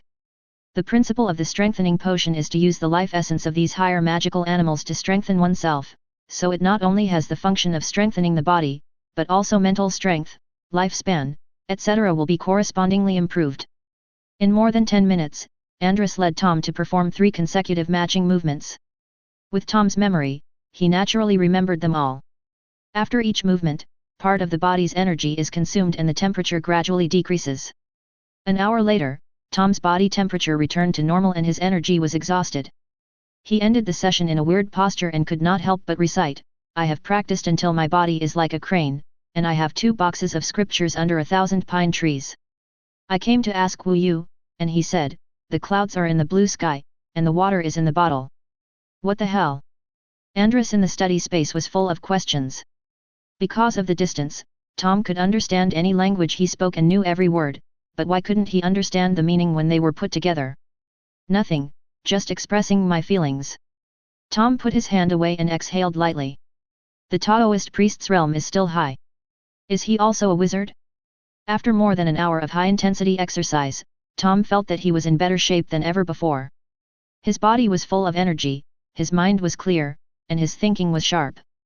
As for magic, shattered into pieces. With a lightning-fast flick of his wrist, a beam of light shot onto the tree, which instantly broke into countless pieces and fell to the ground. "I feel like my attacks are stronger," Tom said. Andress was not surprised by this. This is an inevitable result. The mental state is different, and the aura of the spell will be very different. Now that your physical fitness has improved a lot, your magic power will grow faster and faster. You can try to learn some large-scale magic.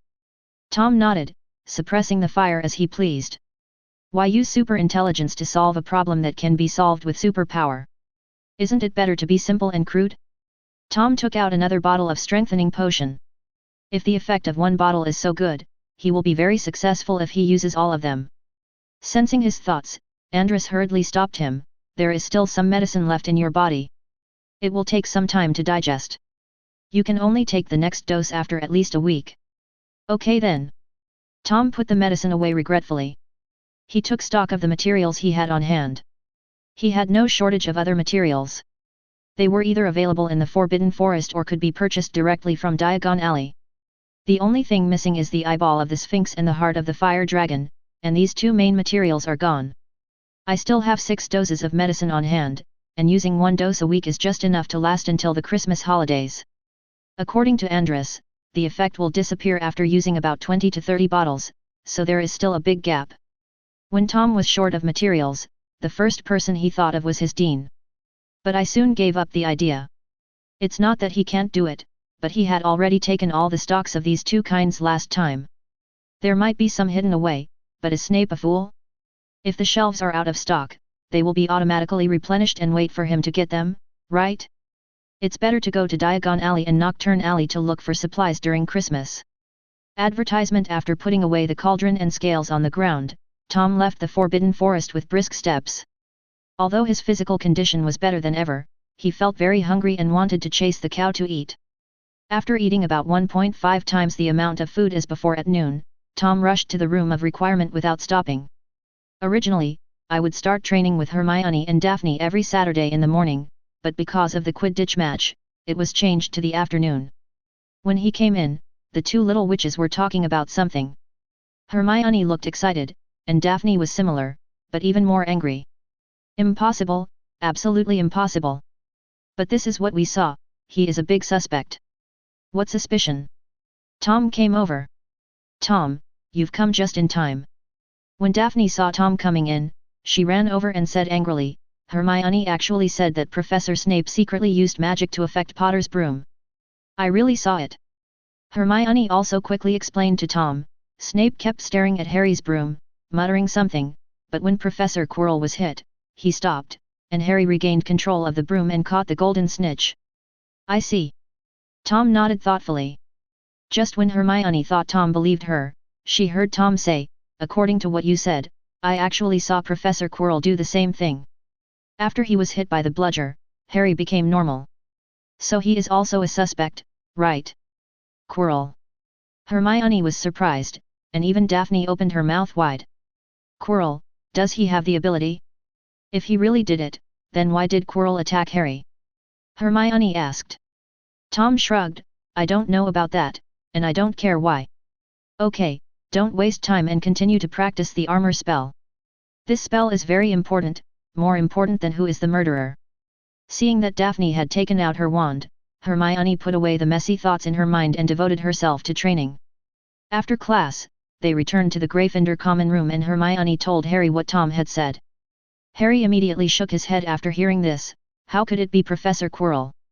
Although Professor Quirrell is incompetent, but he has no grudge against me and has no reason to harm me. After that, Harry comforted Hermione, I understand Tom's thoughts. After all, no one would think that their dean is a bad person. Rather than who wants to harm me, I'm more worried about the thing on the 4th floor. By the way, Hermione, do you know who Nicholas Flamel is? Harry's curiosity reached its peak. What kind of treasure could Dumbledore keep so carefully? Hermione also frowned. There was no mention of Nicholas Flamel in any of the books she had read. Nicholas Flamel? I know. The next day in the atrium, Tom heard Hermione's question and answered straightforwardly, he is a milestone figure in the field of alchemy. He also developed the first dragon blood with Dumbledore. 13 uses, the greatest achievement is to refine the Philosopher's Stone, which can be used to make elixirs and gold. This year he is over 660 years old. Elixir of life. Hermione and Daphne were both shocked. Actually, this statement is not quite accurate. Tom added, immortality is indeed achieved, but the function of immortality is a little lacking. In more than 600 years, Nicholas Flamel and his wife have long been old and unrecognizable. It's possible that they would break their bones. Oh. Daphne immediately lost interest. No matter how old a woman is, her first concern is her appearance. If she could live forever and stay at her most beautiful, Daphne would definitely be tempted. But now she feels that it would be better for her to die if she continues to live as an old lady. It is simply torture. Seeing Daphne's behavior, Hermione reminded her, the ability to create gold is also very powerful. With the Philosopher's Stone, you will never be short of money. Daphne was not interested. Gold, that thing is not that precious. I have several gold mines at home, so I will not be short of gold. Deuterium. Tom felt that his stomach had suffered another heavy blow. He could no longer bear spicy food and could only eat soft rice. Suddenly, Daphne thought of something and stood up suddenly, scaring Hermione. Daphne ignored her and just grabbed Tom's shoulders and asked anxiously, since it can make people live forever, can the Philosopher's Stone cure diseases? Advertisement. Chapter 68. Can the Philosopher's Stone heal diseases? The answer is yes, otherwise Voldemort would not risk his life and come to Hogwarts to steal the treasure in such a weak state. But just as there is no medicine that can cure all diseases in the world, the Philosopher's Stone is not as magical as the legend says. Tom had never seen Daphne like this before. She was anxious and eager, but also afraid that the answer she got would disappoint her and she was afraid to face it. Rarely, Tom became cautious in his words and held the girl's hand in front of Hermione. Daphne, the essence of alchemy is equal exchange. The Philosopher's Stone is a large concentration of magic power. It can make people immortal, which means it can convert magic power into vitality. Some diseases can be cured by replenishing vitality, but some diseases cannot be cured. Instead, vitality will become nutrients for pathogens and aggravate the condition. Tom spoke softly, looking at Daphne, who was gradually calming down. I guess you are asking this question on behalf of your sister, right? Yeah. Daphne also nodded. So we need to analyze each case specifically. I still don't know the specific situation of your sister, so how can I make you a promise irresponsibly? Can you tell me about her situation? The more I know, the better I can help you find a solution. Hermione also looked at Daphne. She had been holding her breath and keeping quiet since just now. Hermione never knew that Daphne had a sick sister. Daphne was silent for a long time, as if she was hesitating whether to speak out. Finally, she took a deep breath and made up her mind. Actually, Astoria's condition isn't really an illness, it's a curse. Curse? Hermione screamed. Daphne, someone put a curse on you? This is too cruel. Daphne is 11 years old this year, and her sister is at most 10 years old. Is there really someone so vicious as to murder a 10-year-old girl? Voldemort, yes, I am still 9 years younger for things like this. I won't let go of even a 1-year-old child. Facing Hermione's shock, Daphne shook her head. This curse is not directed at Daphne, but at the Greengrass family. More than 20,033 of my ancestors have died from this curse. I have an aunt who died before I was born, and she was also cursed. Astoria has been sickly since she was a child. No matter how much nutrition she takes, she is still so thin that a gust of wind can blow her down. I don't know the specific circumstances. My mother must know, but she didn't tell me. Daphne finished speaking in one breath and sighed heavily. Tom and Hermione were also silent, not knowing how to start. Words of comfort were of no use. Only when Astoria's problem was completely resolved could Daphne's depression disappear. Hermione suddenly stood up, and Tom and Daphne looked at him in confusion. I'm going to the library. Maybe there are records of related magic there. Daphne was touched by Hermione's behavior. Apart from liking to snatch Tom from her, Hermione was a good friend in other aspects. But she still pulled Hermione to sit down again. Silly Hermione, this is a curse that can be passed down for many generations. It is definitely the most powerful dark magic. Even if the school has relevant records, they must be in the restricted area. How could you find it in the ordinary area? When Hermione thought about it, she realized that this was indeed the case, and the momentum she had just built up immediately dissipated. Sorry, Daphne. You don't have to apologize. I will find a way to heal Astoria. Astoria is quite pitiful, but there shouldn't be any problems recently. Tom spoke at this time, attracting the attention of the two. Our main task now is to study. Only when we are strong enough can we be more confident in doing what we want. Daphne and Hermione both nodded. Seeing how motivated they were, Tom added another class today. After the two finished their training, Tom stayed alone in the room of requirement to think. Originally he had no intention of getting involved in the matter of the Philosopher's Stone. After all, Dumbledore was basically watching the whole process. If he wanted to snatch the treasure just after entering the first year, there would be a lot of trouble in the future. But Daphne's guess made Tom waver in his thoughts. What if the Philosopher's Stone can help Astoria? He has been cultivating their relationship since the beginning of the school year, so it is impossible for him to be indifferent to Daphne's affairs. She is his future girlfriend, and Astoria is his future sister-in-law. Half of the sister-in-law's butt belongs to his brother-in-law, so round it off. Advertisement: the whole butt belongs to my brother-in-law. Could he not help solve the problem? Entering the study space, Tom told Andres everything. After listening to this, Andres frowned deeply. What a vicious curse. I know something about curses, but for one curse to last this long. I'm sorry, Tom. I can't guarantee anything without seeing the person in person, but it's likely that I can't do anything about it. As for the Philosopher's Stone you mentioned, you can give it a try, or just go find Nicholas Flamel directly. Damn it, I've never heard of an alchemist who has lived for more than 600 years. Mentioning Nicholas Flamel, Andres was also amazed. In his time, alchemy had not yet become a system. Only those with low talent for magic would study such inferior tricks. But the fact that he was able to create the Philosopher's Stone was enough to prove that Nicholas Flamel was fundamentally different from the fraudulent alchemists he knew. That makes sense. Tom's eyes lit up, and he suddenly realized that he was being too stubborn.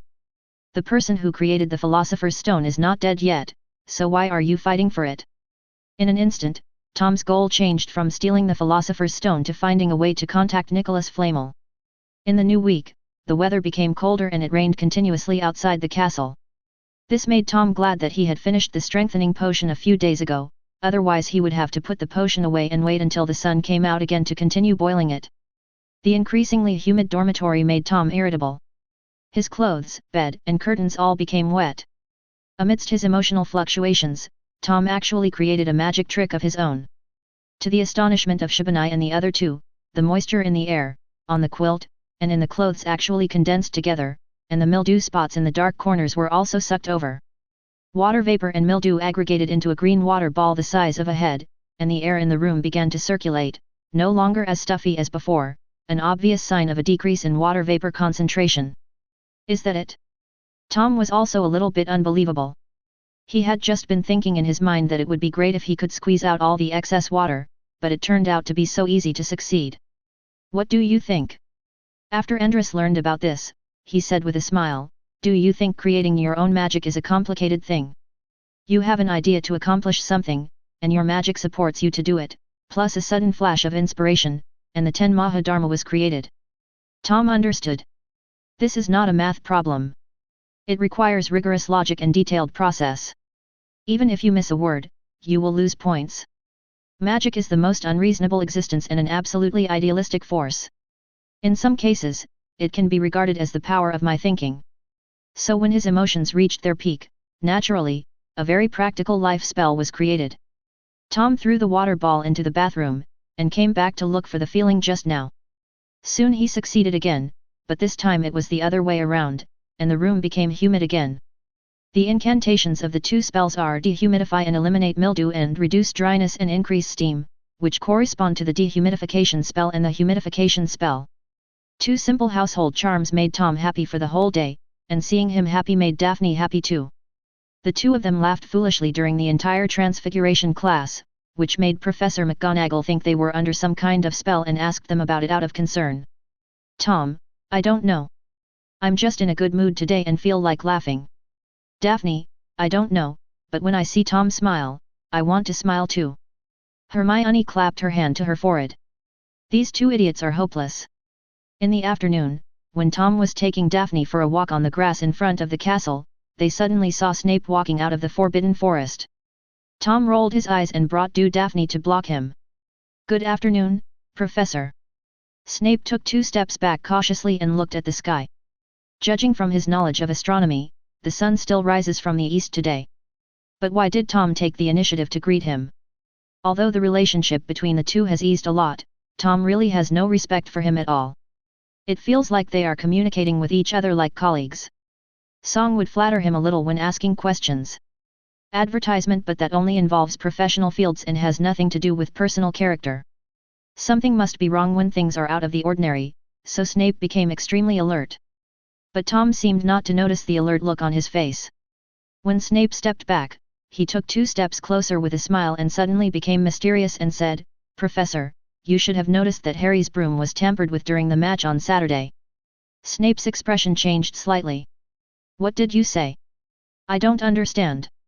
Tom ignored him and continued, I heard. Harry thought you were the one who wanted to hurt him. Someone saw you staring at the Nimbus 2000 and muttering something. If Professor Quirrell's injury hadn't affected you, Harry would have been smashed into a pulp. Snape almost vomited blood. He worked so hard to resist Quirrell's curse, but how come he was regarded as the murderer in the end? It's unfair. Nonsense. Snape growled. Snape felt even more guilty than a squib accused of killing Dumbledore with the killing curse. An idiot who doesn't even know who his enemy is just making random guesses. Who said that? Tell me and I'll deduct his points. Snape was really anxious, and he wanted to throw Harry into the detention room for 10 days or half a month right now. I don't know which Weasley in the same grade said that.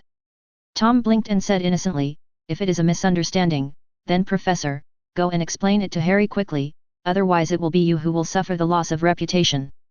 I explained to him. Snape was so angry that he laughed. No, it's not a misunderstanding now. Potter is right. I really want to kill him and Weasley, okay, very good, very good. After saying that, Snape strode past the 2 men and walked towards the castle aggressively. Daphne was completely confused by Tom's actions. Tom, do you think Potter's performance in potions class is not bad enough? Don't you have a good relationship with him? Don't worry. Tom waved his hand. Even if Professor Snape is mad to death, he won't do anything to Harry. At most he will torture him. My main target is Ronald. I haven't settled the score with him for saying Hermione has no friends last time. I see. Daphne suddenly realized. Arrive on Tuesday, Snape saw his chance for revenge. When he stepped into the Defense Against the Dark Arts classroom, the Gryffindor students seemed to be strangled by the neck and could not make a sound. Professor Quirrell injured his brain during the game, but it doesn't matter to him. The winged demons would sigh when they saw his brain. Snape said a cold joke, but their knowledge reserves at this level do not support their understanding of such profound concepts. Only Hermione's face turned red. The winged demon is a 5x dangerous magical creature that feeds on human brains. Doesn't Snape mean that Quirrell has no brains? The important thing is that he suffered severe bruises and multiple fractures when he fell down the stairs, and he refused to accept treatment from Madame Pomfrey, so, you have been here for the past 2 weeks. I will be teaching your Defense Against the Dark Arts class. Harry looked grim. One doesn't know how to cherish until one loses something. He would rather Quirrell come back and let them recite the text and do reading comprehension than see Snape again. Potter. Snape said lazily, as if he was teasing a pet at home, tell me, if I want to drive away a group of ghouls, what spell is most suitable? Sure enough, familiar recipe, familiar process. Harry stood up numbly, Professor, I don't know. I know you don't. The Slytherin students burst into laughter, and Malfoy's neck turned red with laughter. When the laughter gradually died down, Snape looked at Harry with amusement, I just want you to understand that it's not just you need to work hard to catch up with others in potions, and the same goes for Defense Against the Dark Arts. Such simple knowledge, even Weasley next to you can answer it with his eyes closed, and you actually said you don't know. Ronald gritted his teeth, wishing he could have a fight with Snape. But he didn't dare. Turn to page 59 and memorize the spell of the banishing spell. Don't wave your baseball bat around foolishly to drive away the ghouls. You are wizards, not savages. Harry subconsciously thought of the twins hitting the bludger. So, let me ask you a question, how many people does Snape want to scold? Advertisement. Chapter 69. It turned out that Harry's nightmare had just begun. The taunting before class was just the beginning. After introducing the characteristics and weaknesses of ghouls and asking the students to memorize the spell of the exorcism curse, Snape went out and brought in the teaching aids he had prepared, 2 ghouls. Although the name sounds scary, the ghoul's threat level is not high, only level 2x, and it sits at the same table with Bowtruckle and Pu Wrong. This creature is short in stature, has slimy black-green skin, exposed fangs, and sparse hair on its head. They live in dark, damp places, such as sewer pipes or attics, and feed on spiders and moths. Wizarding families did not kill all the ghouls, and even kept them for fun, treating the ghouls' cries as songs. Creatures of this level can be easily dealt with by using physical or magical means. Potter, come up and demonstrate it to everyone. Snape invited Harry to come up. Harry wasn't nervous at all, he felt he could handle this little thing. However, Harry forgot that Snape's main job was potions professor and a master of potions. He found these 2 zombies overnight and fed them some strength-building potions. Now they are full of energy and have nowhere to vent. After Snape lifted the petrification spell, the 2 ghouls rushed towards Harry with red eyes and kicked him in circles, directly kicking Harry stupidly. Is this still the little thing described in the book? Didn't they say they can't attack but can only hide? He didn't even have the chance to cast the spell. Tisk, it seems that our savior is not good at dealing with simple magical creatures. Never mind, I will teach you strength in the next class. The corners of Snape's mouth were harder to suppress than AK. Malfoy was so happy that he wished Snape could master the art of cloning and expel all other professors from the school. All of them would be Snape, so that he could watch Potter suffer misfortune every day.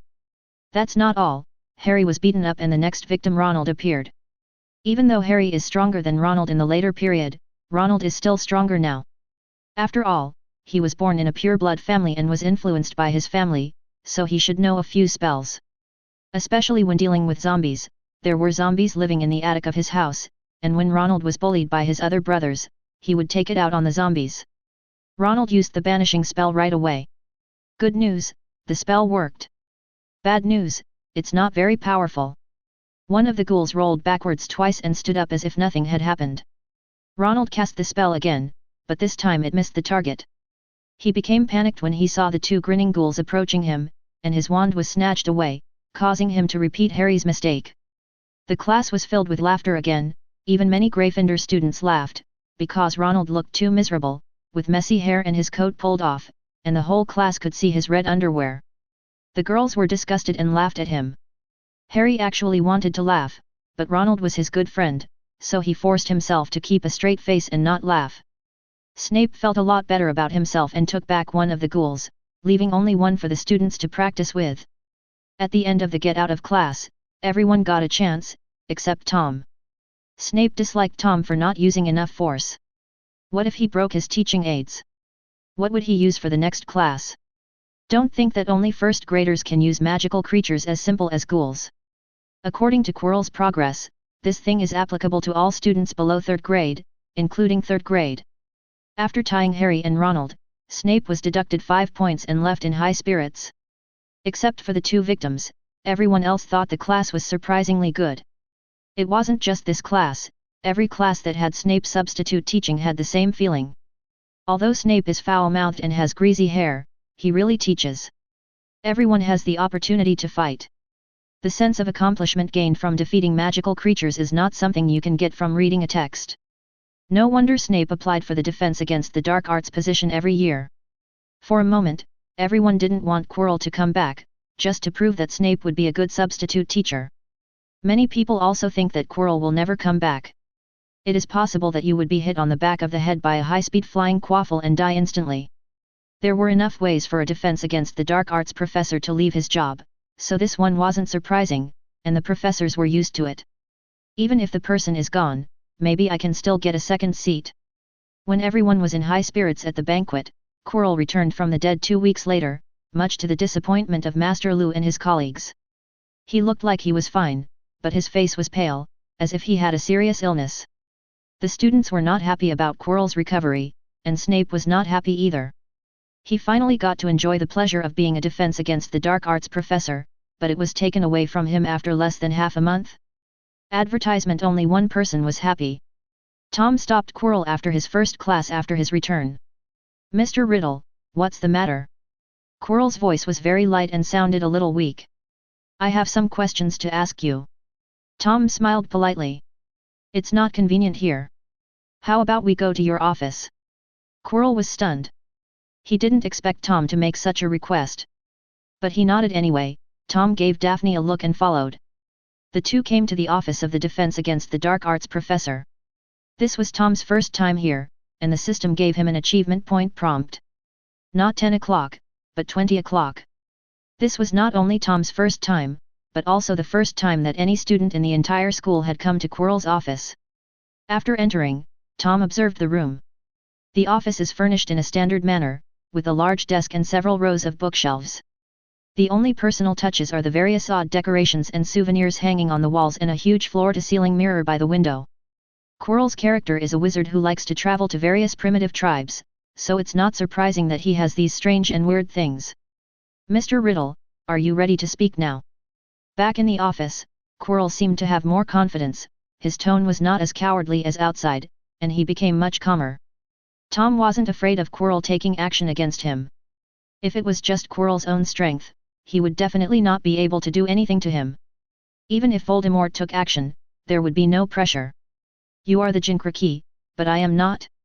Andrus burst out with all his strength, and now Tom is just a weakened version of the King of the Century for 1 minute. That's right, the duration of the physical practice has now exceeded 10 minutes, but Tom is still too young. Compared with ordinary wizards, his magic power is a lot, but it is only enough for Andrus to use for about 1 minute. Don't underestimate this minute. At least Andrus is confident that he can demolish half of Hogwarts. This is the reason why Tom dared to follow Quirrell to the office alone. "Professor." Tom moved a chair and sat opposite Quirrell. "How is the back of your head now?" Quirrell had murderous intent in his heart, but a touching expression appeared on his face. "Thank you very much for your concern, Mr. Riddle. I am fine now, just some minor injuries." "Then I'm relieved." Tom was also very happy.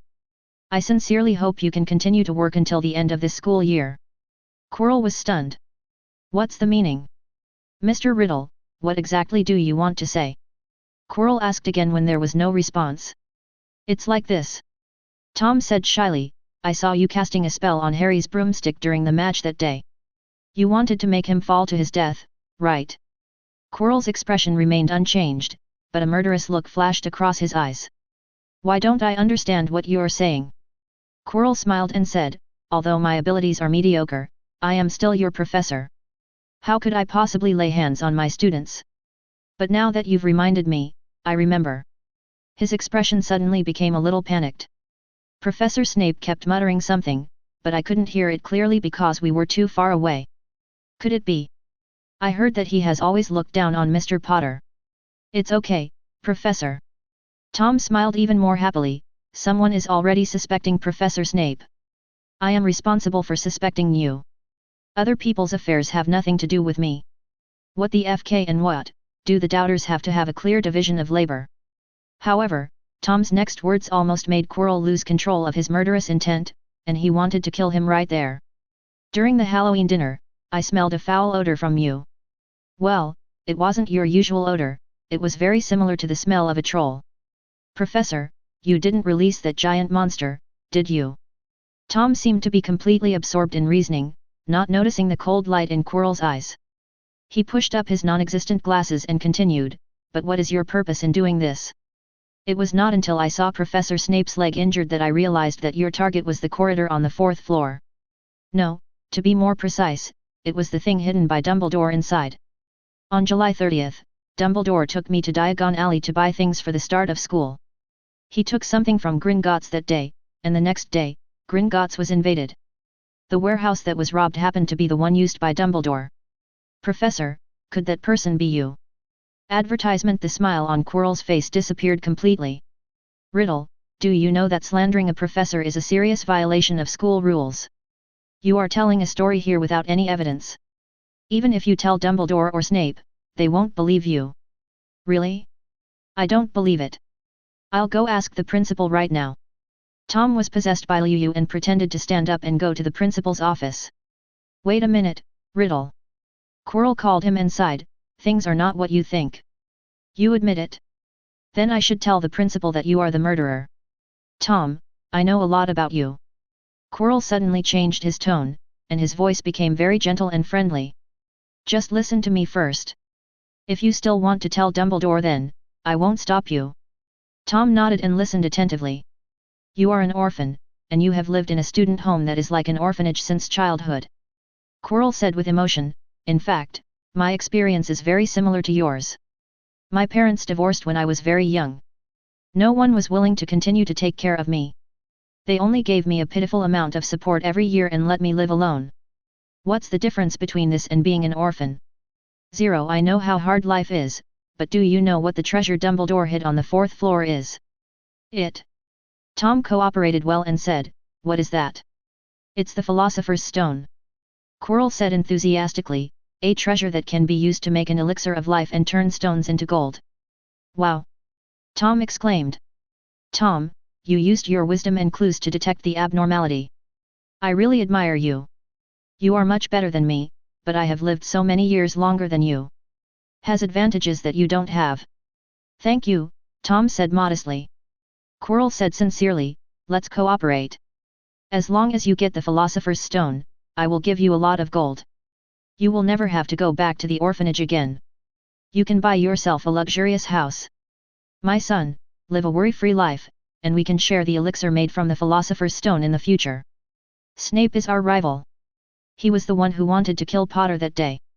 I was saving Potter and casting spells to counter Snape's dark magic. Think about Snape's character. If he got the Philosopher's Stone, would he share it with you? He wouldn't. He might even kill you to silence you. Tell Dumbledore. Let's not talk about whether he will take it seriously. Even if he believes you, I have a way to escape from Hogwarts. I dare not do anything to you here. I will definitely take revenge on you after I get out.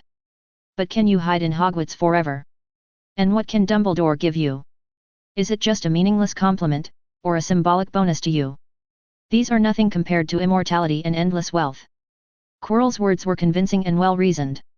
If it were another inexperienced student, he might have been tempted.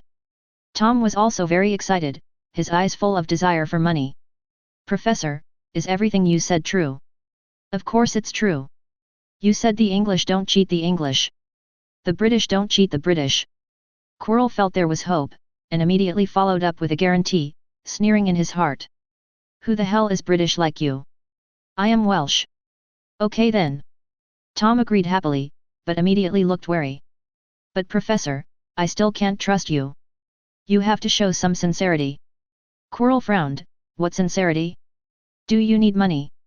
Tom waved his hand, perfectly portraying the image of an orphan who was afraid of poverty.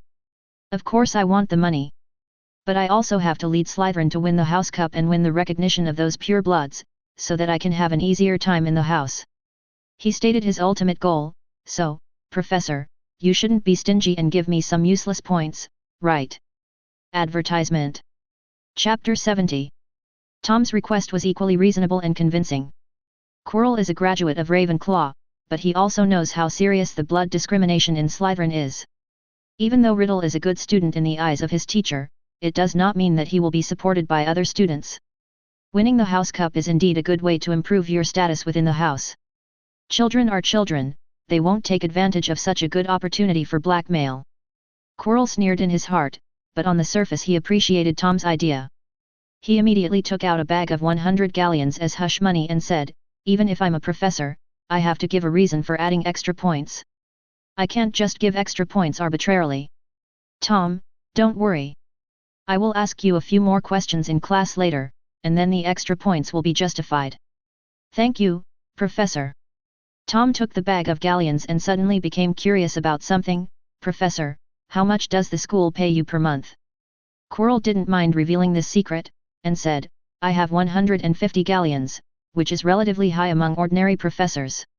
The dean has more than me, but not much more.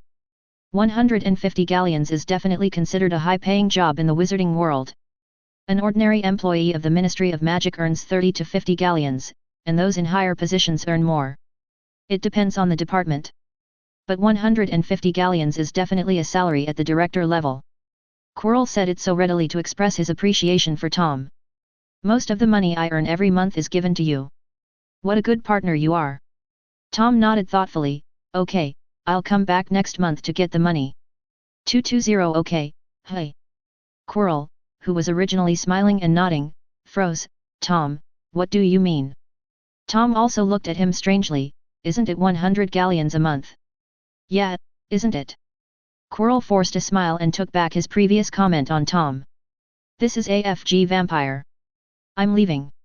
Tom waved his hand, and left Quirrell's office without taking a single cloud with him, only taking 100 galleons. The moment the door closed, Quirrell's face became as hideous as a demon. Let me out! Voldemort growled, and Quirrell hurriedly untied his turban and crawled in front of the floor-length mirror. On the back of his head was Voldemort's terrifying face, which was covered with bruises and scars.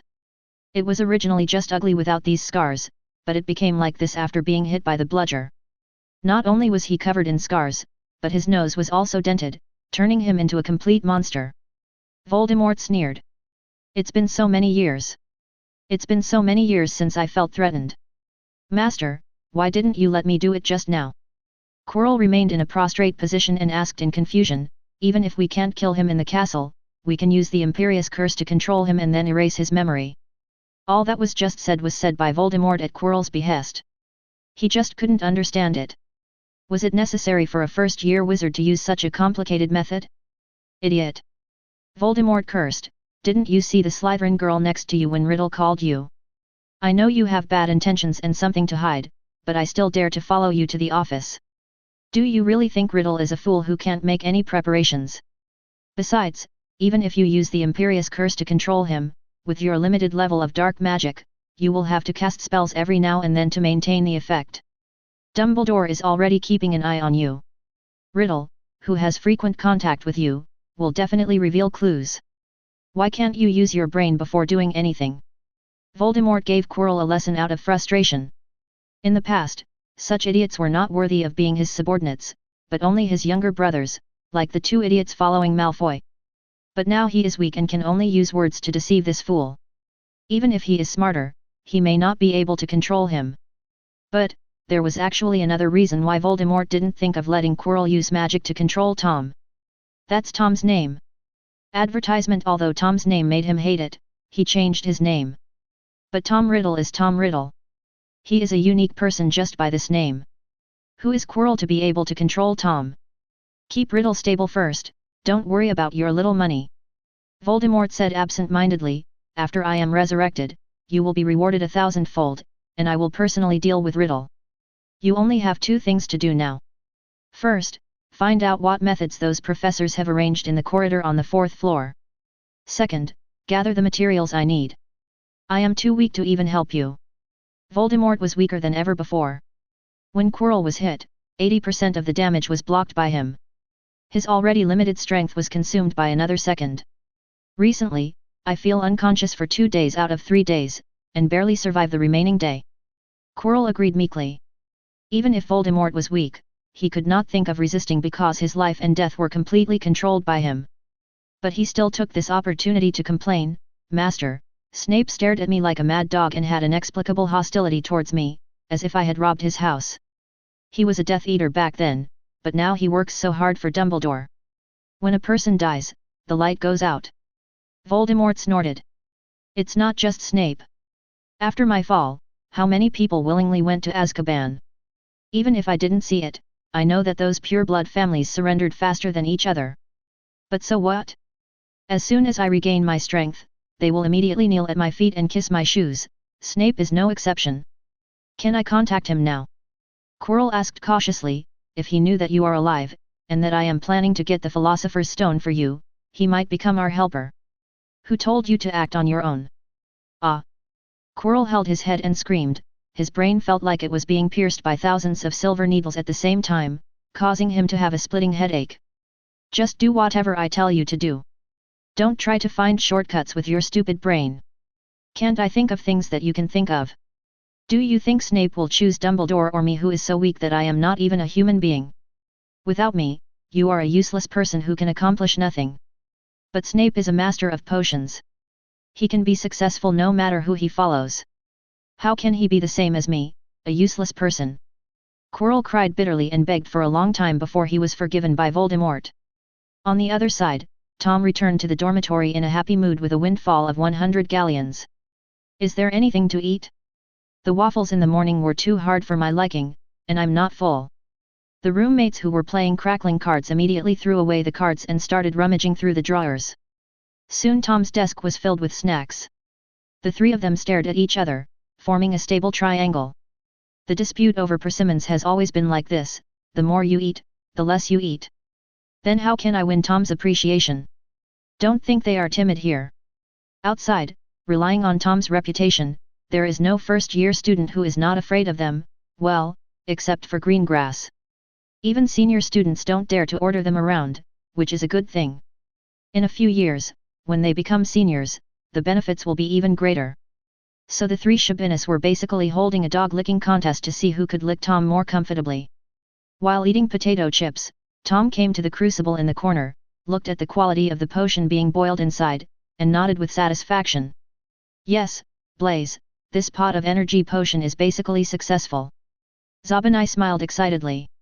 Tom had taught him how to brew the energy potion a month ago, and after failing 4 or 5 times, he finally succeeded now. But even so, he should be proud of it, because this is an advanced potion that even 5th and 6th grade students may not be able to master. Nott and Rozier looked at each other and saw the helplessness in each other's eyes. Other things can be compared, but this one really can't be compared.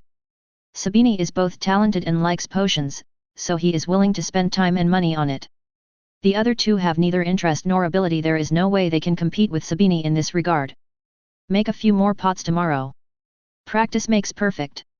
If you can make it several times in a row without failure, it will prove that you have mastered this potion. Tom patted Zabini's shoulder to show encouragement. This thing is a daily consumable. Daphne and Hermione both need it, so it can be said that he has trained a free labor force. No, not only is it free for Sabini, but these materials are all purchased by others. Tom is eating and taking at the same time. Although the silly boy is easy to fool, but for the sake of sustainable development, Mew decided to give him some benefits. Advertisement. Tom returned to his desk, opened his school bag and took out his notebook. He then tore off a page from it and made a copy, then used the repairing spell to repair the notebook. Zabanai, this is my understanding of the coma spell. It can increase the casting speed and flying speed of the spell. Sabini took it as if it were a treasure, and Roger and Not's eyes turned red. This kind of thing is a secret in their family. Why is there such a huge difference in the effects of using the same spell? There are many influencing factors. In addition to the basic properties of the spell itself, the skills of the spell are also crucial. A powerful wizard will fine-tune the spell to make it more suitable for himself. Going a step further will improve the spell, reduce the difficulty of learning or increase the upper limit of power. This kind of thing is called foundation. Any family that does not possess a few special secret techniques or evil curses would be embarrassed to call itself a family. Zabanai is a pureblood, but not from a pureblood family. He is a pureblood only because his parents are purebloods. Moreover, his father is dead and his mother remarried several times with him. Apart from material conditions such as money, Sabini is not as good as Not and Roger in other aspects. Gurgle. Sabini was stunned for a long time before swallowing. Tom, are you sure you want to give it to me? The stunning spell was a very basic spell, but if used properly it could also gain the upper hand in battle, and he didn't even dare to accept this big reward. If I don't give it to you, I'll just tease you. Otherwise, why would I copy it? Tom waved his hand. But don't make excuses to refuse me when I need you to make medicine for me in the future. Zabanai swore hastily, absolutely not. As long as my skills are good enough, I will help you make the potion you need in the future, Tom, and I will pay for the materials. Tom, is there anything you need me to do? Not asked expectantly. I'm not good at professional things, but I can help you with some chores. Roger nodded vigorously, me too. You guys. Tom looked at them with a half smile. You should first find your own areas of expertise and then tell me. Damn, this is a skill benefits? Roger and Not fell into deep thought. What are their advantages? Lazy and unlearned? Since receiving Tom's reward, Shabanai's whole mental state has changed. Not only was he paying full attention in potions class, but he also went to the library after class and spent his free time practicing the improved version of the stunning spell that Tom taught him. This is in stark contrast to the other two roommates who just eat and wait to die. Roger and Not were also confused. We agreed to be trash together, why did you suddenly roll up your sleeves? The power of role models was demonstrated. Even if the two of them didn't like studying, they forced themselves to study in order to avoid being embarrassed by being left too far behind by Sabini. Although he is still not as hardworking as Sabini, he is much better than other first-year students. For example, Harry. He seemed to be born with a sense of concern for the country and the people, and firmly believed that the professors in the school were a bunch of insects. How could he protect Dumbledore if he stayed with them? Treasure. So during this period of time, Harry was absent-minded in his studies, and instead put more energy into the matter of who Nicholas Flamel was. Hermione did not tell him because Hermione felt that this Dumbledore would definitely keep the precious treasures safe. If even his arrangement was flawed, what could Harry do? After persuading him several times, Hermione realized that Harry didn't take her words to heart at all, so she put aside her desire to help others and focused on improving herself. Tom's progress was even faster. With the help of the strengthening potion, he was now experiencing new changes almost every week. These changes were mainly reflected in his magic power and body. The speed is the same as before. And after that conversation, Quirrell began to fulfill his promise and gave Tom crazy points. This also caught someone's attention. Advertisement. Chapter 71. Since Quirrell returned to class, the students have been having a hard time again. He did not learn any good things from Snape and continued to do the same thing as before, memorizing texts, reading texts, and writing book reviews. There is no change. That's not right either. The unpleasant smell on Quirrell became stronger, making people wonder if he was a garlic spirit. Moreover, students were required not to open the windows in class, so not only did they not learn well, but they also had to endure the attack of biological and chemical weapons. Anyone would feel dizzy if this happened to them. For a time, all the books in the library that recorded closed all faction were borrowed, and the queue had already stretched to next year. But for Tom, Quirrell's return is definitely a good thing. Quirrell began to ask him to answer questions or help collect homework. This kind of small thing would add 1 or 2 points each time. It may not seem like much in a single class, but the accumulation cannot be ignored. There were 2 defense against the dark arts classes per week. By December, Slytherin had experienced consecutive point deductions at the beginning of the semester, but now it had come from behind and surpassed Ravenclaw by 20 points. In the past few weeks alone, Tom has earned more than 80 points from Quirrell. It can be said that the 7 grades of Slytherin are all carried on his shoulders. Although Dumbledore seemed to seldom show up, he was paying attention to all the school affairs. He also noticed this situation. After checking the recent bonus records through the principal's authority, Dumbledore remained silent. How did Tom get involved with Quirrell? In 1 month, a professor gave Slytherin more than 80 points, saying there was no hidden secret. He wouldn't believe it even if he was under the Imperious Curse. Dumbledore thought about it, called Snape over, and shared the situation with him. Snape was originally quite happy. Everything had been going smoothly recently. Slytherin was in the lead again, and Quirrell didn't cause any trouble, which made him feel a lot more relaxed. As soon as Dumbledore finished speaking, Snape's face darkened. So the points for Slytherin were added by Quirrell? What on earth was Tom Riddle going to do? I'll go find him. After saying that, Snape left angrily. At this time, Tom was teaching Daphne how to weave flower ropes. He was puzzled when he heard that Snape was looking for him. As soon as he arrived at the office, before he sat down, Snape got straight to the point. Riddle, what's going on between you and Quirrell? He gave you 80 extra points a month. Are you his long-lost biological father? Professor. Tom was not happy. I noticed that your level of sarcasm has improved again. How can you curse so badly? If Professor Quirrell was really my son, I should have learned the unforgivable curses 3 days in advance. Don't be so playful with me. Snape said coldly. What's going on? Why did Quirrell give you so many points? Tom sat across from Snape skillfully and said sincerely, the reason is actually quite simple. I found out that he wanted to kill Harry in that Quidditch match and also wanted to steal the Philosopher's Stone. So I used these to threaten him, and he not only agreed to give me extra points, but also gave me 100 galleons every month. Once you get the Philosopher's Stone, you will even have to share the elixir of life and the gold made from the Philosopher's Stone with me. A large number of question marks appeared on Snape's forehead. Are you so honest? Wrong. Snape's aura became fierce, his eyes were as sharp as a hawk, staring at Tom. Why do you know about the Philosopher's Stone? Tom explained again. Snape's breath slowly subsided, and his body slowly relaxed, leaning back in the chair. Then he laughed, and he laughed out of anger. It turns out that people really laugh when they are speechless. Dumbledore, look at the people you've got. Several first-year students can get the most crucial information out of Hagrid. Do you want the Philosopher's Stone? Snape asked suddenly. Advertisement, yes. Tom answered sincerely, but I can't beat Dumbledore. Snape didn't even look at him, pointing to the door. Get out.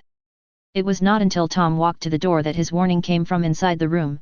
Stay away from Quirrell. Don't meet him alone. Stop it, Riddle. Got it, Professor. Tom waved his hand and closed the door. That night, Snape told Dumbledore everything. After hearing this, Dumbledore didn't know whether to laugh or cry. He was sure that Tom had no idea about the Philosopher's Stone, otherwise he would not have revealed the truth so clearly. Snape would not miss the opportunity to mock Dumbledore. This is the helper you are looking for. What else does that half-blood giant have except his loyalty to you? The most important thing is how much trouble he has caused. Every time, you have to clean up the mess, Dumbledore. If you don't control him, he will cause you bigger trouble sooner or later. Potter didn't ask anything, but he just spilled all the beans. I even suspected that he stole my potion ingredients and made Verita serum to drink as water. Fortunately, Tom wasn't here, otherwise he would definitely call Snape a prophet. The troubles Hagrid has caused have only just begun. If it happened to anyone else, they would have been sent to Azkaban. If it happened to the magical creatures that injured people and the illegal breeding of blasting-tailed screwits. But Hagrid is still alive and well in Hogwarts and even becomes a professor. Snape, there is no such thing as loyalty or disloyalty. Dumbledore calmly retorted, Hagrid trusts me, just as I trust you. We are all like-minded friends. There is no distinction between superiors and subordinates. Snape smiled. Is this the White Devil from Gryffindor? He was impressed by Dumbledore's words. The naked reality turned into touching sincere emotions from his mouth. It was much more effective than Voldemort's words to deal with a brainless person like Hagrid. So what are you going to do now? Even some students already know about the existence of the Philosopher's Stone. Are you really so confident that Quirrell won't get it? I believe my methods can prevent Quirrell, but some rules need to be changed to prevent some children from getting hurt by mistake. I will be responsible for this matter. Snape seemed to suddenly understand. It seems that Dumbledore just wants Harry to dig out more secrets. What does he want to do? Dumbledore, can the Philosopher's Stone help people become stronger? Snape asked suddenly. Sev. Dumbledore looked at Snape in surprise. He had thought he knew Snape completely, but when he asked this question, he realized he was wrong. Snape explained, Nicholas Flamel gave you the Philosopher's Stone, which means you can do whatever you want with it. If you can use it to enhance your power, wouldn't that make it easier to fight against the you-know-who? Is that so? Dumbledore groaned for a moment. In fact, the energy in the Philosopher's Stone has been almost consumed, but even a perfect Philosopher's Stone will not have any effect. Otherwise Nico wouldn't have his current level of magic. To be honest, never mind. Dumbledore laughed. Compared with his alchemy attainments, Nico's magical prowess is really hard to describe. Is that so? Snape sighed regretfully. This wasn't a pity for Dumbledore, it was a pity for Tom. Snape actually knew that Dumbledore would most likely not use external objects to improve his strength, so he asked this question to see if the Philosopher's Stone could help Tom. The plan to train a new Demon King had always been on his mind, and the more talent Tom showed, the more determined he became. Snape was disappointed to lose a shortcut, and immediately lost interest in talking to Dumbledore. But Dumbledore still had something to say. He smiled awkwardly. Sev, look at those extra points for Slytherin. You can't deduct points. Snape's face immediately turned stern. Once you deduct points, Quirrell will notice something unusual and guess that Riddle told you about it. But this is unfair to other houses. Dumbledore advised, even without these points, Slytherin has a great chance of winning. Snape shot back with one sentence, it's all for the greater good, Dumbledore. Impatience can ruin a great plan. Dumbledore was helpless as he couldn't convince Snape. Actually, what Snape said made sense. It was not worth it to alert Quirrell to such a small matter and make him realize that Tom was just teasing him. Just consider it a reward for Tom facing the treasure and sticking to his nature. Advertisement. Seeing that Dumbledore said nothing more, Snape smiled and left the office. Soon it was mid-December.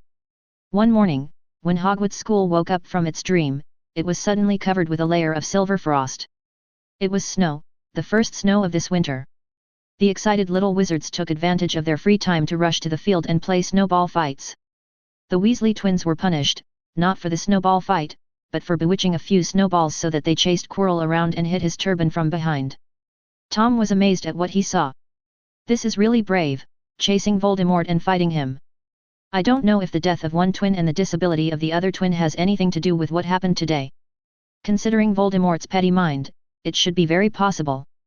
Tom, snowball fights are boring, let's go build a snowman. Daphne stood behind Tom.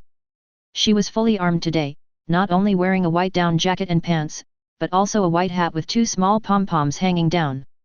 Not to mention making a snowman, she herself is like a cute snow doll. Call Hermione along, and see who can make the better-looking snowman.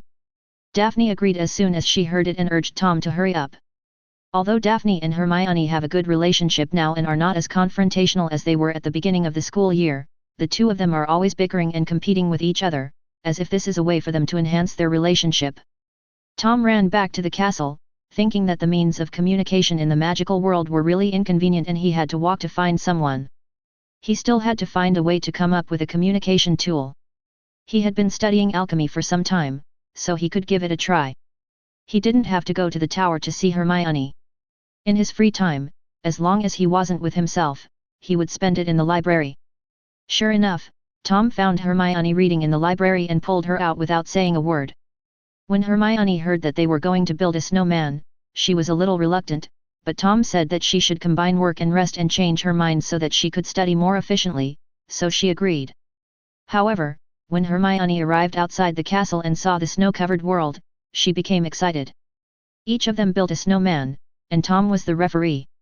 Fearing that the two little witches' hands would get frostbitten, he considerately cast a constant temperature magic for them, so that they would not feel cold even if they held the snowballs.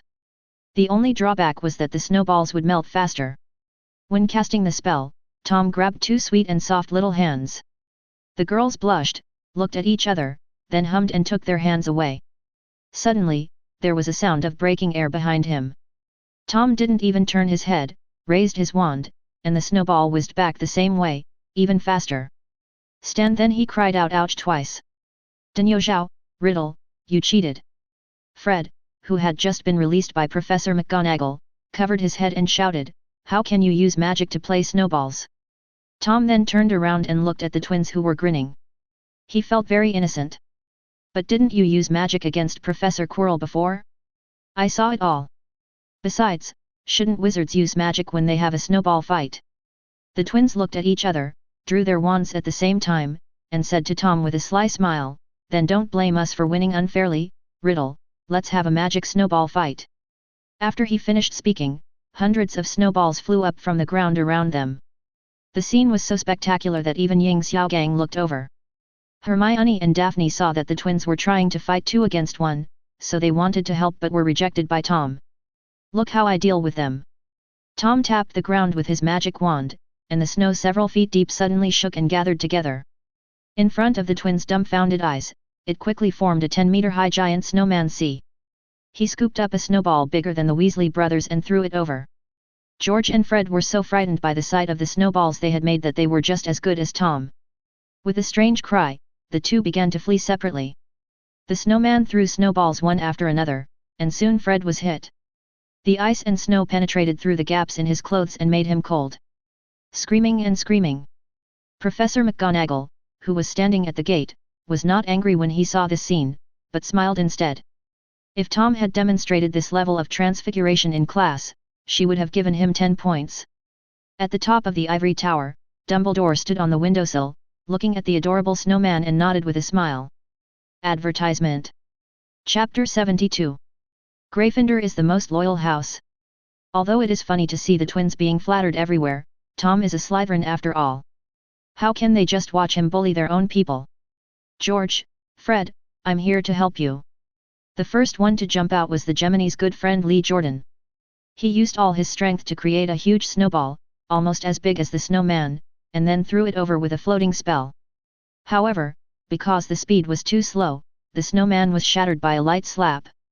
Frere, who had crawled out of the snowdrift, was so angry when he saw this. Stupid Lee, use the volley of bullets, who told you to use the levitation spell? Oh! Lee Jordan finally reacted. Other Gryffindor students also showed their skills. Some used magic to throw snowballs at the big snowman, while others followed Tom's example and tried to use transfiguration to make snowmen, but they were not that big. Suddenly, snowballs were flying all over the sky and snowmen were running all over the ground. How could the Slytherin students just watch the Gryffindors besieging Tom? They all stepped forward to help. It soon turned into a contest between the two colleges. The little wizards Hufflepuff and Ravenclaw quickly hid far away, fearing that they would be accidentally hurt, and then became spectators with great interest. Some students smacked their lips with regret, feeling annoyed that they did not bring snacks, otherwise they could have watched the fun while keeping their mouths busy. Later, Hermione and Daphne stopped making snowmen and joined their respective colleges. Slytherin has fewer people, but with Tom's big snowman, they will not be at a disadvantage. Gryffindors can't do anything to the snowman, but they can take a beating. Until Tom conjured up a big snowman, they immediately raised their magic wands and conjured up the French flag. I don't want to play anymore. I don't want to play anymore. How can they fight like this? The fighting power of just one opponent is as strong as that of all of them. Many lower grade students looked at the higher grade students with resentment. The first graders are so good, you seniors are not up to par. Faced with the questioning looks from their juniors, the senior students turned their heads away unnaturally, not daring to look them in the eye. The war came to an end, the sky gradually darkened, and the little wizards, who had stretched their bodies, returned to the castle, preparing to eat and then take a comfortable bath in the bathroom. Back in the auditorium, while Tom was eating, a piece of paper was passed to him. What is this? Tom asked puzzledly, looking at the few names on it. This is an application for staying at school during the Christmas holidays. The 5th grade male head leaned over and explained, Tom, if you want to stay at school, write your name on it. Then I don't need it. I'll be home for Christmas. Tom shook his head and handed the parchment to Daphne.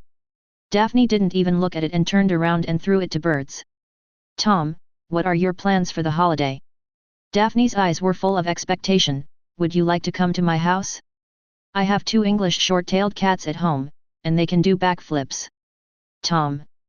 This sounds weird. I'm sorry, Daphne. Although he felt a little reluctant, Tom still rejected her. I have a lot of things to do during this holiday. I really can't spare the time to visit you. The Greengrass family's estate is in Yorkshire, which is not too close. Is that so? The little witch visibly wilted. Summer vacation, I promise to come to you during the summer vacation, and by the way, take a look at your sister who you said is cuter than you. Tom made a promise.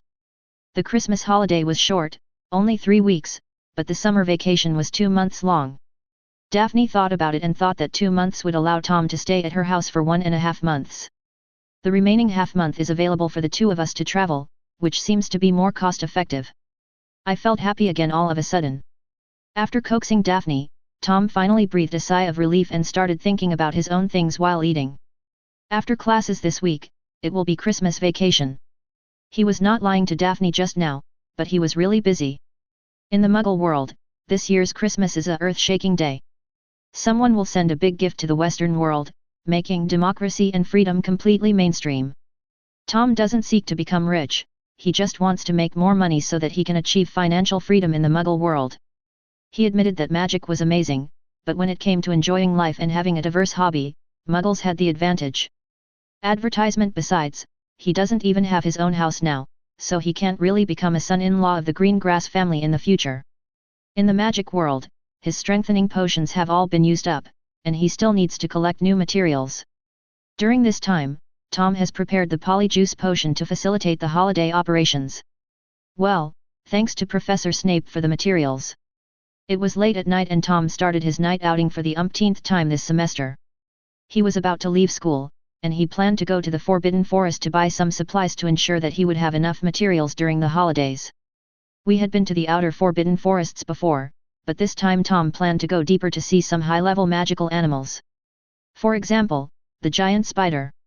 The venom of the 8-eyed giant spider is like a panacea in the magic world, and its price is comparable to liquid gold.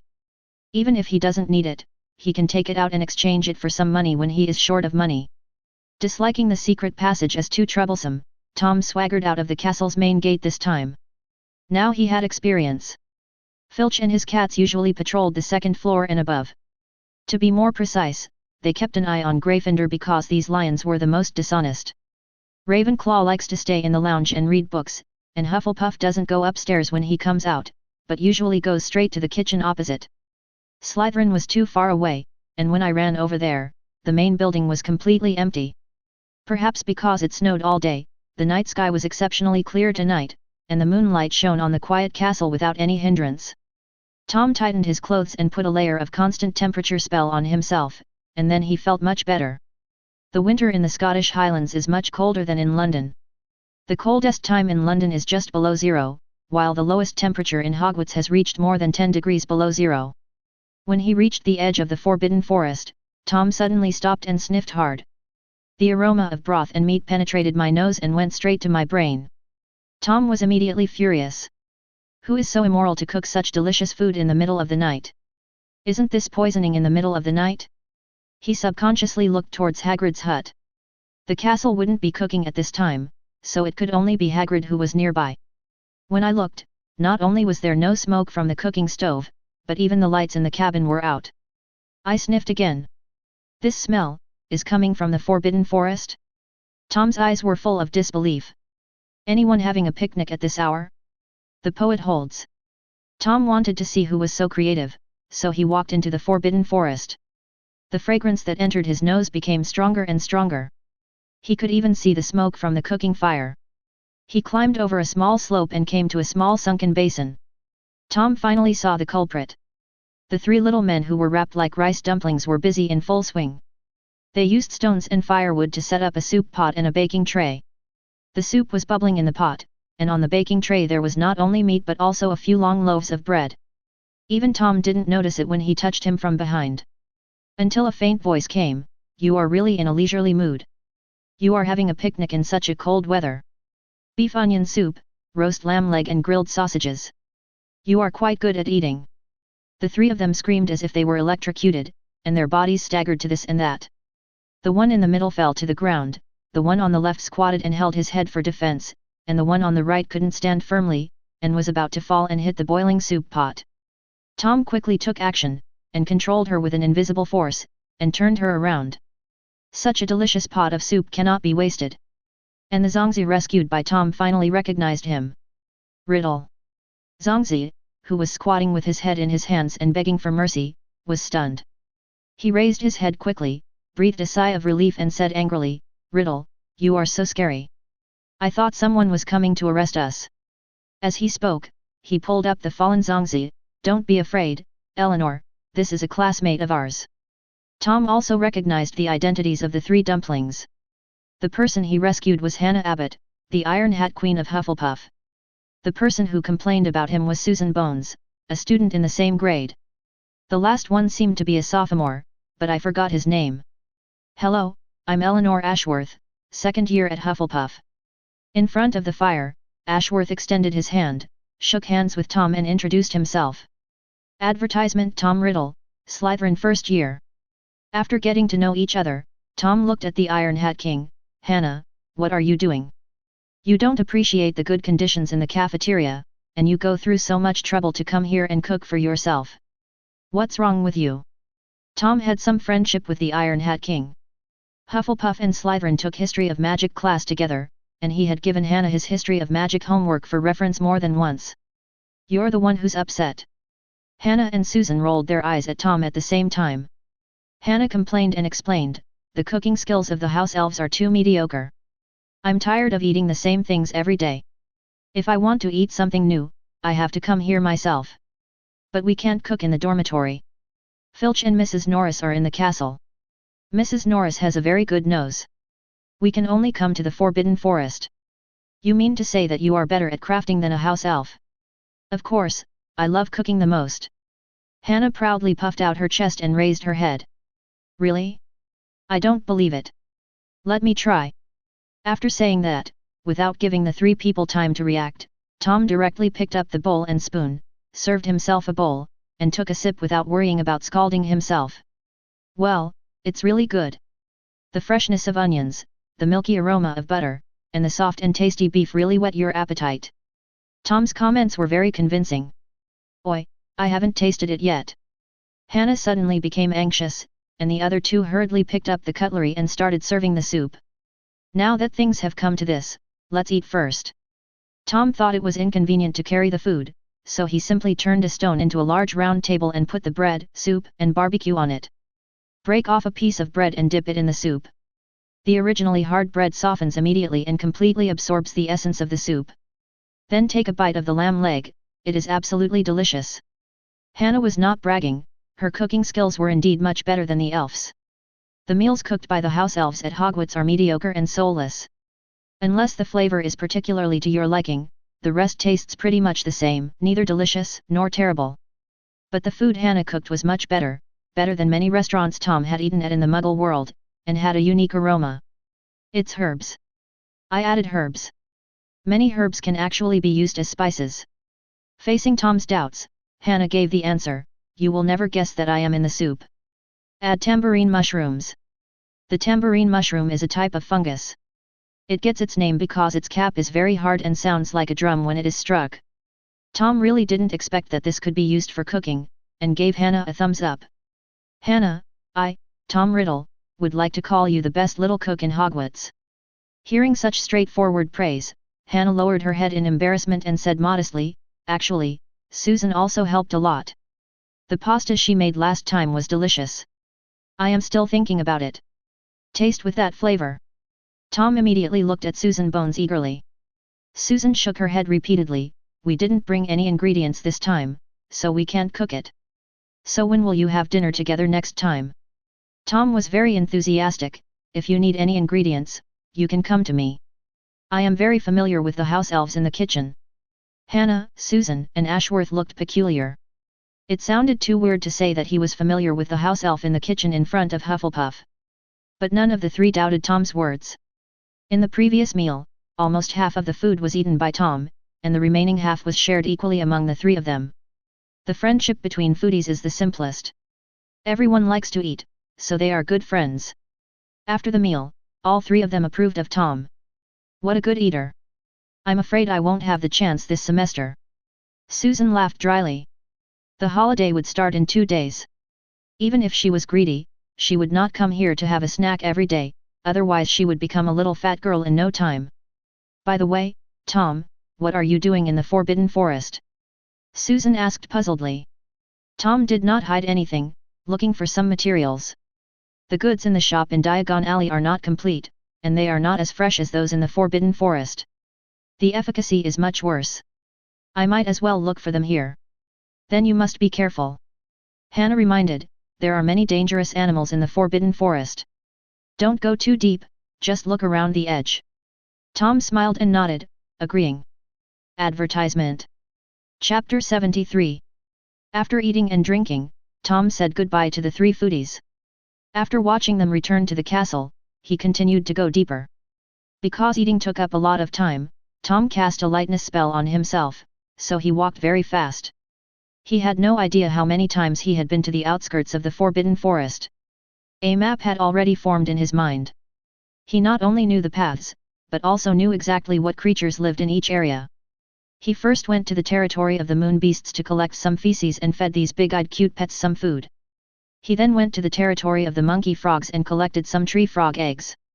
Finally, find the group of porcupines, knock out the whole family of porcupines, and pull out their quills. To be honest, Tom thinks that being a wizard is no different from cultivating immortals. Cultivators need the assistance of spirit stones and elixirs, and magic potions are also an indispensable part of the wizard's growth process. With the right potion, not only can you cope with various emergencies, but you can also increase your progress. Fortunately, Tom's dean was a master of potions, and seemed to be willing to accept him as his first and last disciple. He never hid his skills, which made Tom's potion skills improve by leaps and bounds. Otherwise, if you go outside to buy these magic potions, whether you can buy them is one thing, and even if you can buy them, the quality cannot be guaranteed. After searching the outer perimeter of the Forbidden Forest, Tom went deep into the Forbidden Forest and began to explore. In fact, there is no clear dividing line between the periphery and the depth, it is just a rough standard, but the system gives a hint. The host opens the depths of the Forbidden Forest and obtains 20 achievement points. Tom's achievement point deposit officially exceeded the 900-point mark. In the past, when he had few achievement points, he could still keep calm, but now that he was only 100 points away from summoning another teacher, Tom became a little restless. Andrus is very capable and has a good character, but he is an old-fashioned guy and there are many things that Tom cannot learn from him. The simplest examples are apparition and disapparition. The practicality of these two magics is self-evident, but they were invented by wizards in the witch-hunting period after the Middle Ages in order to escape. Andrus tried to learn in the space, but he was in a soul state now, and he himself said it felt weird, so he didn't dare to teach Tom. Therefore, Tom only hopes that the next teacher will be a wizard after the 15th century. By that time, the modern magic system will have basically taken shape.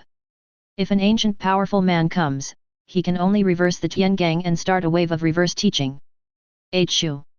Andrus, who was killing time by reading the Daily Prophet in the study room, sneezed suddenly. After entering the depths of the Forbidden Forest, Tom's speed slowed down. Not only because he wanted to record the terrain, but also for safety reasons. Some magical creatures are not scary if they are alone or in groups, but once they form a group, the danger factor will increase sharply. For example, an adult wizard can easily deal with a single Acromanthus spider, but Acromanthus spiders live in groups and have extremely terrifying breeding capabilities. If you encounter one, it means there is a group of them nearby, and anyone can kill them. This time, Tom wanted to find a lone eight-eyed giant spider, kill one or two of them while the group was not acting collectively, and then run away. If he is unlucky enough to encounter a large army, he can only pray to the gods to commit genocide. Tom walked for a while and found a patch of wild nettles among the damp bushes, which he immediately searched carefully. Nettles are a favorite food of magical animals. There is such a large patch of nettles here, and there are traces of being eaten on them. There must be small magical animals living around. Sure enough, Tom soon found a nest of sad bugs in a nearby hollow tree, and his face was immediately filled with joy. Heart bugs are the material for enhancers, which are also a kind of potion that enhances physical abilities. However, it is a temporary potion. Drinking a bottle before a battle will significantly improve both strength and speed. There is no need to talk about agility. The phrase Pikachu, get out of the way is enough to prove the importance of agility. Strength is also indispensable to wizards. After all, if magic can't determine the winner, I can also use some fists and feet. There are ways to save money in wizard battles, and naturally there are also ways to spend money. Those who save money will just use spells to fight back, while those who spend money will be fully armed and have full buffs. If a student pours 7 or 8 kinds of enhancement potions into his mouth, plus a bottle of Felices, he might be able to defeat an Auror. After a stunning spell, a nest of sad worms fell to the ground. Tom picked and chose and took away about half of them, about 20 of them. The ratio of male to female was also 10 to 1. The rest will be kept for continued reproduction so that we can continue to purchase more in the future. Tom picked another piece of nettle and left before going deeper. Woo! Advertisement. Suddenly, a dull roar came from the northwest.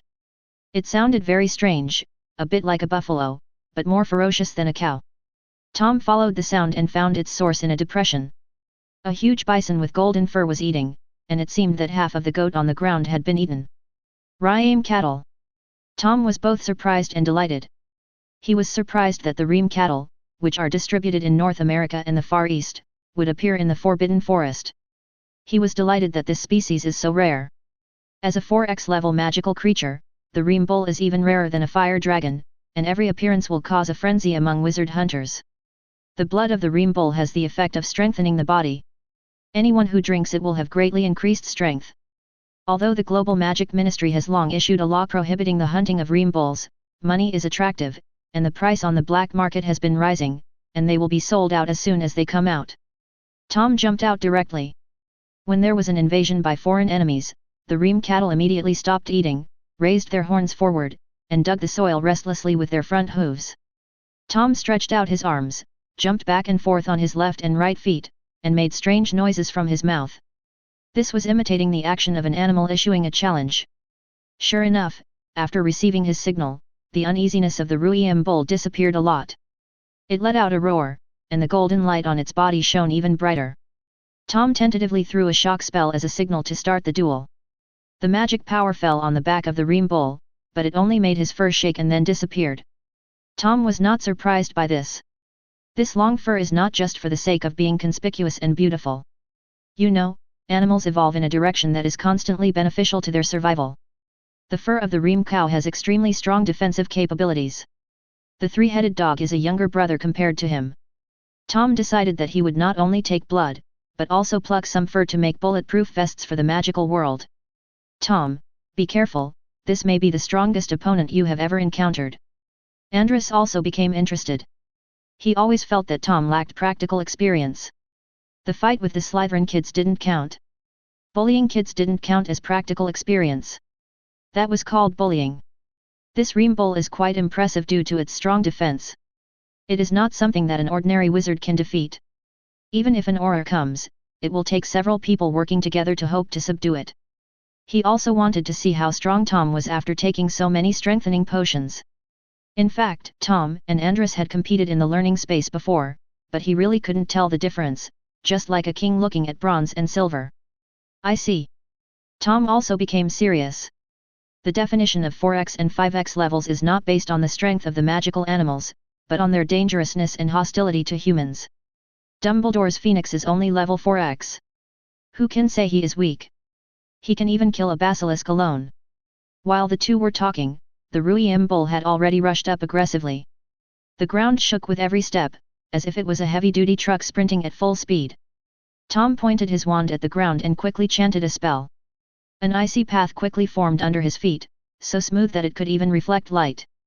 The sudden change in the road surface caused Reemu to slip unexpectedly, and his body fell heavily to the ground. Snap! The newly formed ice shattered in an instant, and the ground shook violently. Tom would not miss this good opportunity, and rushed to attack. Ice chain. The broken ice turned into solid chains, disrupting the limbs of the ream bull as it tried to get up. Using ice magic in the snow and ice not only saved time and effort but also made use of local materials, making the magic much more powerful. Concussive impact. Dizzy. Left and right separation. The bound ream bull became a sitting duck, and all of Tom's spells were aimed at its head, not to kill it, but to knock Reem into unconsciousness. Please give me flowers. All he needed was some blood and fur, there was no need to take the cow's life. The hair of the ream bull kept glowing, counteracting Tom's magic time and time again. It tried to struggle to get up, but the separation of the left and right limbs forced it to use its limbs continuously, and each time it climbed down again before it could fully get up. Defense is not invincible, and it also consumes the physical strength and magic power of the Ream bull. Soon, after enduring more than a dozen attacks, the light began to dim, and the impact force shook it dizzy, and the strength of the stab gradually decreased. Andras watched with great amusement. Tom's fighting method is too shameless. He never engages in head-on confrontation and uses the environment to create advantages for himself. This stupid bull was defeated before he could even use his brute strength. Advertisement, but he would not criticize Tom for taking shortcuts and not winning with absolute strength. On the contrary, this is the correct approach. The biggest difference between humans and animals is that humans can use tools and use their brains instead of relying on instinct. At this moment, Andras' smile suddenly faded. Watch out, Tom, something's coming. Tom's attack suddenly stopped. As the ream bull struggled, he heard rapid footsteps in the distance, and the sound became clearer and clearer, and it was moving towards here. Tom's mind raced quickly, he no longer hesitated, and his attacks became more fierce. He had to deal with the Ream bull first, and then face the new enemy. Zero stop. Angry shouts came from above, but Tom did not stop. Instead, he raised his wand high. Under his control, the ice and snow turned into a giant iron hammer. He grasped the handle of the hammer and smashed it down hard. Sleep. Bang. Call out. An arrow missed Tom by 1 meter and whizzed past him, then the heavy hammer hit the head of the Ream cow. The cow let out a wail, fell to the ground with a bang, and stopped struggling. The young man's eyes were cold. After confirming that Ream would not wake up for a while, he turned around and looked in the direction where the arrow came from. There was a centaur with a bow and arrow drawn. The naked human half was very strong, and the muscles in his arms were bulging high, ready to shoot the next arrow at any time. Just now Andras reminded him that the arrow was not shot at him, but was just a warning, so Tom still insisted on knocking him out. Ream finally let go, but that didn't mean Tom wasn't angry. He is a horseman, what is he doing with a bow and arrow? How can this be allowed? Put down your wand, poacher. The centaur raised his arm, and this time the arrow was pointed directly at Tom. I'm hunting you, you horse poacher. Tom lit up a warm blue flame with one hand and highlighted himself. Open your eyes and take a good look, this is a Slytherin school uniform. Who knows if this is your disguise, not a poacher, why would you attack the Ream cattle? The centaur showed no intention of putting down his bow and arrow and continued to question. Tom continued to swear, what I do is none of your business. Do Hogwarts students need your permission to come to the Forbidden Forest? Also, put down your bow and arrow. Who allowed you to point it at me? The centaur did not listen to Tom's words at all, but observed the surrounding situation and confirmed that there was only one wizard nearby. No matter who you are, let go of the Ream bull and follow me. Once I'm sure you're really a Hogwarts pony, I'll send you back to the castle. Since you don't understand what people say, there's no need for me to talk to you. Tom's patience was exhausted and he raised his wand. Thunder is rolling in the sky. Dark clouds suddenly appeared above the centaurs' heads, and bolts of lightning struck down. The centaur's eyes widened in horror, and the bowstring in his hand loosened, and the arrow shot towards Tom, while he moved his horse's hooves to avoid the lightning attack. But how could his speed be faster than lightning? He was struck several times in succession and fell to the ground limply. Tom did not dodge or evade. The iron hammer just now turned into a hard shield, blocking the arrow. Then he rushed forward. The terrifying physical fitness brought by the strengthening potion improved his physical fitness. Show it instantly. He ran the distance of several dozen meters at almost the speed of a sprint champion, looking down at the twitching centaur. Which hand did you use to shoot the arrow just now? Advertisement. Chapter 74. Although his body was weak, the centaur's mouth was still firm. He roared at Tom, "You despicable wizard, how dare you sneak attack me? My people will be here soon, and they will not let you go." This is true, because Tom has already heard the dense sound of horse hooves, which should be the tribesmen he mentioned. "I just like the way you guys are so incompetent yet still have the nerve to threaten others." Tom's eyes were cold. "I remember, you used your left hand to draw the bow and your right hand to shoot the arrow. I'm in a good mood today, so I only need one of your arms." A chill ran through the centaur's body. "What do you want to do, ah?" Before he could finish his words, Tom had already made his move, and the sharp wind blade cut down along his shoulder. The centaur couldn't help but scream and twisted his body to reduce the pain. Tom's expression did not change at all. The centaur does not have the abnormal magic resistance of the Reem Bull, and a spell can take his life. He didn't think he was cruel. He refused to listen to the explanation and arrogantly wanted to punish him. Then don't blame him for being reasonable. He really didn't understand. They were just an ordinary tribe living in the Forbidden Forest. Where did these centaurs get the sense of responsibility to try to dispose of the city? Perhaps because they heard the screams of their fellow tribesmen, the sound of horse hooves became more and more rapid, and soon a group of horsemen came running in the wind and snow, holding bows and arrows in their hands. Orion. The ones in the front row had already seen the wailing centaurs, their eyes glowed red with anger, and they simultaneously raised their bows and arrows to shoot. "Stop!" The strongest red-haired centaur stopped his fellow centaurs. "Shoot! This is the little 650 colt in the castle. A gentleman does not stand under a dangerous wall, and neither will a boy." Tom would not rely on this school uniform for his safety. When the group of centaurs approached, he retreated a certain distance and used transfiguration to create several steel shields that kept rotating around his body. Tom now had an epiphany. Why not use dark magic? Dumbledore could still suppress the 2 generations of Dark Lords. Transfiguration is just too practical. No matter what the environment or the opponent, as long as you have something that can be transformed, you can create highly targeted objects or creatures to deal with it. Dumbledore is simply the Jackie Chan of the wizarding world. For example, the centaurs, although they do not know any magic, they are masters of herbal medicine and astronomy, and are proficient in prophecy and the use of various medicines. The reason why Tom didn't use magic to block the arrow just now is that the centaur's arrow has a strong magic breaking effect, and it can only be blocked by physical force. "Kill him! He cut off my arm!" The centaur, Orion, who was lying on the ground, was bleeding and screaming wildly, which aroused the anger of the centaurs again. But the leader did not respond to him. Instead he ordered the centaur with bloodshot eyes beside him, "Bane, help Orion stop the bleeding, don't do anything extra." Bane snorted angrily, but did not disobey his order. He quickly stepped forward and began to apply ointment to Orion's wound. "Everyone, put down your bows and arrows," the leader shouted. "Magri, he hurt our compatriots." "Blood for blood, this is the way of survival for the centaurs," a centaur asked angrily. "Ronan, I know, but he's a pony from Hogwarts." Meg Orion growled back, "You also know that harming a pony here will bring Dumbledore's wrath. Do you want the entire tribe to pay a heavy price for this?" Dumbledore's name seemed to have extraordinary magic, and Ronan's momentum weakened all of a sudden.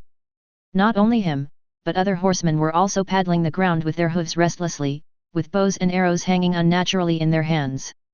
Seeing that the tribesmen had calmed down, Magra looked at Tom again and said in a deep voice, "Little pony, I am Magra, the leader of the centaur tribe." Tom nodded without comment. Magra continued, "Although I stopped my people from taking revenge on you, it does not mean that we have given up our hatred for you. You must tell me why you want to hurt Orion so cruelly. If you can't give me an explanation, I will hand you over to Dumbledore and let him expel you." Tom is a donkey with a submissive temper. Daphne obeys him in college, so he is also considerate and thoughtful to Daphne.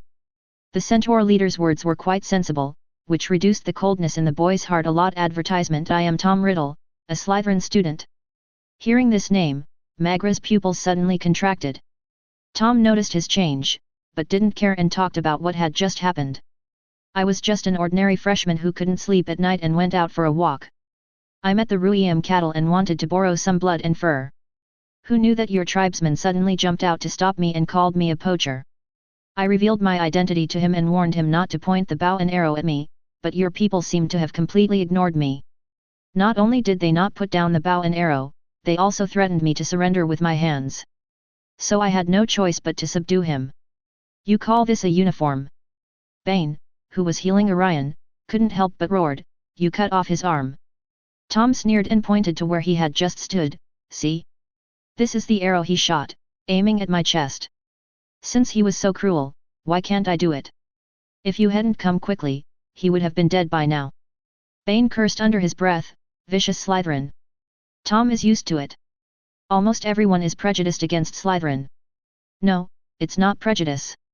Therefore, he never thought about gaining a good reputation, but instead felt justified in certain things. I'm AFG Slytherin, what good do you expect me to do? Once the moral bottom line was lowered, Tom suddenly felt enlightened and felt like a fish in water. With the arrow as evidence, Orion did not object. Magra naturally knew that what Tom said was all true, and glared at Orion in anger. Just know how to cause trouble for him. Although the horse tribe has few people, they have a lot of business and are roughly divided into 3 factions. The most extreme are the centaurs who hate humans and are extremely xenophobic. The most typical representatives are Bane and Orion. It is precisely because of this that Bane is the angriest of all the centaurs. If Major hadn't suppressed him, he would have taken action long ago. Then there are the neutral faction. Although they are neutral, they don't like humans, but they are not hostile to them. They just hope that they don't interfere with each other. Ronan is a member of the neutral faction, and this faction has the largest number of members. There are only a very small number of friendly people who believe that humans and centaurs are both intelligent races and can communicate with each other on an equal footing. The friendly people have a hard time in the tribe and are regarded as traitors to the centaurs. What about Magra? He is the clan leader and does not take sides with any faction. All his decisions are made based on the stable survival of the clan. That's why I can stay calm and not be blinded by anger. Because he knew that even if Tom killed the centaur, as long as he was a young wizard at Hogwarts, it would not be the turn of the centaur tribe to deal with him. Magra said, Little pony, even if Orion offended you, it was because you hurt the ream cow first. Tom frowned, do you know what poaching is? Either kill or take away, that's called poaching. I just plan to take some blood and pluck some hair. I've even prepared some dittany for treatment. What does this have to do with poaching? Besides, poaching is something that human wizards say. What does it have to do with you centaurs? Just because you can live in the Forbidden Forest, do you really think that the Forbidden Forest is your home? Tom's arrogant attitude undoubtedly ignited the anger of the centaurs again. No matter what faction they were from, they all had angry expressions on their faces. Tom looked up at the sky. It was almost 3 in the morning. He didn't have the patience to waste time with the centaurs any longer. The shields around him began to spin at high speed. What do you mean? Just mark a path. If you want to fight, then fight. If not, don't delay me from collecting materials. Dealing with more than a dozen fully armed centaurs at the same time was a big challenge for him, but it was not enough to scare him. If a fight really breaks out, he will give Andrus the authority to activate physical state at any time to ensure that he can deal with these centaurs without any injuries. Margaret looked at him deeply and said, I won't do anything to you, but I will tell Dumbledore everything, little pony. Go do what you want to do. We will watch you and make sure you don't harm the life of the ream cow. Tom observed Magra's expression and eyes, and seeing that he had no intention of killing and would not attack from behind, he walked towards the ream bull. After a long standoff, Ruiamniu still hasn't woken up, which shows how effective Tom's hammer was at the end. Using transfiguration to conjure up a sharp knife, Tom began plucking the centaur's hair and bleeding him, but he kept Andrus on the lookout for the centaur's movements so he could react if there was any unusual movement. But from beginning to end, all the centaurs did not move, just stared at him. Apply dittany on the wound, and the wound will heal quickly and stop bleeding. However, the cut hair will not recover so quickly, and it will probably take a while to grow back. As a result, the ream cattle now look like a species of alopecia areata, and no longer have the magical powers they once had. Advertisement. This time he collected a total of 1 liter of blood, which was enough for him. There was also a considerable amount of cow hair, so he finally had the gifts for Hermione and Daphne for Christmas.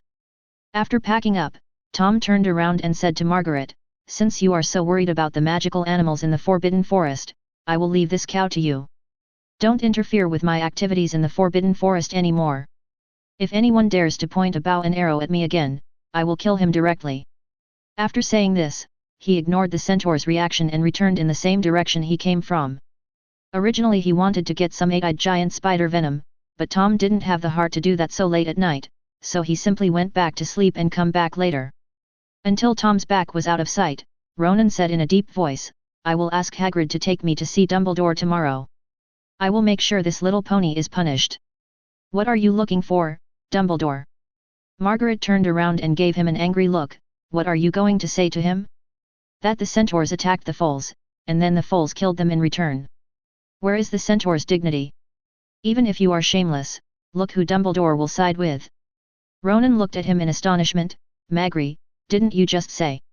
"I was just trying to save face for the centaurs." Meg Orion growled at him, then sternly looked at all the centaurs and said, "I warn you, the centaurs' rules are important, but all of them are based on the agreement with Dumbledore. You must not, absolutely, harm the foal. Not even with a bow and arrow."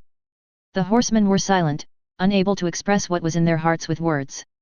"But what if I'm sad? This is Hogwarts, Dumbledore's territory. If they leave here, they will face even more enemies." The atmosphere remained low until Orion's injury stabilized and he returned to the team. Magra led the tribe back to the tribe. As they walked, he moved from the leading horse position to the end of the team, walking side by side with a young centaur, and gradually fell behind the main group. Margaret said softly, "Firenze, you should understand my decision, right?" The centaur named Firenze nodded, then looked up at the starry sky and said, "Chief, you are doing the right thing. If you insist on attacking the pony, I will stop you even if I die." 0.5 degree. What did you see? Asked Margaret.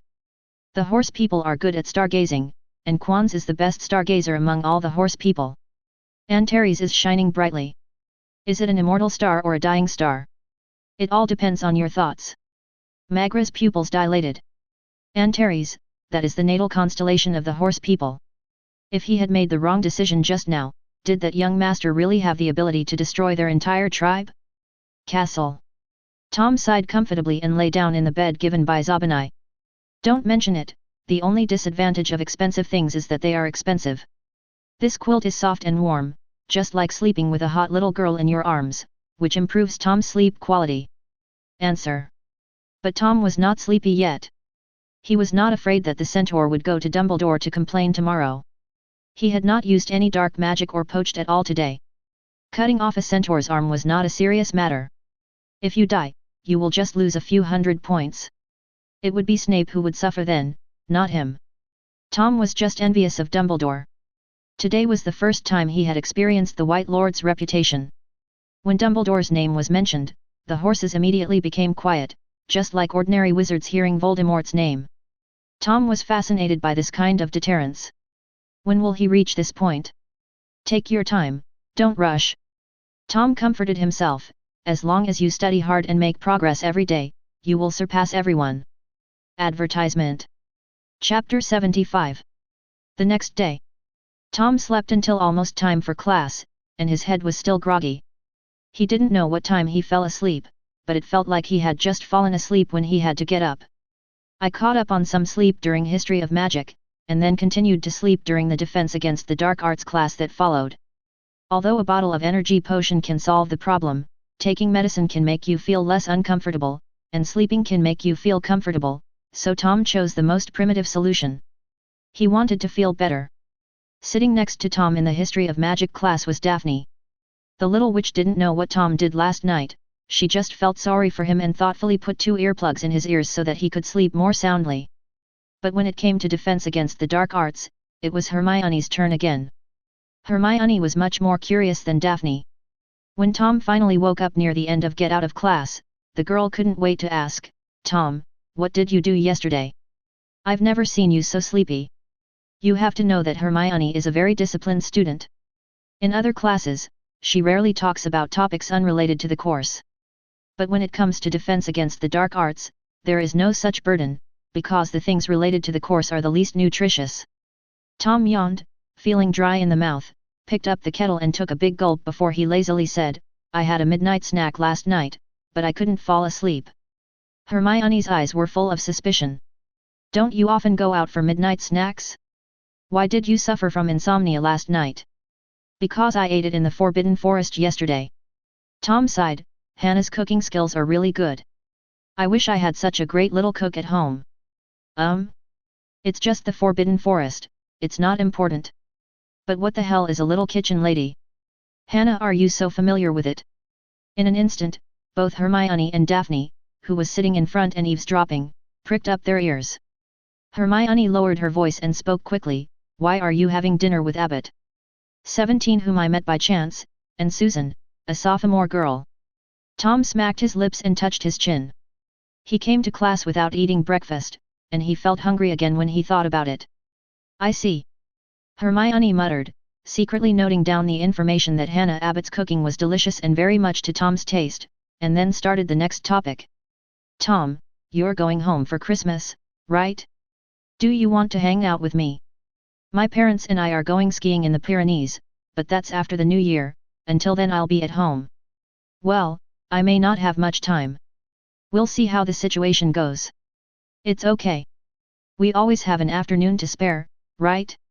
We can meet up in Diagon Alley. It's not like Daphne's house is too far away. Daphne, who was eavesdropping, nodded repeatedly. Granger, you are worthy of being my good sister. You are really good at talking. Small garden in the atrium. Hannah looked blankly at the two small cakes in front of her. She tried hard to recall and found that she really had no relationship with Granger and Greengrass. Hermione's reputation for being unapproachable had spread, and Hannah was in awe of this good school instinct. Not to mention Greengrass. Although they are both from the 28 pureblood families, Slytherin and Hufflepuff are not the same kind of people. Moreover, the situations of the two families are different. Her family can barely make ends meet, but what about Greengrass? She is the little princess among the purebloods. But these two people actually sent her a cake at the same time, and it was the most expensive one in Madame Putafoot's tea shop. Last time, a senior schoolmate bought it from Hogsmeade and showed it off for a long time. Gulp. Hannah swallowed and said, Greengrass, Granger, did you send the wrong person? Hermione and Daphne looked at each other and smiled brilliantly in sync. Don't be so distant. We are all classmates. Just call me Daphne. Me too, just call me Hermione. Advertisement. Hannah nodded with difficulty and changed the topic. Hermione, Daphne, you sent the cake to the wrong person. Of course not. Daphne laughed, this is my favorite one, beluga caviar millefeuille. Come on. Hermione was not to be outdone, my recipe is also good, black truffle chocolate lava cake, the taste is sweet. I asked your roommate and you like sweets, especially chocolate. Now Hannah was even more frightened, but she was indeed envious of the two cakes. Forget it, if she can eat it, she will win. Could it be possible that the two of them would poison her? After taking a deep breath and making up her mind, Hannah no longer hesitated. She said thank you and started to eat. Hermione and Daphne smiled knowingly. Daphne took out the lemonade that she had prepared long ago, fearing that Hannah would choke. Hermione conjured up a blue flame, which was the bluebell fire charm. It would not burn people, but could be used to keep warm. Soon, both cakes were finished, and Hannah's face was full of satisfaction. Hermione, Daphne, if you need my help with anything, just tell me. I will help you if I can. Even if it's homework, I'll do it for you. Hannah patted her chest. While eating the cake, she realized that these two people must have something to ask of her, which was why they were so enthusiastic. Hufflepuff loves making friends the most, and anyone who can give her cake is her best friend. Hannah, you are really the smartest and friendliest Hufflepuff I have ever met. Daphne said exaggeratedly, and then smiled and said, Hermione and I do need your help, but it's not as cruel as asking you to do your homework. Hannah's expression became much more relaxed. Isn't it just doing homework? What else can be difficult for her? Hermione took over the conversation and continued, this morning in class, I heard Tom say that he really liked the broth and lamb shanks you made, and they were much better than those at school. I just want to learn cooking from you so that I can cook for myself in the future. Daphne nodded, me too. That's all. Hannah realized that her fear for a long time was completely unnecessary and she agreed without thinking. I'll let you know next time I'm going to cook. Do you know where Hufflepuff's lounge is? You can come find me there. The kitchen is right outside. But Hannah felt a little guilty, I have never taught anyone how to cook, so the results may not be very good. It's okay. Hermione said hastily, it's our problem that we can't learn, not yours. You just need to tell us more details during the cooking process, and we will take notes and study it slowly. That's much easier. Hannah breathed a sigh of relief. If it doesn't work once, try it twice. If it doesn't work twice, try it 3 times. Cooking is actually a process of practice makes perfect. If you master the recipe, seasoning, and heat, it will be easy to succeed. We can start after Christmas. I think Christmas is also possible, Daphne said suddenly. Hannah's eyes widened, her pigtails swaying. She didn't expect Daphne to be so passionate about cooking. That's not impossible, but you have to come to my house to learn. It's also convenient to use the Flow network. Paula, Daphne called softly, and suddenly there was a loud explosion in the air, startling both Hermione and Hannah. Hannah saw the creature suddenly appear, house elf. Hermione had no idea what she was talking about and looked curiously at the strange creature that suddenly appeared. Miss. The house elf immediately appeared and bowed deeply, greeting in a shrill voice, so much so that his nose almost touched the ground. Daphne introduced Hannah. Hannah, this is Paula, my house elf. Actually, it's her, not me, who wants to learn cooking from you. I've never been in the kitchen before, and I don't even know the basics. It will definitely take a lot of time for you to teach her. But Paula is different. She's quite good at housekeeping and cooking. Let her stay at your house for Christmas, and she can help you with many housework. Daphne knew herself well. It was impossible for her to learn cooking skills quickly when she had never used a kitchen knife before. So what are her advantages? It's money and family. So it was enough to send out a house elf. She wanted to grab Tom's stomach, but it would be the same if the house elf caught him. Really? Is it really possible? Then you won't have any little Jinkong at home. Hannah's eyes lit up, and she was obviously moved. This is a house elf. The Abbott family doesn't have such a perfect tool to use, so the parents have to do the housework themselves. Don't worry, I have 2 house elves at home. Daphne waved her hand generously. Paula, when you get to Hannah's house, you must listen to Hannah and her parents. You must learn Hannah's cooking skills well. I will check it when you come back. Yes, Miss Yin. Advertisement. Paula answered very enthusiastically, then looked at Hannah and said seriously, Miss Hannah, please use me as much as you want. Seeing that Daphne said so, Hannah no longer refused and agreed. At the same time, I was secretly shocked in my heart. Green Grass is really a dog-rich family. For other purebloods, having a house elf is something to brag about, but the Green Grass family actually has 3. Just by teaching a little cooking, Hannah could get the house elf's attentive care for a whole holiday. She felt that she had made a great deal. After parting with Hannah, Hermione asked, Daphne, what are house elves? Are they magical creatures? Why haven't I seen any introduction to them in Fantastic Beasts and Where to Find Them? Daphne knew that although Hermione was very smart, she had never been exposed to some common sense of the wizarding world, so it was normal for her not to understand it, so she patiently explained, house elves are not magical animals. They are similar to goblins and dwarves. They are a magical race. Many pureblood families have house elves as servants, who take care of daily chores and errands. Hearing the term servant, Hermione frowned subconsciously. As someone who received a modern elite middle-class education, she could not accept such a feudal title. But I read in Hogwarts, a history that apparition is forbidden at Hogwarts. So how did the house elves do it? This is what Tom told me. Hogwarts only prohibits wizards from raising house elves. The headmaster's phoenix is also allowed. Daphne looked at her strangely. Why are you so interested in house elves? Nothing, I just never saw it before. He 780 minutes did not intend to continue asking, but prepared to go back and look up the information himself.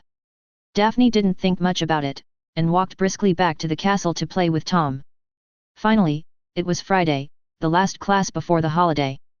Tomorrow morning, students who are preparing to go home can board the Hogwarts Express and enjoy a relatively long vacation. Even students who stay in school can enjoy eating after waking up. A pig that sleeps after being full is better than living. Therefore, the hearts of the little wizards had already turned wild, and they entered the holiday state early. But if she had to face Snape's potions class again, she would have to calm down. Otherwise you will understand what cruelty is. Malfoy took the opportunity to mock Harry for being an unwanted child who had to stay in the castle for Christmas. In fact, he also wanted to attack Tom as well. Where can an orphan go after leaving school? It is better for him to stay. Of course, he only dared to talk in his heart and wouldn't dare to say it out loud even if he had the courage. Anyway, after that conflict, Tom was no longer in his eyes, and the two sides kept to themselves. Harry clearly heard Malfoy's sarcasm, but his expression was very calm. How could this be called sarcasm? This was simply acting coquettishly, with no offensive power at all. He was so happy to be able to stay in school for the holidays. Well, who would want to go back to the Dursleys for the holidays? If he had a choice, he would like to stay in school during the summer vacation, but unfortunately the castle will be completely closed during the summer vacation, so he can't stay even if he wants to. After class, the students cheered and celebrated the holiday regardless of Snape's presence. Snape also did not spoil the fun and walked out of the classroom on his own. Tom and Daphne said something to Hermione and then quickly chased after them. The Christmas tree that Hagrid was carrying just separated the two of them. When Tom came to Snape, Malfoy changed his target of attack and began to mock Ronald's family conditions. I guess you'd like to stay in school and look after the hunting grounds after you graduate. Hagrid's cottage must look like a palace compared to your home, right? The little mouth was filled with snake venom. Ronald rushed forward roaring. Snape smiled smugly and was about to step forward, but was stopped by Tom. Professor, please don't get involved in a fight between kids, I have more important things to do. Snape's face suddenly turned dark. Ronald was already wrestling with Malfoy, but Tom was standing in front of him. Hurry up and tell me, Tom smiled and said, it's nothing, Professor. I have nothing to do anyway. Let's go to the cross. Snape narrowed his eyes and stared at the boy, completely ignoring the screams and roars on the stairs. Advertisement. If you enjoyed this video, please give it a like and subscribe to the channel so you are notified of future uploads. You can find the next parts in the playlist visible on the screen or on my channel. Thank you for watching, and I'll see you in the next one.